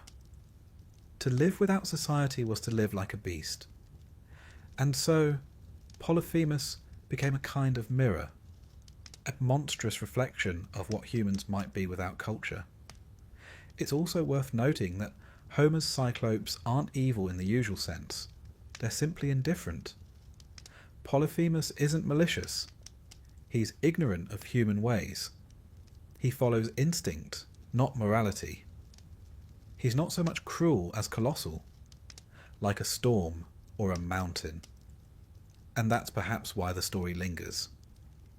It's less about monsters and more about humanity facing the raw, indifferent power of nature and surviving through cleverness. Later writers, like Virgil and Ovid, would revisit the tale with sympathy for the Cyclops. In their versions, Polyphemus isn't just a man-eating brute. He's a lonely creature who falls in love with the sea nymph Galatea, only to have his heart broken. Even monsters, it seems, are allowed a little tragedy. But that too tells you something about myth. It evolves with the storyteller. In Homer's time, the Cyclops was a warning about lawlessness. In later centuries, he became a figure of pathos, proof that even giants could be misunderstood. And perhaps that's why the story of Polyphemus endures.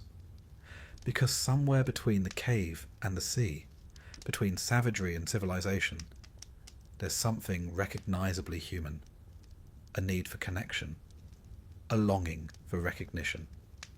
Even the one-eyed giant, roaring in pain, calls out not to be alone. So tonight, as the waves whisper outside your window, picture that dark island under the moon, sheep bleating softly, the sea gently lapping at the rocks.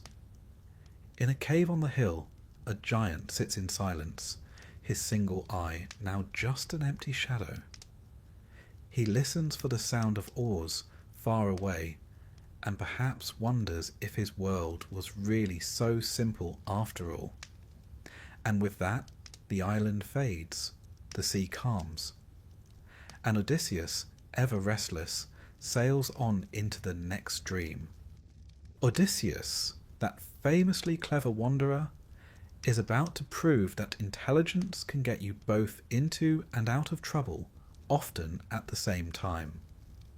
Because this chapter is not just about survival, it's about pride, consequence, and the fine art of keeping one's mouth shut, something our dear Odysseus never quite mastered. To set the scene properly, imagine it. A vast cavern lit by a dim fire, walls lined with heavy racks of cheese, and the floor littered with straw. At the entrance, a boulder the size of a small hill seals the opening. Outside, you can hear the sea, that soft rhythmic hush that sounds almost like breathing. And there, towering over a trembling group of Greek sailors, stands Polyphemus, the one-eyed son of Poseidon, a being both magnificent and horrifying. His single eye gleams like a polished shield in the firelight, and when he speaks, the sound rolls through the cave like distant thunder. Odysseus, ever the opportunist, had come seeking hospitality, the sacred Greek tradition of Xenia. But Polyphemus, as Homer makes clear, is no friend of custom or law. He has no need for gifts, no temples, no god save his father the sea. He simply takes what he wants. And on this particular evening, what he wants is dinner. Unfortunately, that dinner happens to include two of Odysseus's crewmen. Now most men would panic at such a moment, but Odysseus was not most men. He was, as the ancients like to say, polytropos, of many turns, a mind that could twist its way out of any snare. So, as Polyphemus chews thoughtfully on his guests, Odysseus begins to plan. He can't fight the giant.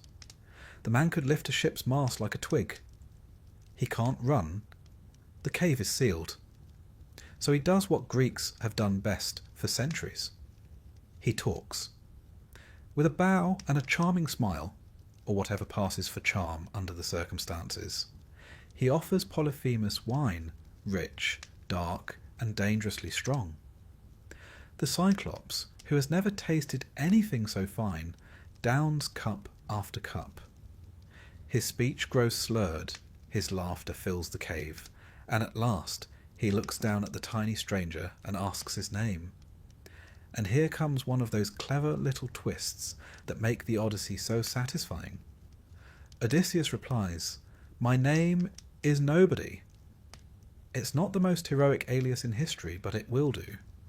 Polyphemus grins, or perhaps just drools, and promises to eat Nobody last, as a gesture of gratitude. A terrible deal, really, but Odysseus isn't expecting him to remember it. When the giant finally collapses into sleep, the Greeks spring into action. They find a massive olive wood stake, thick as a tree trunk, and sharpen one end to a cruel point. Then they heat it in the fire until it glows red. It's a terrifying image. 6 men standing around the sleeping form of a monster, the flames dancing over their faces. Homer describes the moment with eerie precision.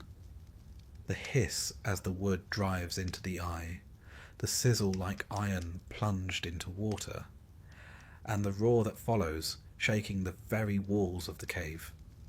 Polyphemus thrashes, screaming, tearing at the stake. The smell of smoke and blood fills the air. The sailors scramble for cover as the Cyclops gropes blindly around the chamber, bellowing for help. Outside, the other Cyclopes come running, calling to him through the rock. "What's the matter, Polyphemus?" they shout. "Who's hurting you?" And from within the cave, he howls back, Nobody is hurting me." So, of course, they leave him alone. You can almost hear Homer's chuckle echoing through the centuries. The joke is as old as language itself, and still works beautifully. By morning the cave is silent, except for the sound of sheep bleating. Polyphemus, blinded and miserable, pushes aside the stone to let his flock out to graze. But Odysseus, not yet done with cleverness, ties his men beneath the woolly bellies of the animals. When the Cyclops reaches down to feel for intruders, he touches only soft fleece. The Greeks slip past unnoticed, holding their breath, until at last they reach the shore. There, beside their ship, Odysseus should have left quietly. He could have sailed away unpunished, unpursued, a hero of pure cunning. But pride always finds a way. As the wind filled his sails, he couldn't resist calling out. "Polyphemus," he shouted across the waves, "if anyone asks who blinded you, tell them it was Odysseus, son of Laertes, from Ithaca."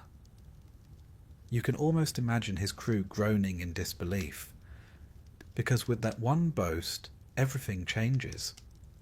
Polyphemus, staggering to the cliff's edge, lifts his hands to the sky. He calls upon his father, Poseidon, god of the sea, to avenge him. "Grant that Odysseus may never reach his home," he cries, "or if fate decrees he must, let him come late, in pain, with all his companions lost." It's a chilling curse. And of course it works. The rest of Odysseus' journey will unfold beneath its shadow. Storms, shipwrecks, temptations and loss. All because he couldn't resist saying his own name. And that's the heart of this story. The balance between cleverness and hubris. Odysseus wins by wit, but loses by ego. He's a reminder that even the sharpest mind can be undone by pride. The Greeks called it hybris, the dangerous arrogance that offends the gods. And Homer, ever the poet of human folly, gives us here the perfect illustration. A hero smart enough to trick a giant, and foolish enough to tell him about it. But let's not forget the Cyclops himself. In Homer's telling, Polyphemus is monstrous, yes, but also strangely human. He has a father, a home, and a quiet life before this intrusion. He tends his sheep. He sings to them, badly perhaps, but sincerely. He even follows his own kind of order, simple though it may be. In some ways, he's as much a victim as Odysseus, a creature living peacefully until a stranger arrived, lied to him, blinded him, and mocked him on his way out. It's a different sort of tragedy when you see it that way. Later poets certainly thought so. In Roman myth, Ovid and Virgil softened the Cyclops image. Their Polyphemus is lonely rather than savage, hopelessly in love with the sea nymph Galatea, who doesn't quite return the affection. He sits on the rocks, gazing at the sea, singing clumsy songs of love. It's a rather touching picture. The once terrifying giant turned into a symbol of unrequited affection. It shows, I think, that even monsters evolve with the cultures that tell their stories. What begins as terror can end as tenderness. Still, Homer's version endures because it captures something essential about the human condition, the tension between intelligence and restraint. We admire Odysseus for his wit, yet we wince at his vanity. We fear Polyphemus, yet we pity him too. And between them lies the eternal question: what does it really mean to be civilized? Is it cleverness, compassion, or simply the ability to stop talking when you've already won?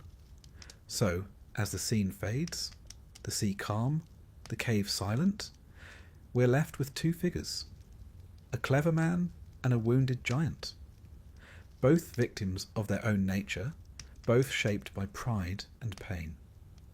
The island grows smaller as the ship sails away, and the last sound we hear is the slow crash of waves against the rocks, Poseidon stirring. Perhaps there's a lesson in that sound, that even the greatest triumphs can carry their own curses, that silence sometimes is the wisest victory, and that somewhere, deep within us all, there's a little of both Odysseus and Polyphemus, clever and clumsy, brave and blind. So tonight, let the sea lull you to rest.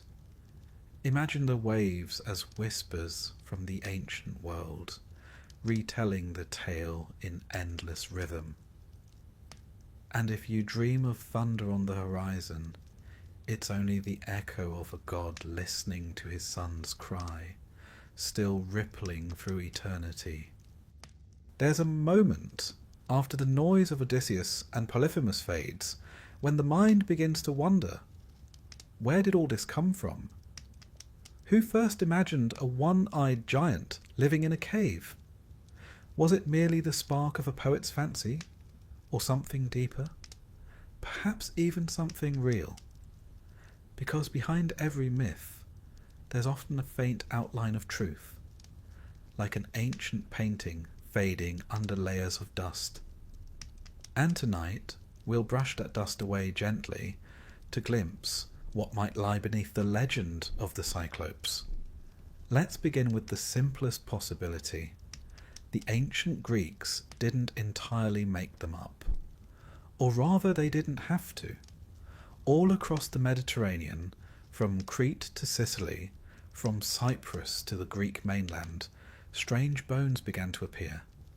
Great skulls, bleached by the sun, embedded in rock, with gaping holes in the centre of the forehead.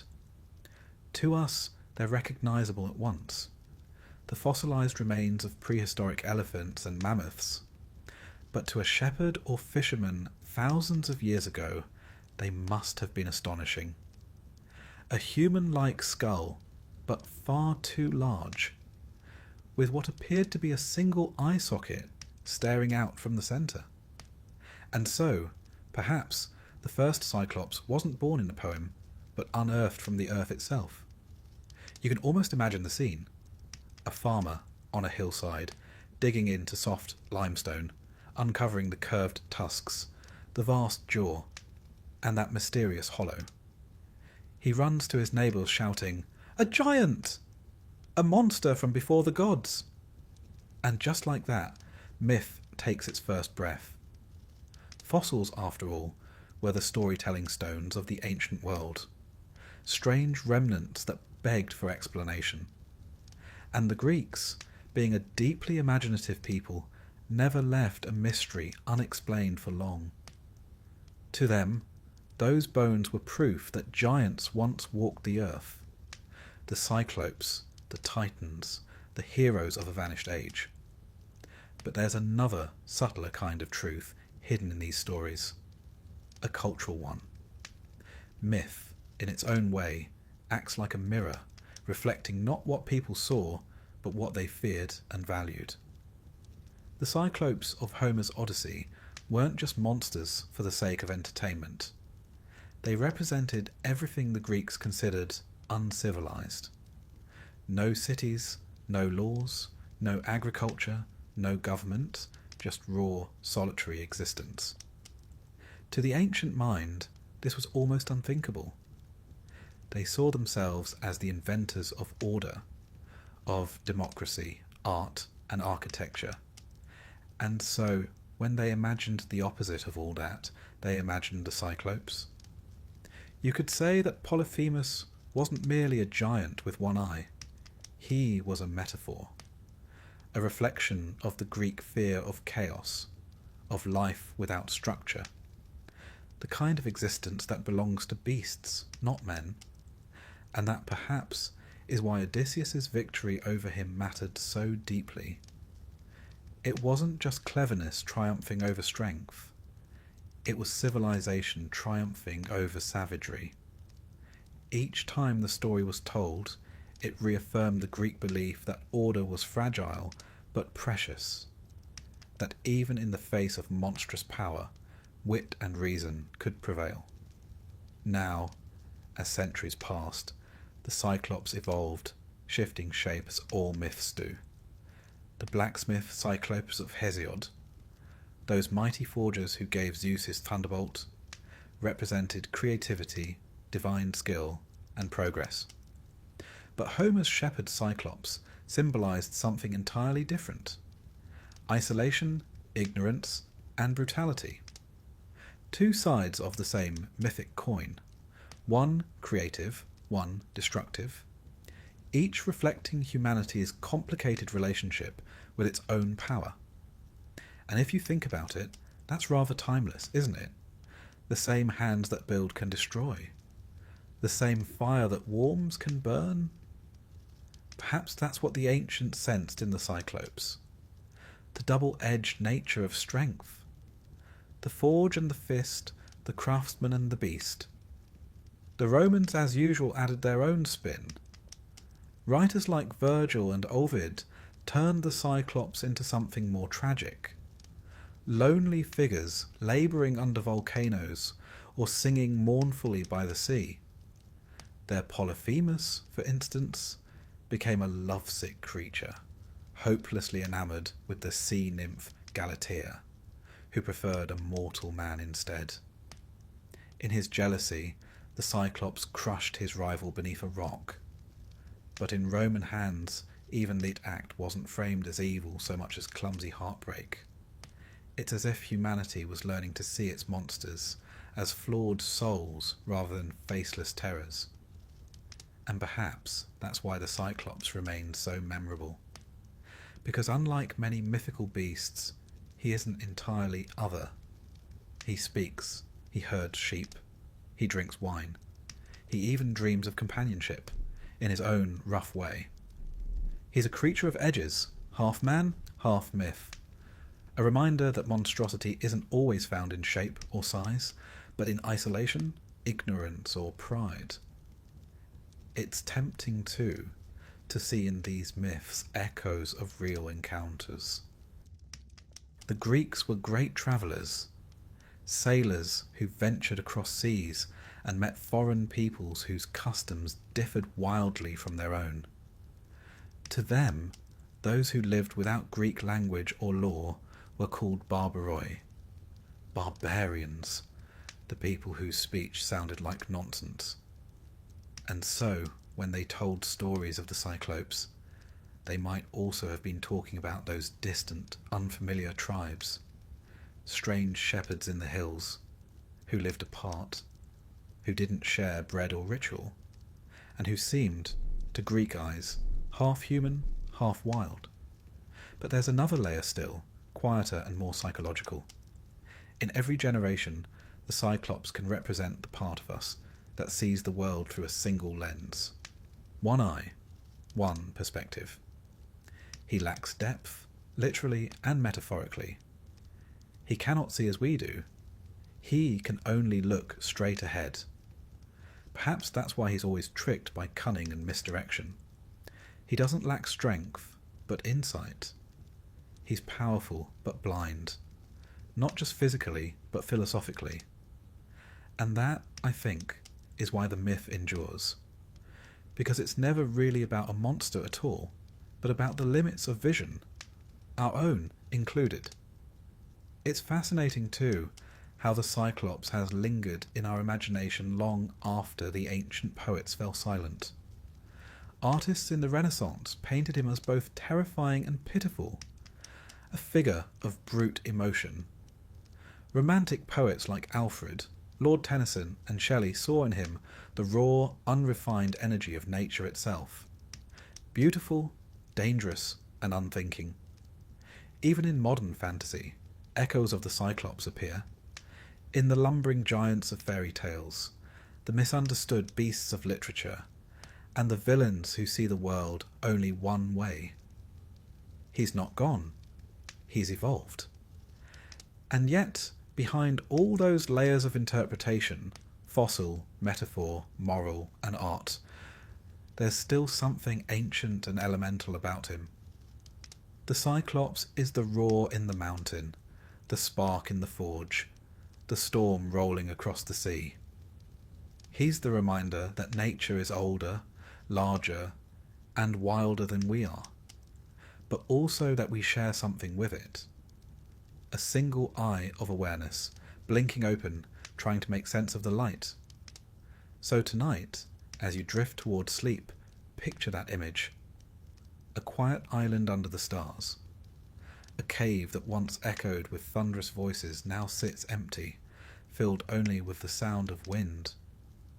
The sea laps gently at the shore, washing away footprints too large to be human. And somewhere far below, in the deep heart of the earth, the Cyclopes of old still hammer faintly, shaping the fire that lives in every story we tell. Because the real monsters beneath the myth were never beasts at all. They were reflections, shadows of ourselves, cast on the cave wall of imagination. And now the forge grows quiet. The sea softens to a whisper, and the giants, both real and imagined, fade peacefully into dreams. There's something rather charming about the way myths refuse to stay still. They wander like old travellers, changing their clothes with every age they pass through. And few have wandered so far, or lasted so long, as the Cyclopes. Once divine blacksmiths of thunder, then lonely shepherds on forgotten islands, they would go on to become symbols, curiosities, even tragic heroes in the centuries that followed. Tonight, we'll follow their trail through time, from the poets of Rome to the brushstrokes of Renaissance painters, and see how these one-eyed giants became part of the great, shifting tapestry of Western imagination. Let's begin where we last left them, in the Roman world. The Romans adored Greek stories, but could never resist rewriting them with their own flair. To them, the Cyclops wasn't just a monster or craftsman. He was a reflection of raw, untamed emotion.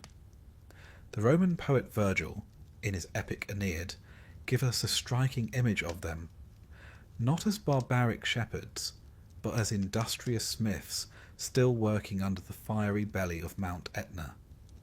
He describes them with almost military precision, hammering molten metal, sparks flying, the ground trembling with every blow. It's a vision of disciplined chaos, power contained, but always threatening to break free. And there's something profoundly Roman about that, order maintained through strength. A little later, the poet Ovid takes the Cyclops in a different direction entirely. In his Metamorphoses, he tells of Polyphemus again, but not the man-eater of Homer. Instead, we meet a lovesick giant, clumsy and tender, pining for the sea nymph Galatea. Gone is the monstrous brute of the Odyssey. Here stands a lonely soul, sitting on the cliffs, singing awkward songs about love, while his sheep bleat around him in sympathy. He even tries to make himself seem appealing, boasting that his cave is spacious, his cheese abundant, and his flocks impressively fluffy. It's the sort of romantic pitch that might have worked. Had Galatea not been already in love with someone else, a mortal named Acis? When Polyphemus discovers this, jealousy overwhelms him. In a fit of rage, he hurls a boulder that crushes poor Acis, who is mercifully transformed by the gods into a river. It's a tragic story, but Ovid tells it with such lyrical beauty that even the Cyclops seems less villain than victim. A creature undone not by cruelty but by longing. And that perhaps was the beginning of the Cyclops' transformation from monster to metaphor.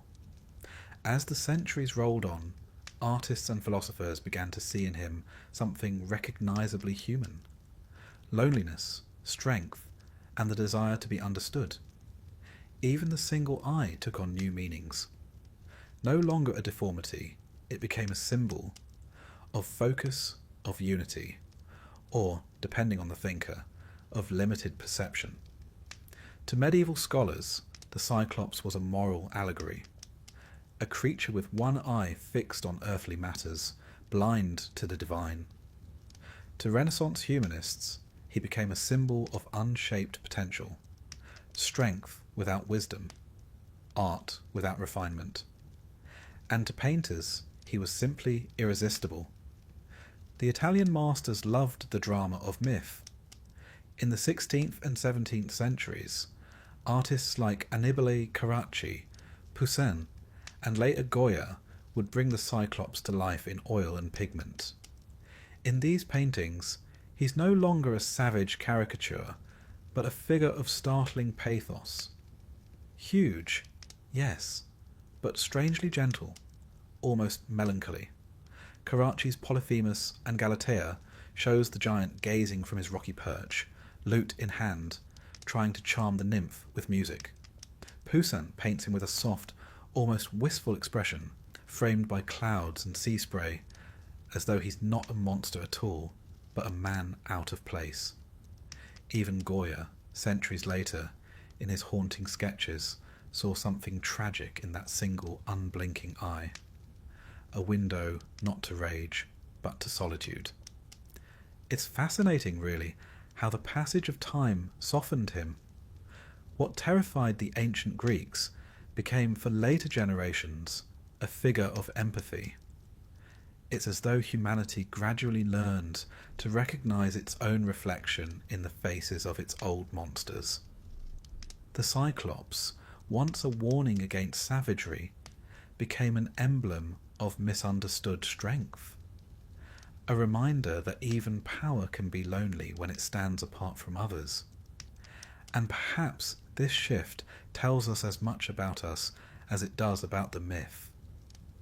In the classical world, monsters represented the boundaries of civilization, the things that lay outside the city walls, beyond law and order. But by the Renaissance, as humanism flourished and the world expanded, those boundaries blurred. Explorers sailed across oceans. Scholars rediscovered lost philosophies. And artists began to wonder whether the monstrous might simply be what we have yet to understand. The Cyclops became, in that sense, a perfect metaphor for curiosity itself, a being with one great unblinking eye forever searching for meaning. Even in literature, his shadow lingered. In Dante's Inferno, the Cyclopes appear among the Titans and rebellious angels, reminders of primal rebellion against divine authority. In later poetry, the Romantics saw in him a wild majesty, a symbol of the raw power of nature. Alfred, Lord Tennyson, in his retelling of The Lotos Eaters, spoke of Cyclopean cliffs that mirrored the vast, unmoving stillness of the mind. And Shelley, ever the visionary, used the image of the Cyclops forge to describe the stormy creativity of the human spirit, destructive and beautiful in equal measure. Even the very word cyclopean has survived into our everyday language. Architects still use it to describe the colossal stone walls of Mycenae and Tiryns, built with such massive blocks that ancient Greeks believed only giants could have raised them. Those walls still stand today, sun-warmed and immovable, a quiet testament to the myth's endurance. To stand before them is to feel, if only for a moment, the same awe that once filled the poets, the sense that the world was made not just by men, but by something older, larger, and infinitely more mysterious. And so the Cyclops, that one-eyed wanderer of myth, passes through history, sometimes feared, sometimes pitied, but never forgotten. He appears wherever we confront the tension between might and mercy, vision and blindness. He's the artist's muse, the philosopher's metaphor, the archaeologist's puzzle, and the storyteller's companion. Each age reshapes him, just as he once reshaped metal at his forge. If you listen carefully, you can almost hear the echo of that hammer still, not the booming clang of violence, but the slow, rhythmic music of creation. The Cyclopes, after all, were builders as much as breakers.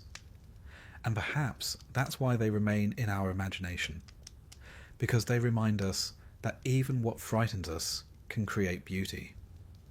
So tonight, as the world grows quiet, imagine them once more. Deep beneath Mount Etna, the air glows with a soft, red light. 3 giants work patiently at their anvils, forging not weapons this time, but stars. Sparks that drift upward through the rock until they scatter across the night sky.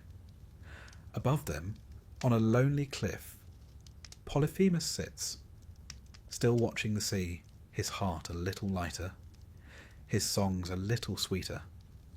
And the gods, somewhere far beyond the clouds, smile faintly, as if even they have forgiven the one-eyed giants at last. The hammer slows, the forge cools, the fire dims, and in that fading glow, the Cyclops becomes not a monster or myth, but simply a story, one told and retold across millennia, until even we, half dreaming, carry it quietly within us.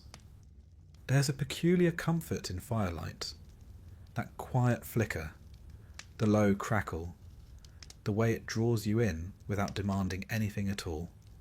For the ancient Greeks, that glow wasn't just warmth or light, it was life itself, the gift of the gods, the essence of creation. And for the Cyclopes, that fire was more than metaphor. It was their craft, their art, and their punishment. The endless labour of shaping the world beneath the mountain skin. Tonight, we'll go down again into that furnace of myth, to listen to the heartbeat of the earth, the steady rhythm of the fire and the forge. Long before poets gave us gods with human faces, fire was sacred. It burned on every altar, flickered in every home, and somewhere along the way, people began to imagine that it came from beneath their feet, from within the very bones of the world. That's where the Cyclopes lived, deep under mountains, in glowing caverns where rivers of molten rock flowed like living veins. The ancients didn't yet know about magma or pressure, but they knew the ground breathed and groaned and occasionally roared. And in that sound, they heard hammers. They heard the Cyclopes. Their forge, they said, lay under Mount Etna, that great smoking giant on the island of Sicily. To this day, Etna rumbles and spits with restless energy, its slopes veined with fire, its summit glowing faintly at night. The Greeks watched it with awe and a touch of fear. To them, it wasn't a volcano. It was the workshop of Hephaestus and his one-eyed assistants. When it erupted, it was the flash of molten metal being shaped into weapons, or the sparks that flew as Zeus's thunderbolts were born. It's easy to forget now how alive the world felt to them. The earth wasn't a thing, it was a being. Mountains breathed, rivers sang, and fire was a kind of divine speech. Every tremor, every rumble had meaning. The Cyclopes were not merely mythic brutes. They were how people made sense of the earth's deep, unknowable power. And if you lived on an island that occasionally exploded, the idea of fiery giants hammering beneath it was strangely reassuring. At least there was someone down there, even if they were noisy. Of course, the fire and the forge had another patron, Hephaestus, the god of blacksmiths and craftsmen. He was no warrior or trickster, no thunder-hurling ruler, just a quiet worker, lame and patient, shaping beauty from chaos. And it was the Cyclopes who helped him. Together they forged the armour of the gods. Ares' gleaming sword, Athena's spear, Apollo's shining bow.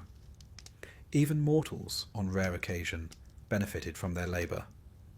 In Homer's Iliad, the shield of Achilles, that masterpiece of art and symbolism, was said to be the work of Hephaestus's divine forge. One imagines the Cyclopes assisting him there too, sparks reflecting in their single eyes, turning the chaos of war into something almost poetic.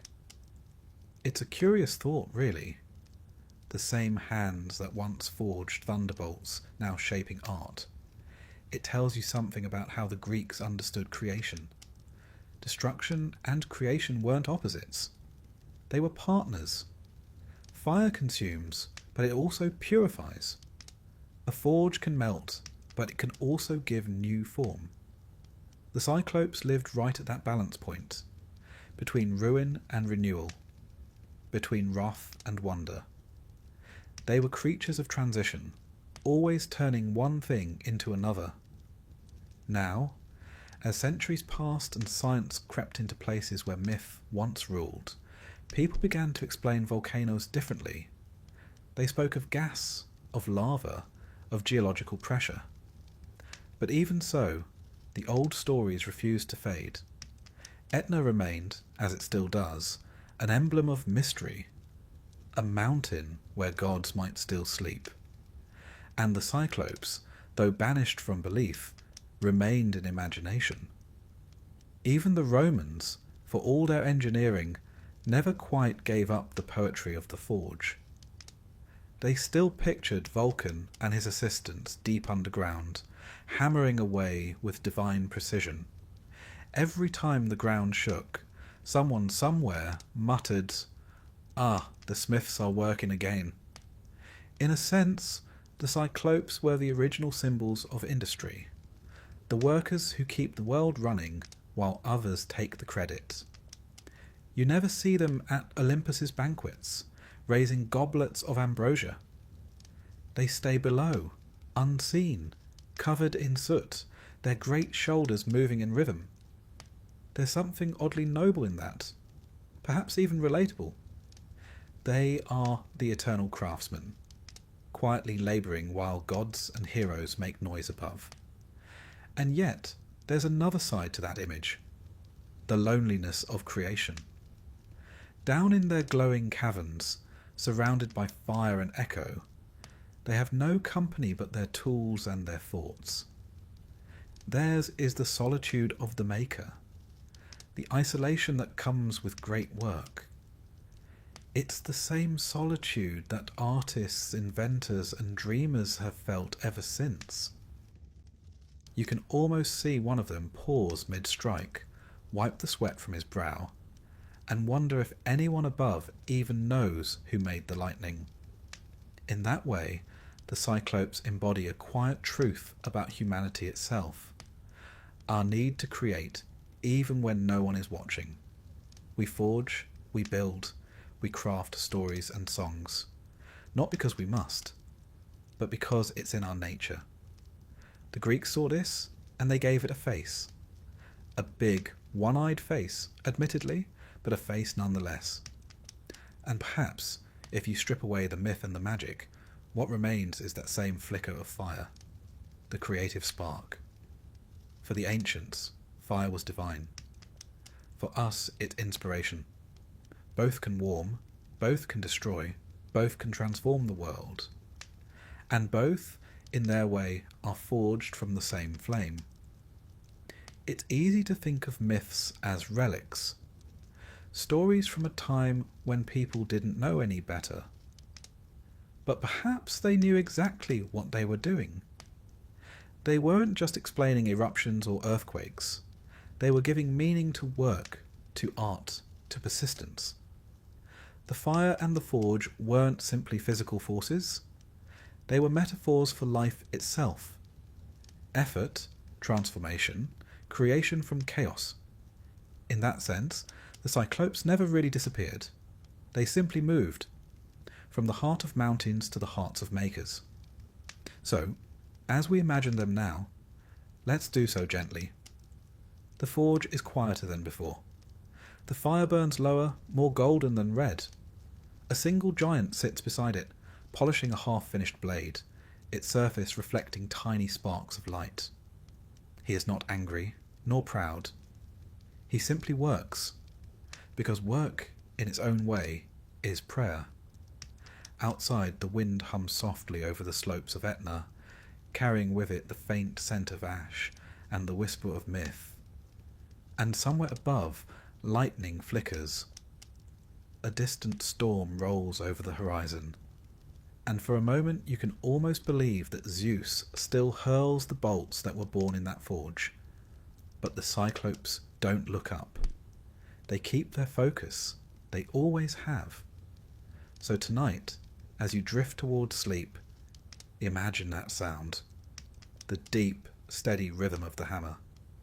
Not violent, not hurried. Just steady. Each strike melting chaos into form. Each echo shaping something beautiful in the dark. The fire breathes, the forge hums, and the one-eyed giants of old continue their quiet, eternal craft. And perhaps that's how creation truly works. Not in thunder, but in patience. Not in power, but in persistence. The Cyclopes taught us that, without ever saying a word. There's a quiet that comes after a story ends. A kind of stillness, like the echo of a hammer long since fallen silent. And in that quiet, the Cyclopes remain. They've gone from the forge to the poem, from the cave to the canvas, from myth to memory. But every now and then, in thunder, in fire, in the rumble of the earth, it's as if they stir again, reminding us that myths never truly vanish. They just change shape. They echo. When the ancient world faded and its temples crumbled, the old gods went with it, at least officially. But the stories stayed. The Cyclopes survived not as living giants, but as ideas. They became shorthand for anything colossal or primeval. Cyclopean walls, Cyclopean storms, Cyclopean might. Their single eye turned from a mark of monstrosity into a symbol of focus. One vision, one purpose. And in that way, they slipped quietly into culture's bloodstream, unseen but enduring. Even the landscapes that once inspired their stories kept whispering of them. Mount Etna still smokes above the Sicilian coast, and locals even now speak of it with a kind of reverence. Each tremor, each plume of ash feels like a heartbeat, not just of geology, but of mythology. They say that when the mountain glows red at night, it's the Cyclopes at work again, stoking their ancient forge. Of course, we know better now. Pressure, magma, tectonic plates. But somehow, the scientific version feels less poetic. And maybe that's the point. The Cyclopes gave us something science can't. A way to feel awe without understanding everything. For the Greeks, awe, or thorma, was sacred. It was the emotion that opened the door to philosophy, the beginning of wonder.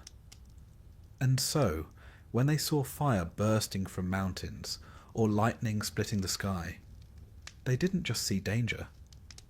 They saw the hand of something magnificent. The Cyclopes embodied that feeling, the combination of fear and fascination, the beauty of raw power. They were, in a sense, the first expression of humanity's relationship with the sublime. Not quite gods, not quite monsters, but something in between.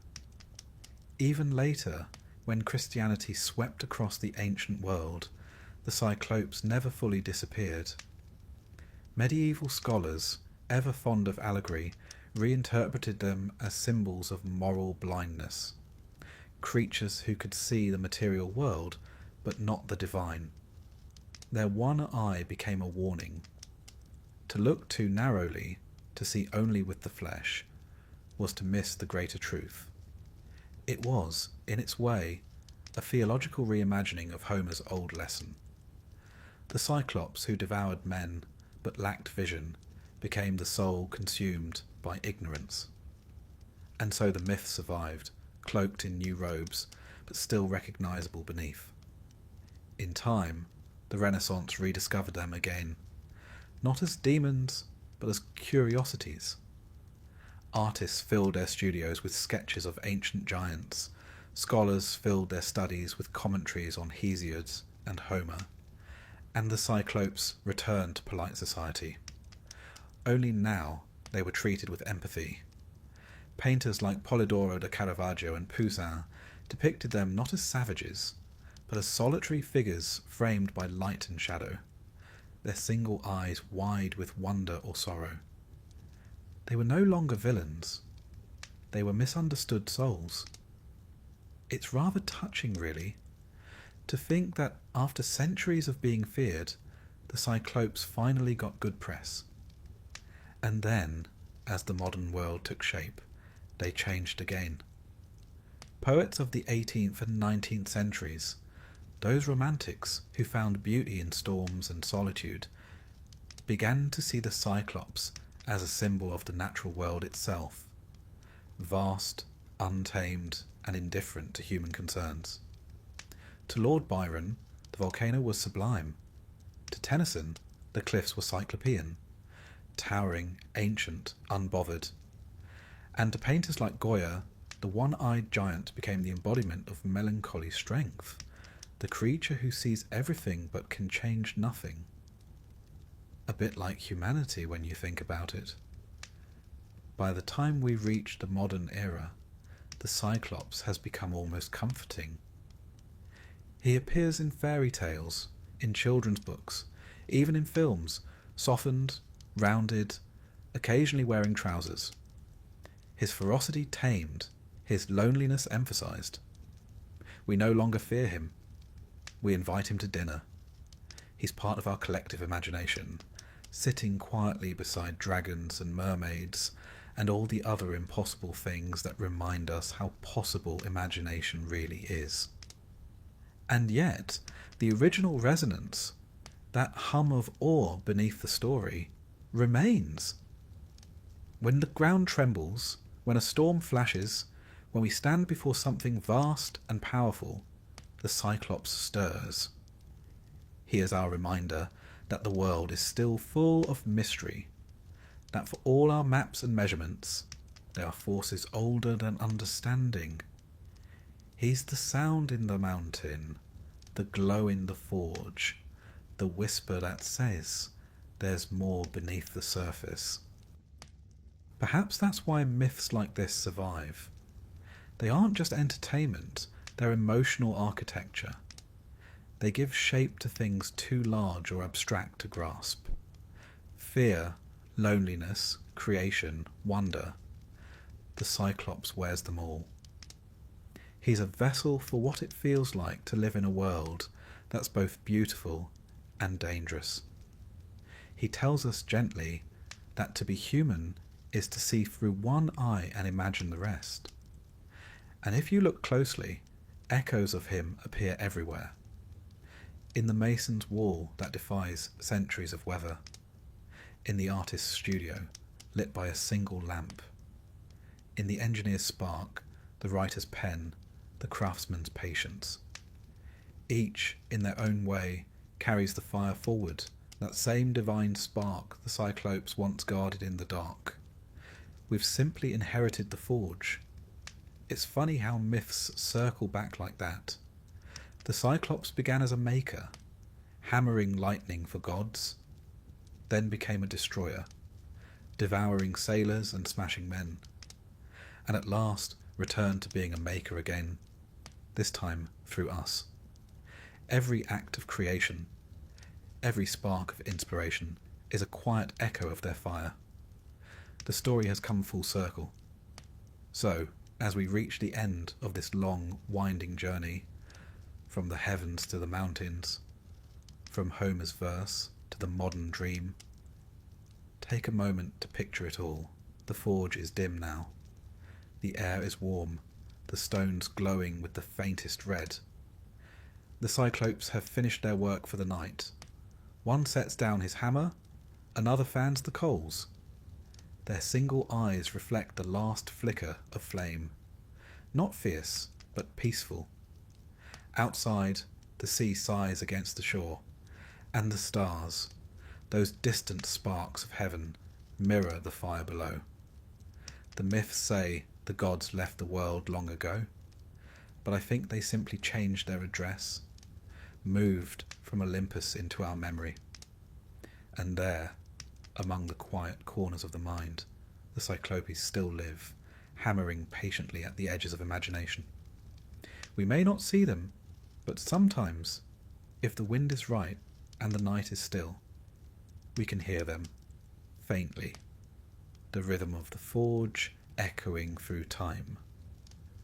So listen for it, the heartbeat of creation, steady and soft, the sound of something ancient, still alive, the echo of the one-eyed giants. Good night.